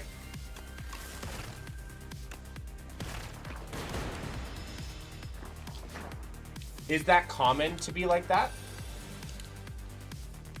I think it's common in the sense that, like, a lot of people have grown up to have toxic views of relationships because they don't know of any other way to conduct themselves in relationships, right?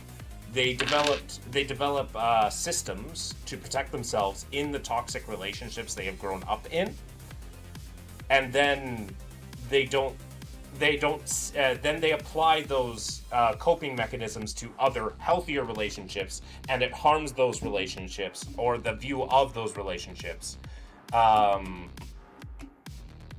because the person's not being toxic. Also, I got lucky. Oh yeah.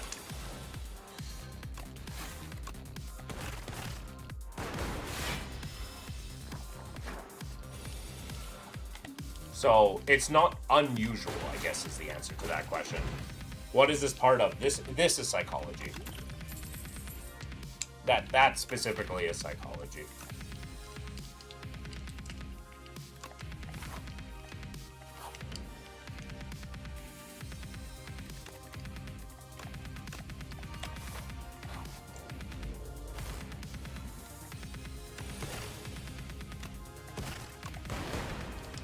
Maybe I should have. 444 is not 12. Wait, it is 12. I'm a moron. Okay. I'm sitting there like 444 does not equal 12. I'm a fucking moron! Are you kidding me?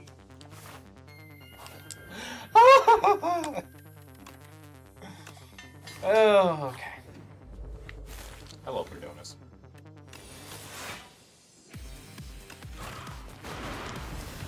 So what leads to that? Are we talking like traumatic events, childhood, toxic romantic relationship, toxic friendships, and how drastic does dependency even get?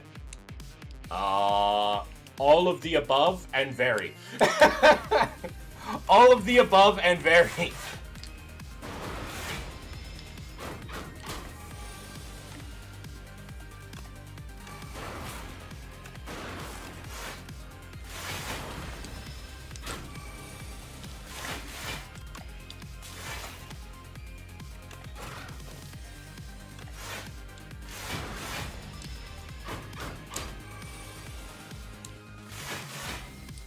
Like,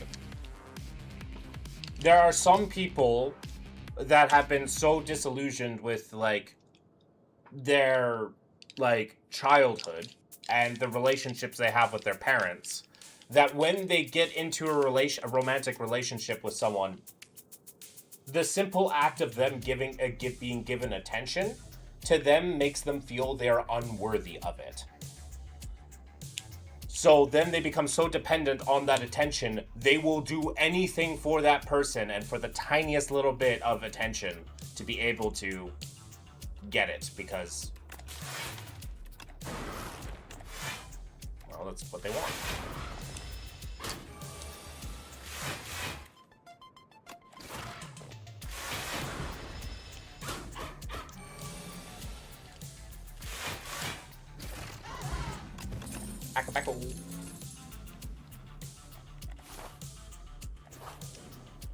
How very, like, making your whole life about them, cutting ties with everyone, only spending, neglecting. Yes.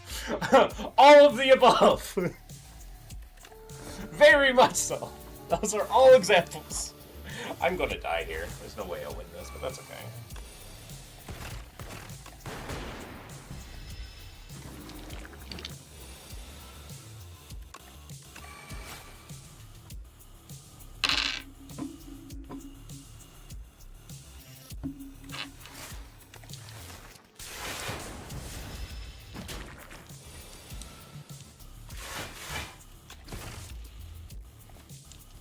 Personally, I'm in a dilemma with my romantic life. I gain feelings for someone, and if we start dating, it lasts a week before I lose interest. For example, I liked this one person for 2 years. We started dating, and 3 days in, I lost all feelings, and we broke up. I've seen that it's meant to be normal, but I don't feel it. It could be that you are expecting... Could be. I am not a therapist. Disclaimer. Put it across the board. Everything exists. I am neither therapist nor psychologist. However, from my personal experience, it could be that you are attributing something to these people that is potentially unrealistic. Right? Like, oh, this person is amazing. If they're my romantic partner, then that relationship should become even more amazing. Potentially, right? I don't know you very well. I am just spitballing. I am entirely basing this off what I know. However, when it comes to relationships, nothing should, like, at least, like, when it comes to romantic relationships, nothing is different in terms of developing those feelings of a romantic relationship and a normal relationship.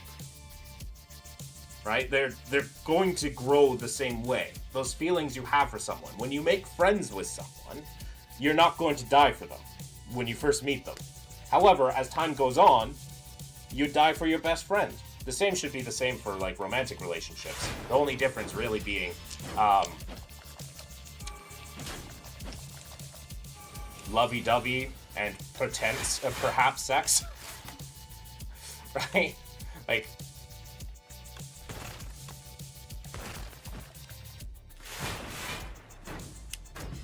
between a friendship relationship.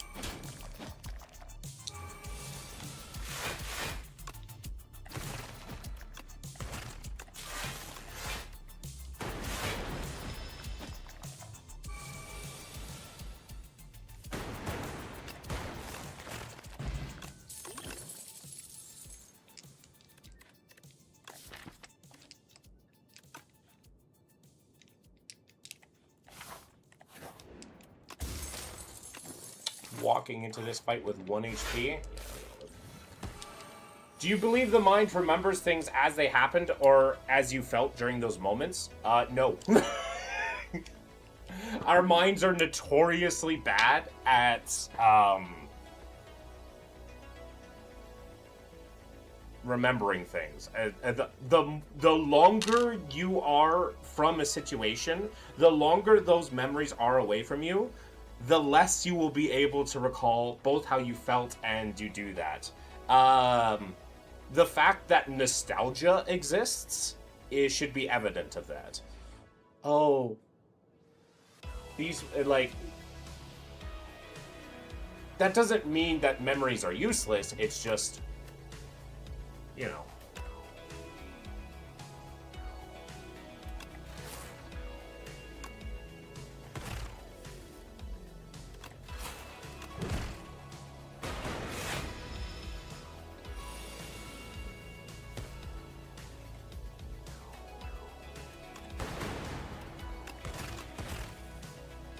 But even so, how do I have memories of me being 5 and dancing around and what song I was dancing to?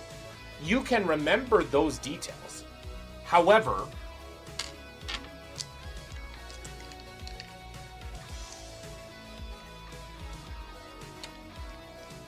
do you remember the day after that happened? Or the day before that happened? Memories are created by our neurons going over and over the same spot again and again.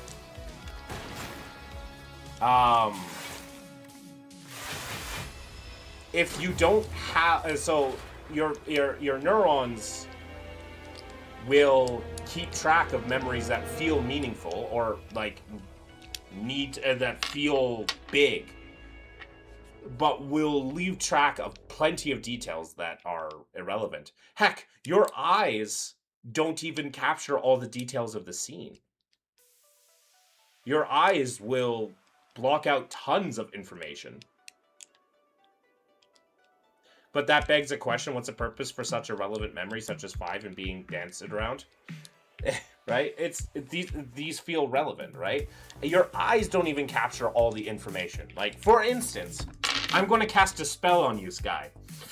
I cast nose awareness. You can see your nose now.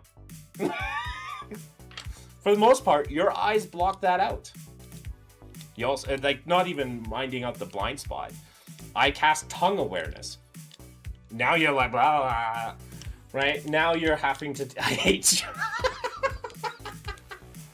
But the point that I'm trying to point out here is that... The point that I'm trying to give out here is that even in the moment, we don't experience everything.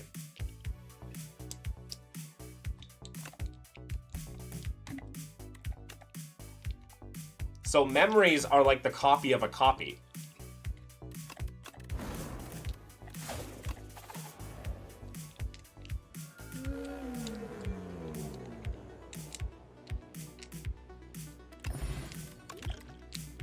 Snake bite! We win. Hell yeah.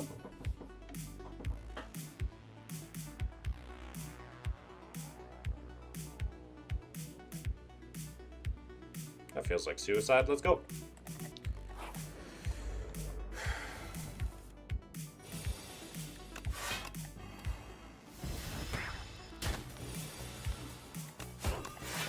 What a great hand.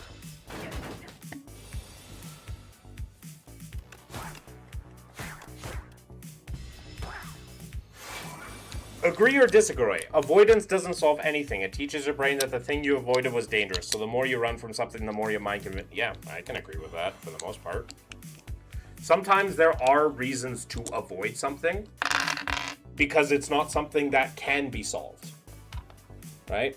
For instance, like let's take a life or death situation. You avoid a bear.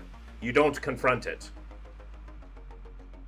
Right? Because the bear isn't a problem. Right?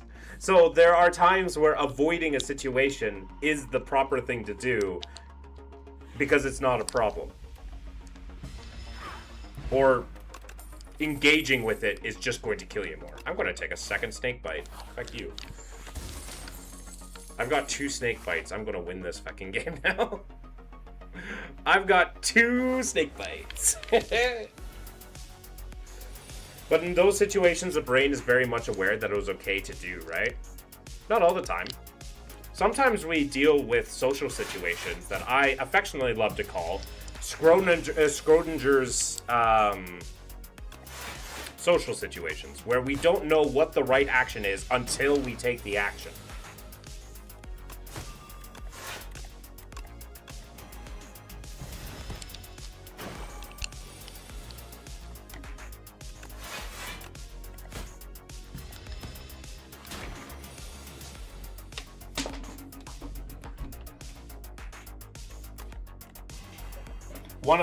One of those situations, Schrodinger's situations are, ask her out, bro. The worst she can say is no.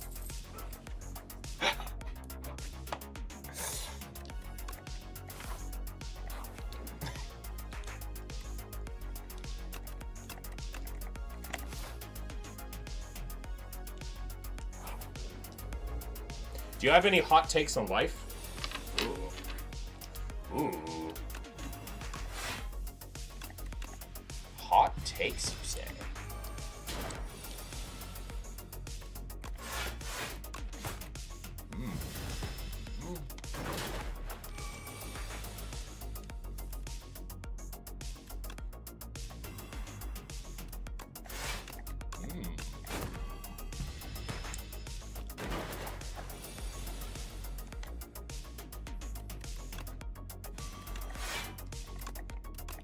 Or unpopular opinions.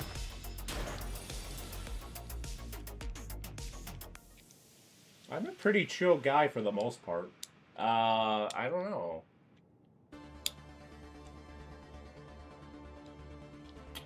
Boobs are best. Boobs is better than ass.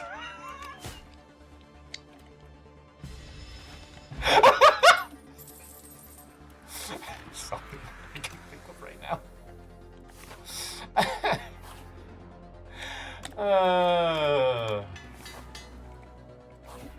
Hold up. Whoever said ass is better, plenty of people. Who said that? Who said that? Who the hell said that? You'd be surprised. There are plenty of things that make you go awooga.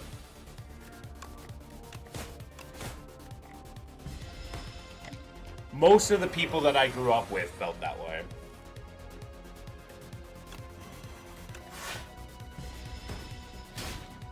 Ow. I think I've lost the run.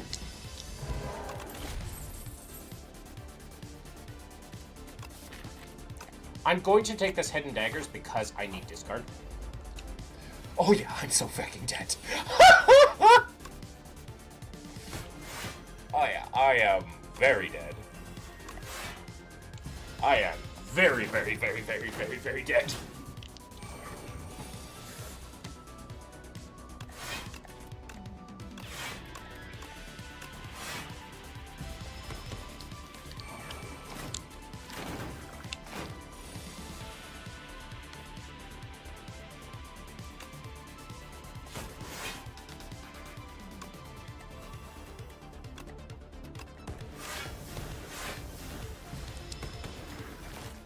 I have a hot take. Oh boy. What's the hot take?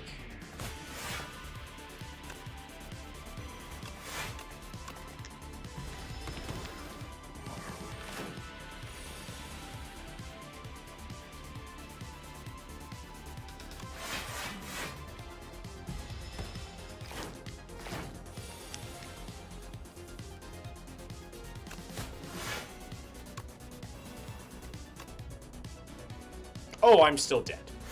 Okay, cool.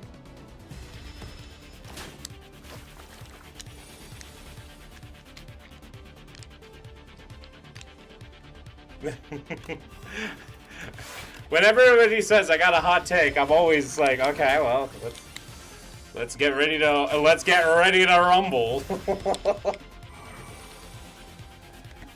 Let's get ready to rumble. I always chuckle. That's all. Sometimes people are just being nice in fear of conflict. I mean, I don't think that's really a hot take. There are plenty of people. I wouldn't say people, I would say some people rather than sometimes. Because some people enjoy conflict, other people are incredibly conflict avoidant. Does a third save fight save me? Probably not. Do I survive this with 1 HP? Probably not.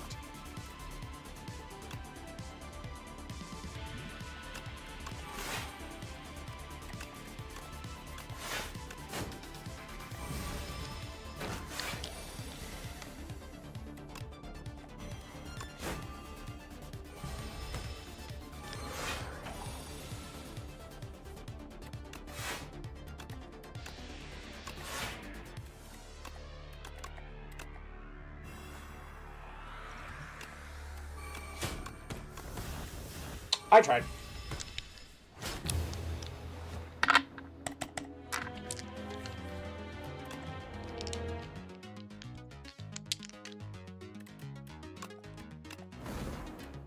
Alright.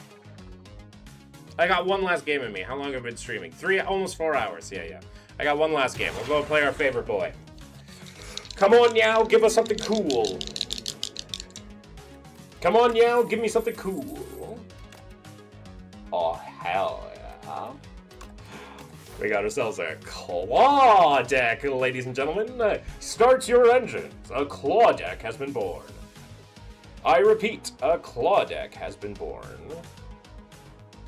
That can be 4 elites. We are going to die, but let's do it. Your stream does relax me a lot. Oh, I'm glad to hear that.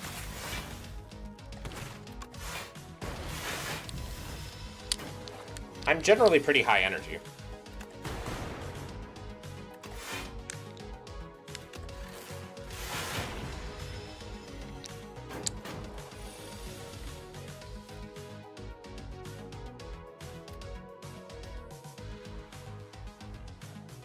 Do I gamble? Let's go gambling! Yes! I won! Yes! Hey! I did it! Have a great night, day. Have a good one, Sky. You can always join my Discord, too. A little less calming, more cursed. But yeah, you can always join my Discord.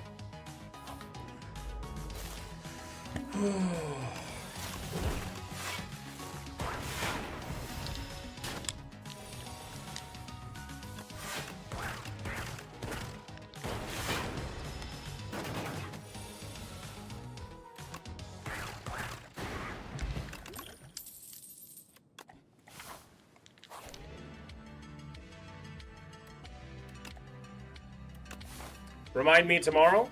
Alright.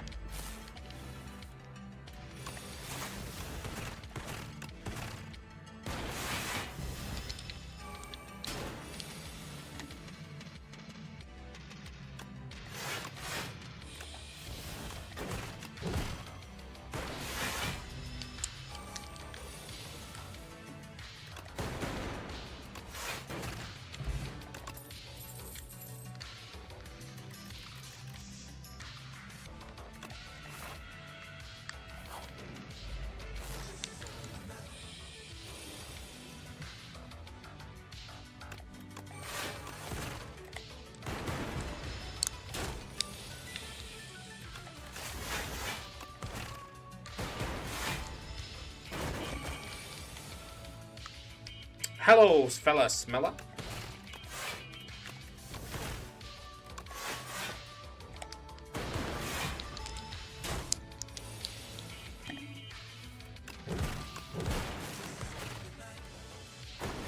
¿Cómo está? I'm doing pretty well. I'm being very aggressive here. And praying to goodness I do 22 damage next turn.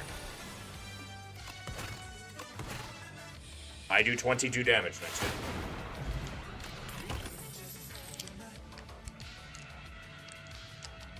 It's like a hologram.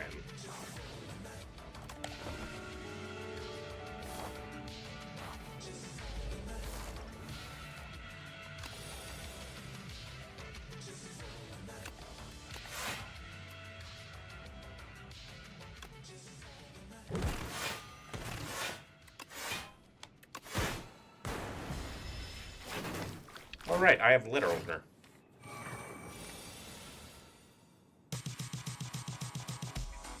Play Minecraft? I mean, is it possible? I wouldn't say it's possible to suck at Minecraft.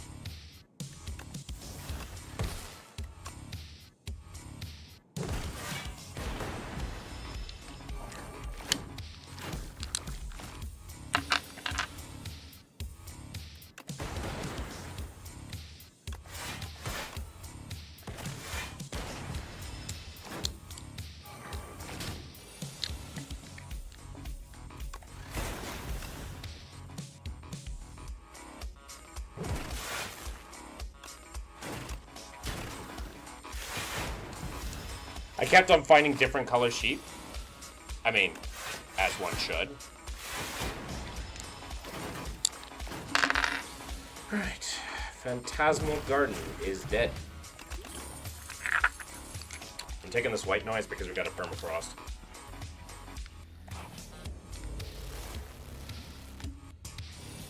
Oh man! Why does this guy exist?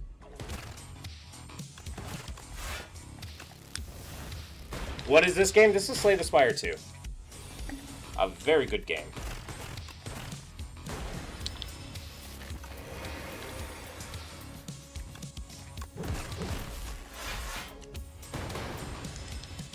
Why are you doing 21 damage?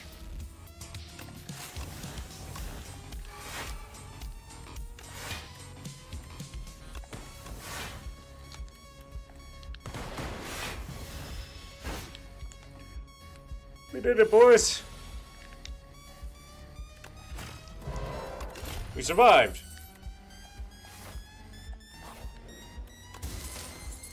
Festive Pupper.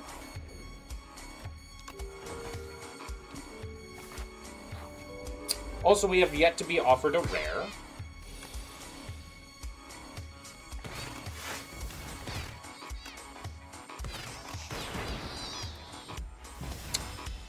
The video about me kind of 700 views and 34 locks put me at, well, once again, it's entirely up to you. I'm gonna take it to the hologram, I guess. Heal up and then hope I survive this fight.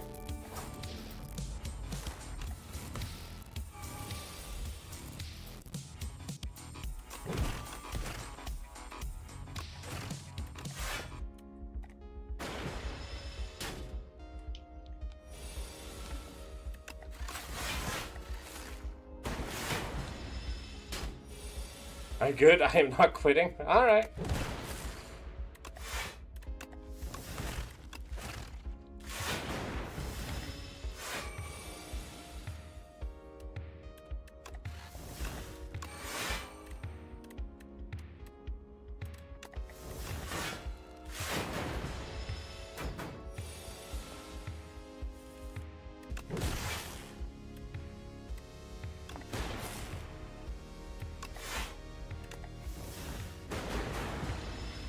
Figure what to post.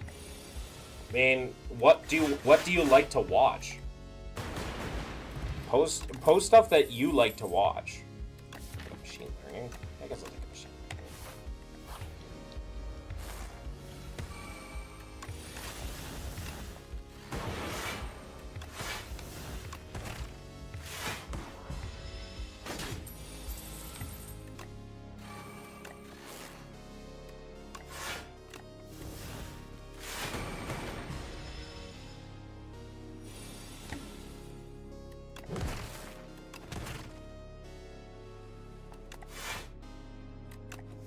he's going to take my money! Oh, okay, we're good. Sorry, he was going to take my money. Gonna take this lightning rod and then fight Lagavulin and die. I really hope we get some really good powers.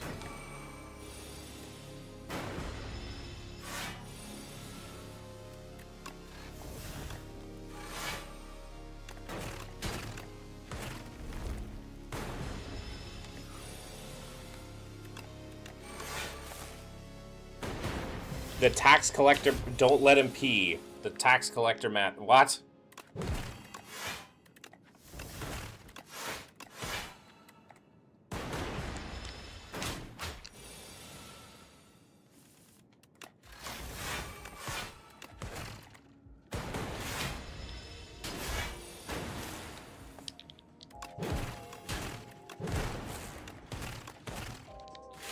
He gonna take your money?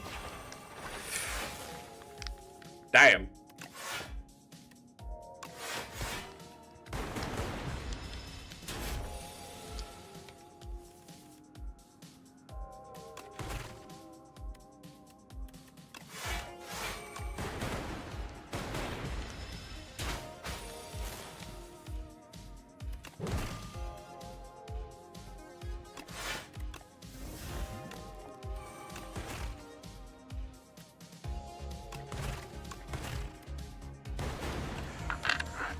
Oh, I just barely won that. Holy crap. Do I take the adaptive strike or the defrag? I'm taking the adaptive strike.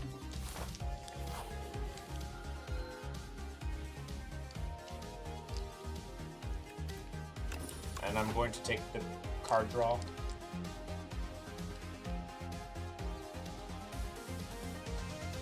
And then I'm going to take the least scary route.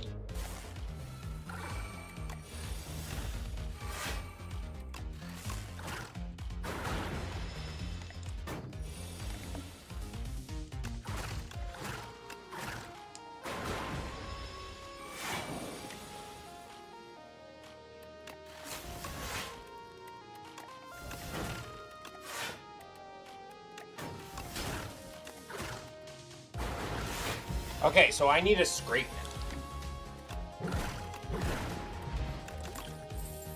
Or a claw. I mean, claw is nice. Claws are pretty cool.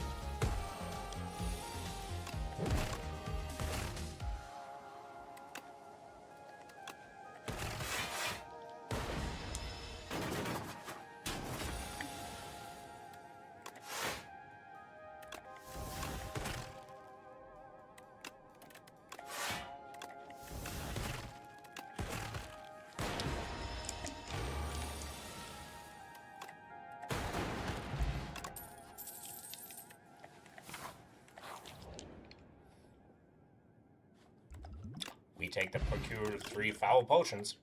We're going straight to a shop.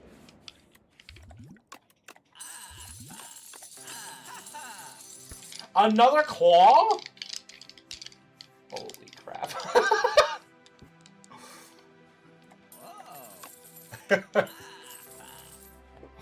Holy crap. There's no defense here.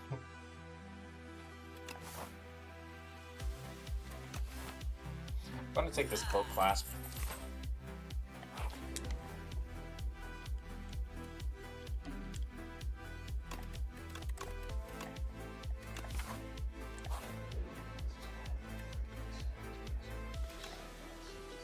Give me Bing Bong.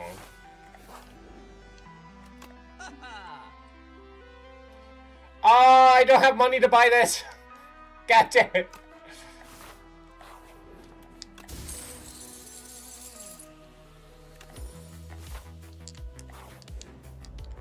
Oh no, we're in a combat! No!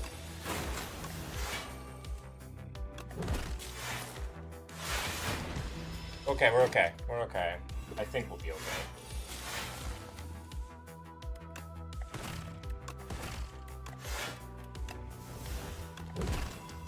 I royally messed that up.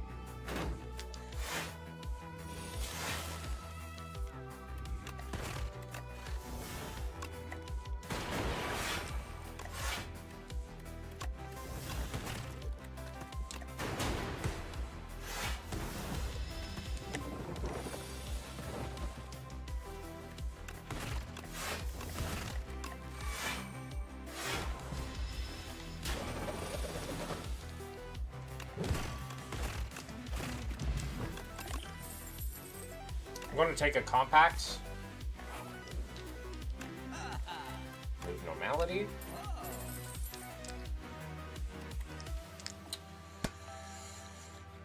Okay, 2 Masters of Strategy, please. 2 Pharaohs, please. These are pretty good.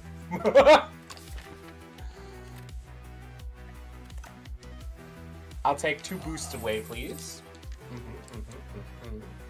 I'm liking it. I'm liking it. Am I going to another shop? Not likely.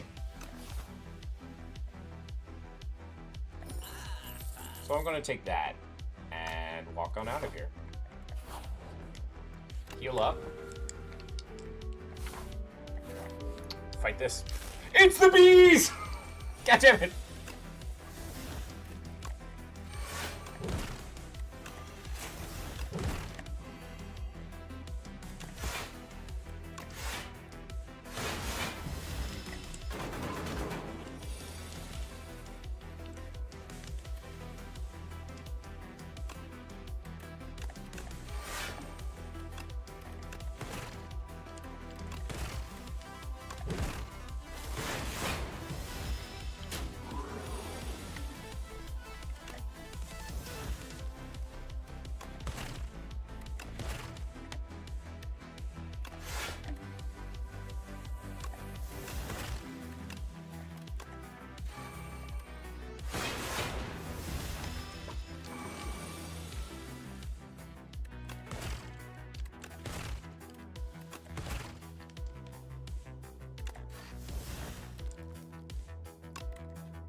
I have killed the bees.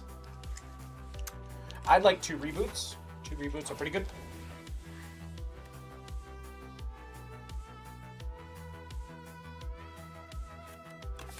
I am planning to rest. I'll just take the gold. Alright, here we go. Those have been upgraded. Okay. Feral, White Noise, Hailstorm, Claw, Hologram, Claw.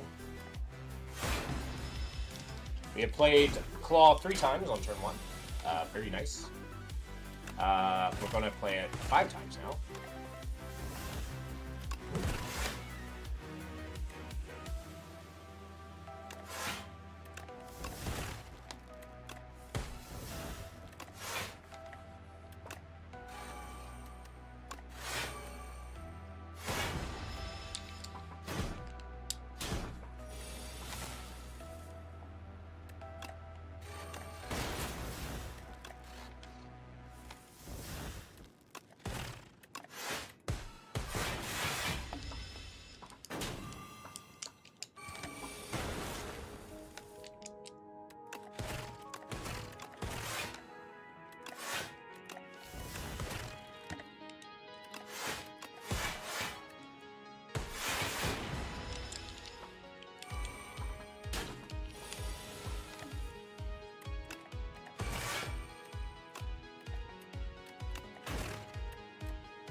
Crab.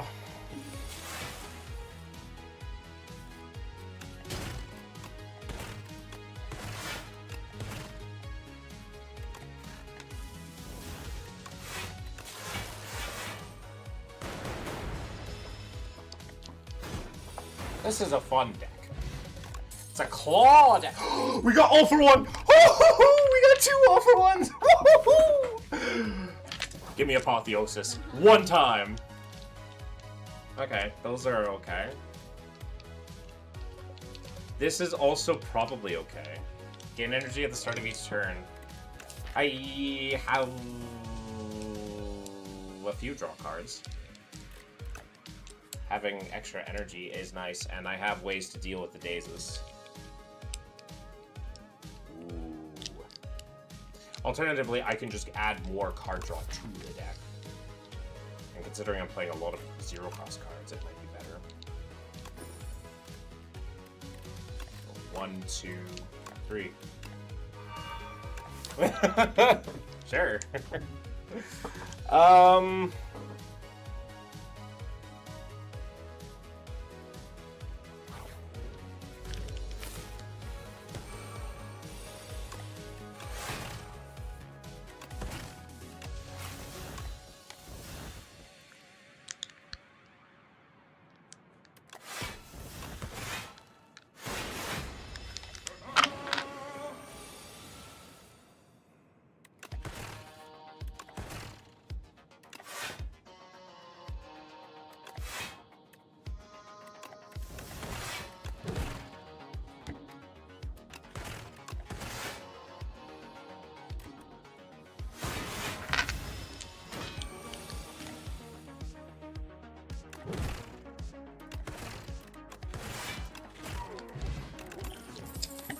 Cool.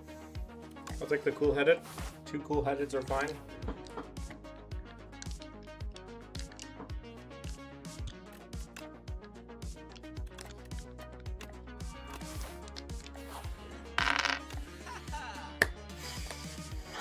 Any cards that I care about having?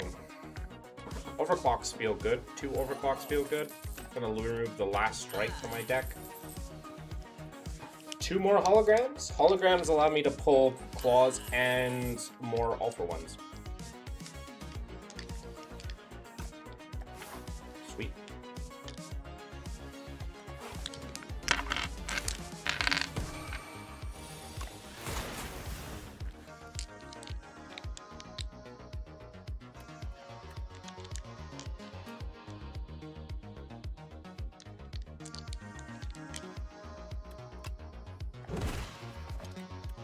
I guess I'll play that instead. Oh, we still lose. Oh, okay. Well, here we are.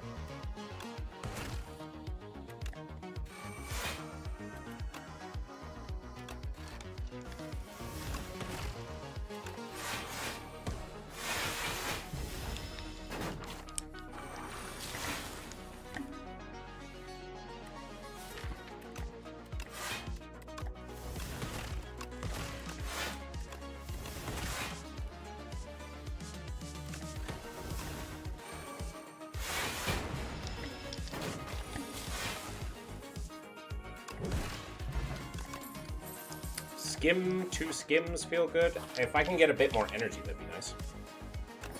I'll give you that.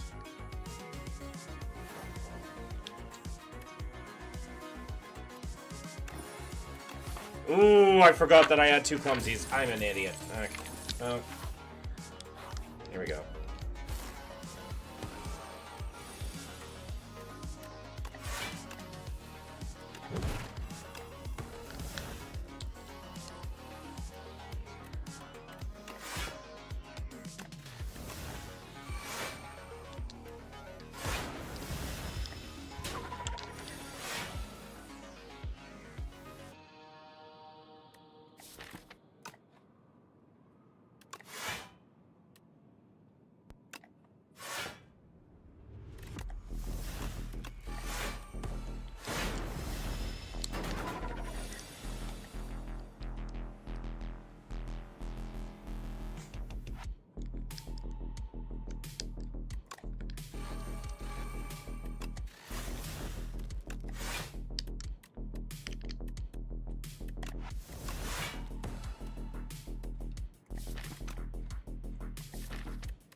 Really gonna draw it.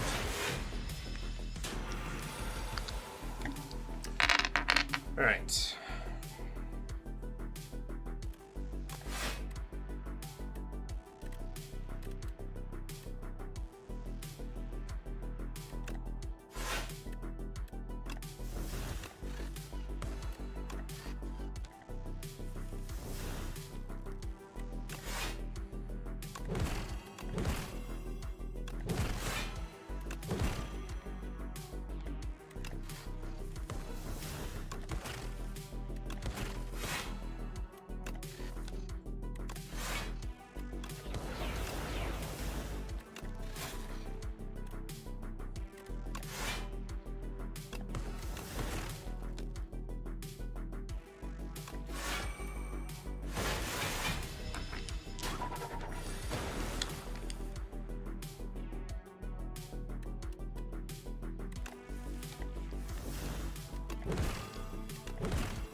Okay.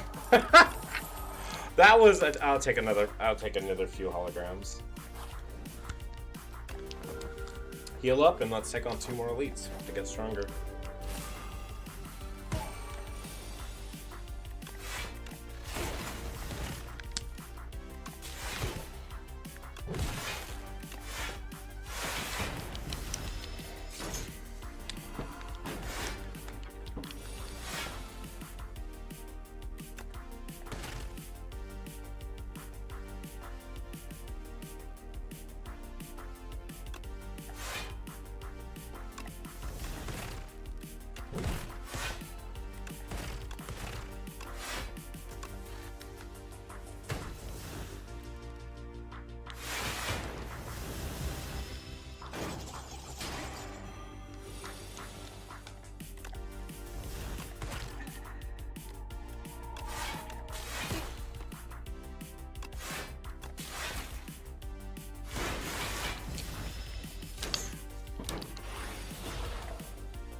Okay. Another few holograms. Why not?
Take a little bit of damage there. Goddamn.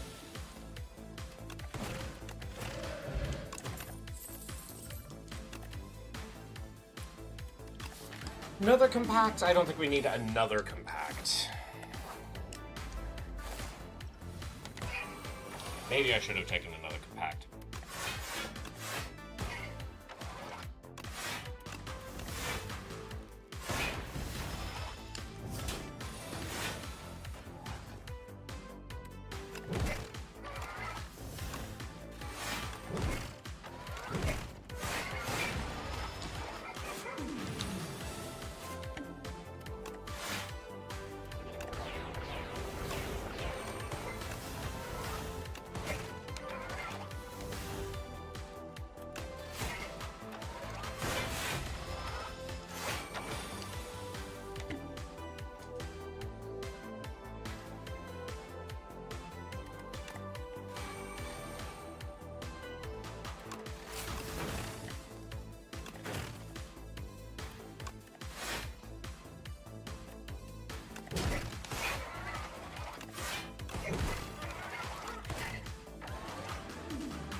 Subroutine?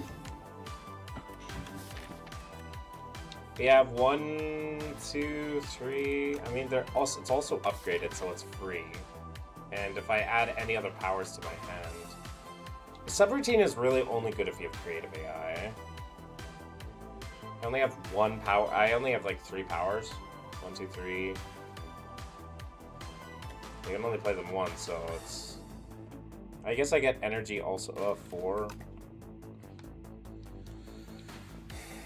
But I could get hologram pluses, which I don't think I need.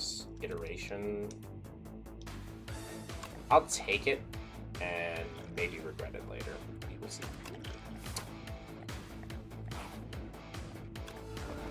Alright. Oh, we're on Ascension 10. I just realized we're on Ascension 10. Here we go! Up we go!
I messed up. I took 16 damage when I really shouldn't have had to.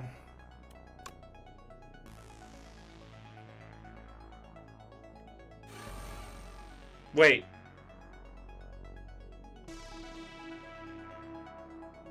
Coconut. Who the feck is Indoor Charm Rug? I didn't even see them put in a message. What? What?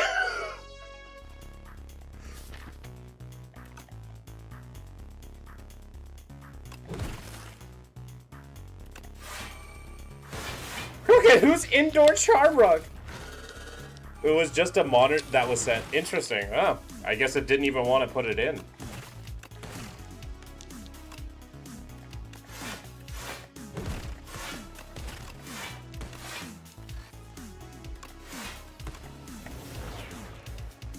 I don't know. No, it's fine.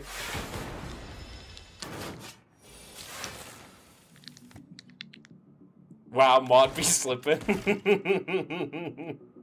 It's kind of funny though.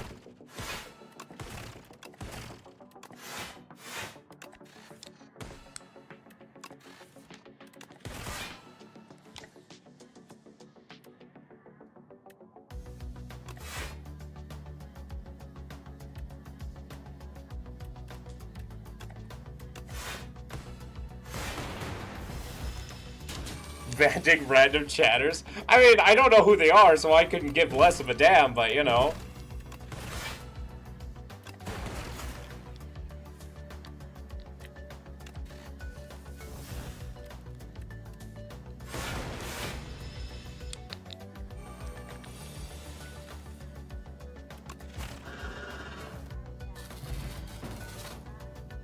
Alright, let's take on the Queen.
Okay.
Oh my god, she's attacking for a lot.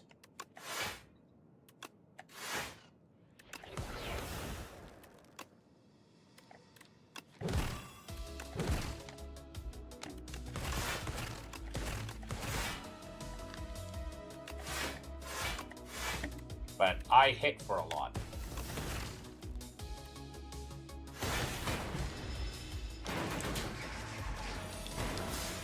The claw. My first Ascension 10 victory. Yay! With a claw deck on the defect. Man, Slay the Spires absolutely peak. And we had Bing Bong with us. We brought Bing Bong to our first Ascension victory. Bing Bong doing Bing Bong things. See, Crooked, now there's a person that you can ban. But I did it. Grizzly Blowtorch, G7. Whiz-ka-jua.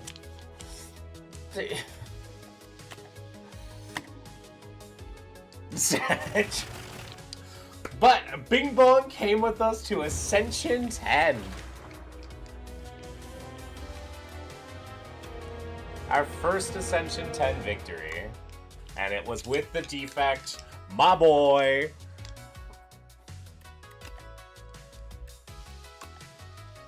Look at this guy. Ascension fucking 10. Beats with the power of Bing Bong. And 3 claws that can draw. And how much draw? I had so much draw. It wasn't even funny. Like, so I had 2 skims, so that draws 6. I had 3 claws that draws 2 the first time they played, so there's another 6 draw.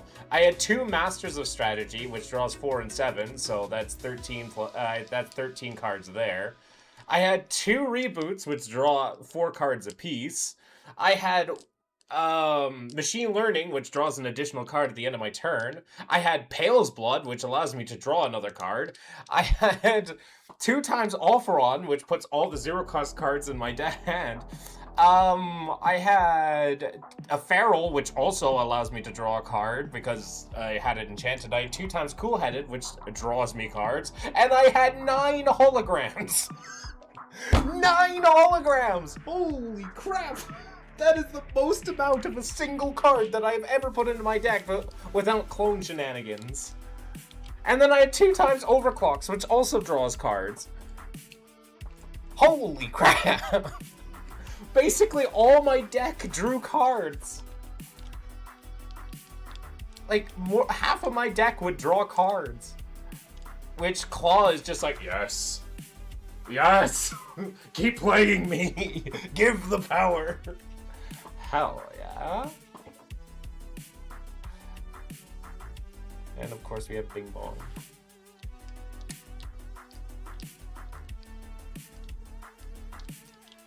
We did not need beautiful bracelet, I don't think. I genuinely don't. We could have picked a different. We could have picked a different one, and I feel like we could have picked one because we like. I still think we could have probably done more with the blessed antler than the beautiful bracelet because of how much other draw we had. We needed the energy to spend it. Anyways, we win. We win.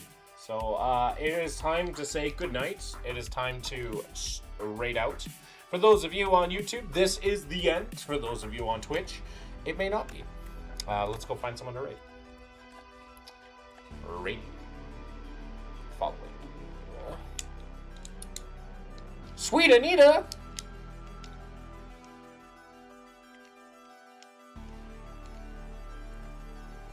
Okay. None of my friends are streaming right now, so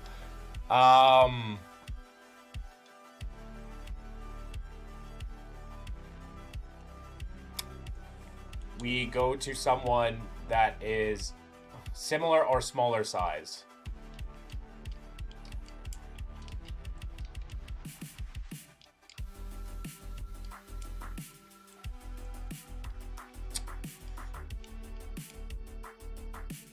Woo, raid. I don't know who to raid. Crooked, is there anyone you want me to raid? Do you know anybody that needs to be raided? I have nobody. I have nobody that needs to be raided.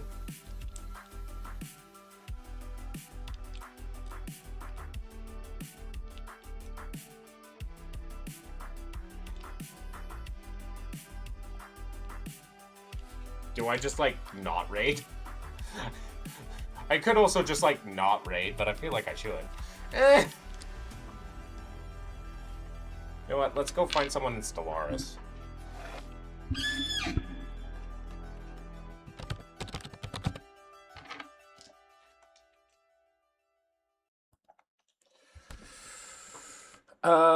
Canada and autism and 420. There we go. I know who we're raiding. The tags for this guy is the new Teddy, and his tags are Canada, autism, and 420. Off we go! As always, thank you so much for watching the stream today. I hope that you all appreciate it. As always, I always appreciate you guys popping by. I hope you guys have a fantastic night, and until next time, stay safe, sleep well, and do not let the nightmares bite. And until next time, bye for now.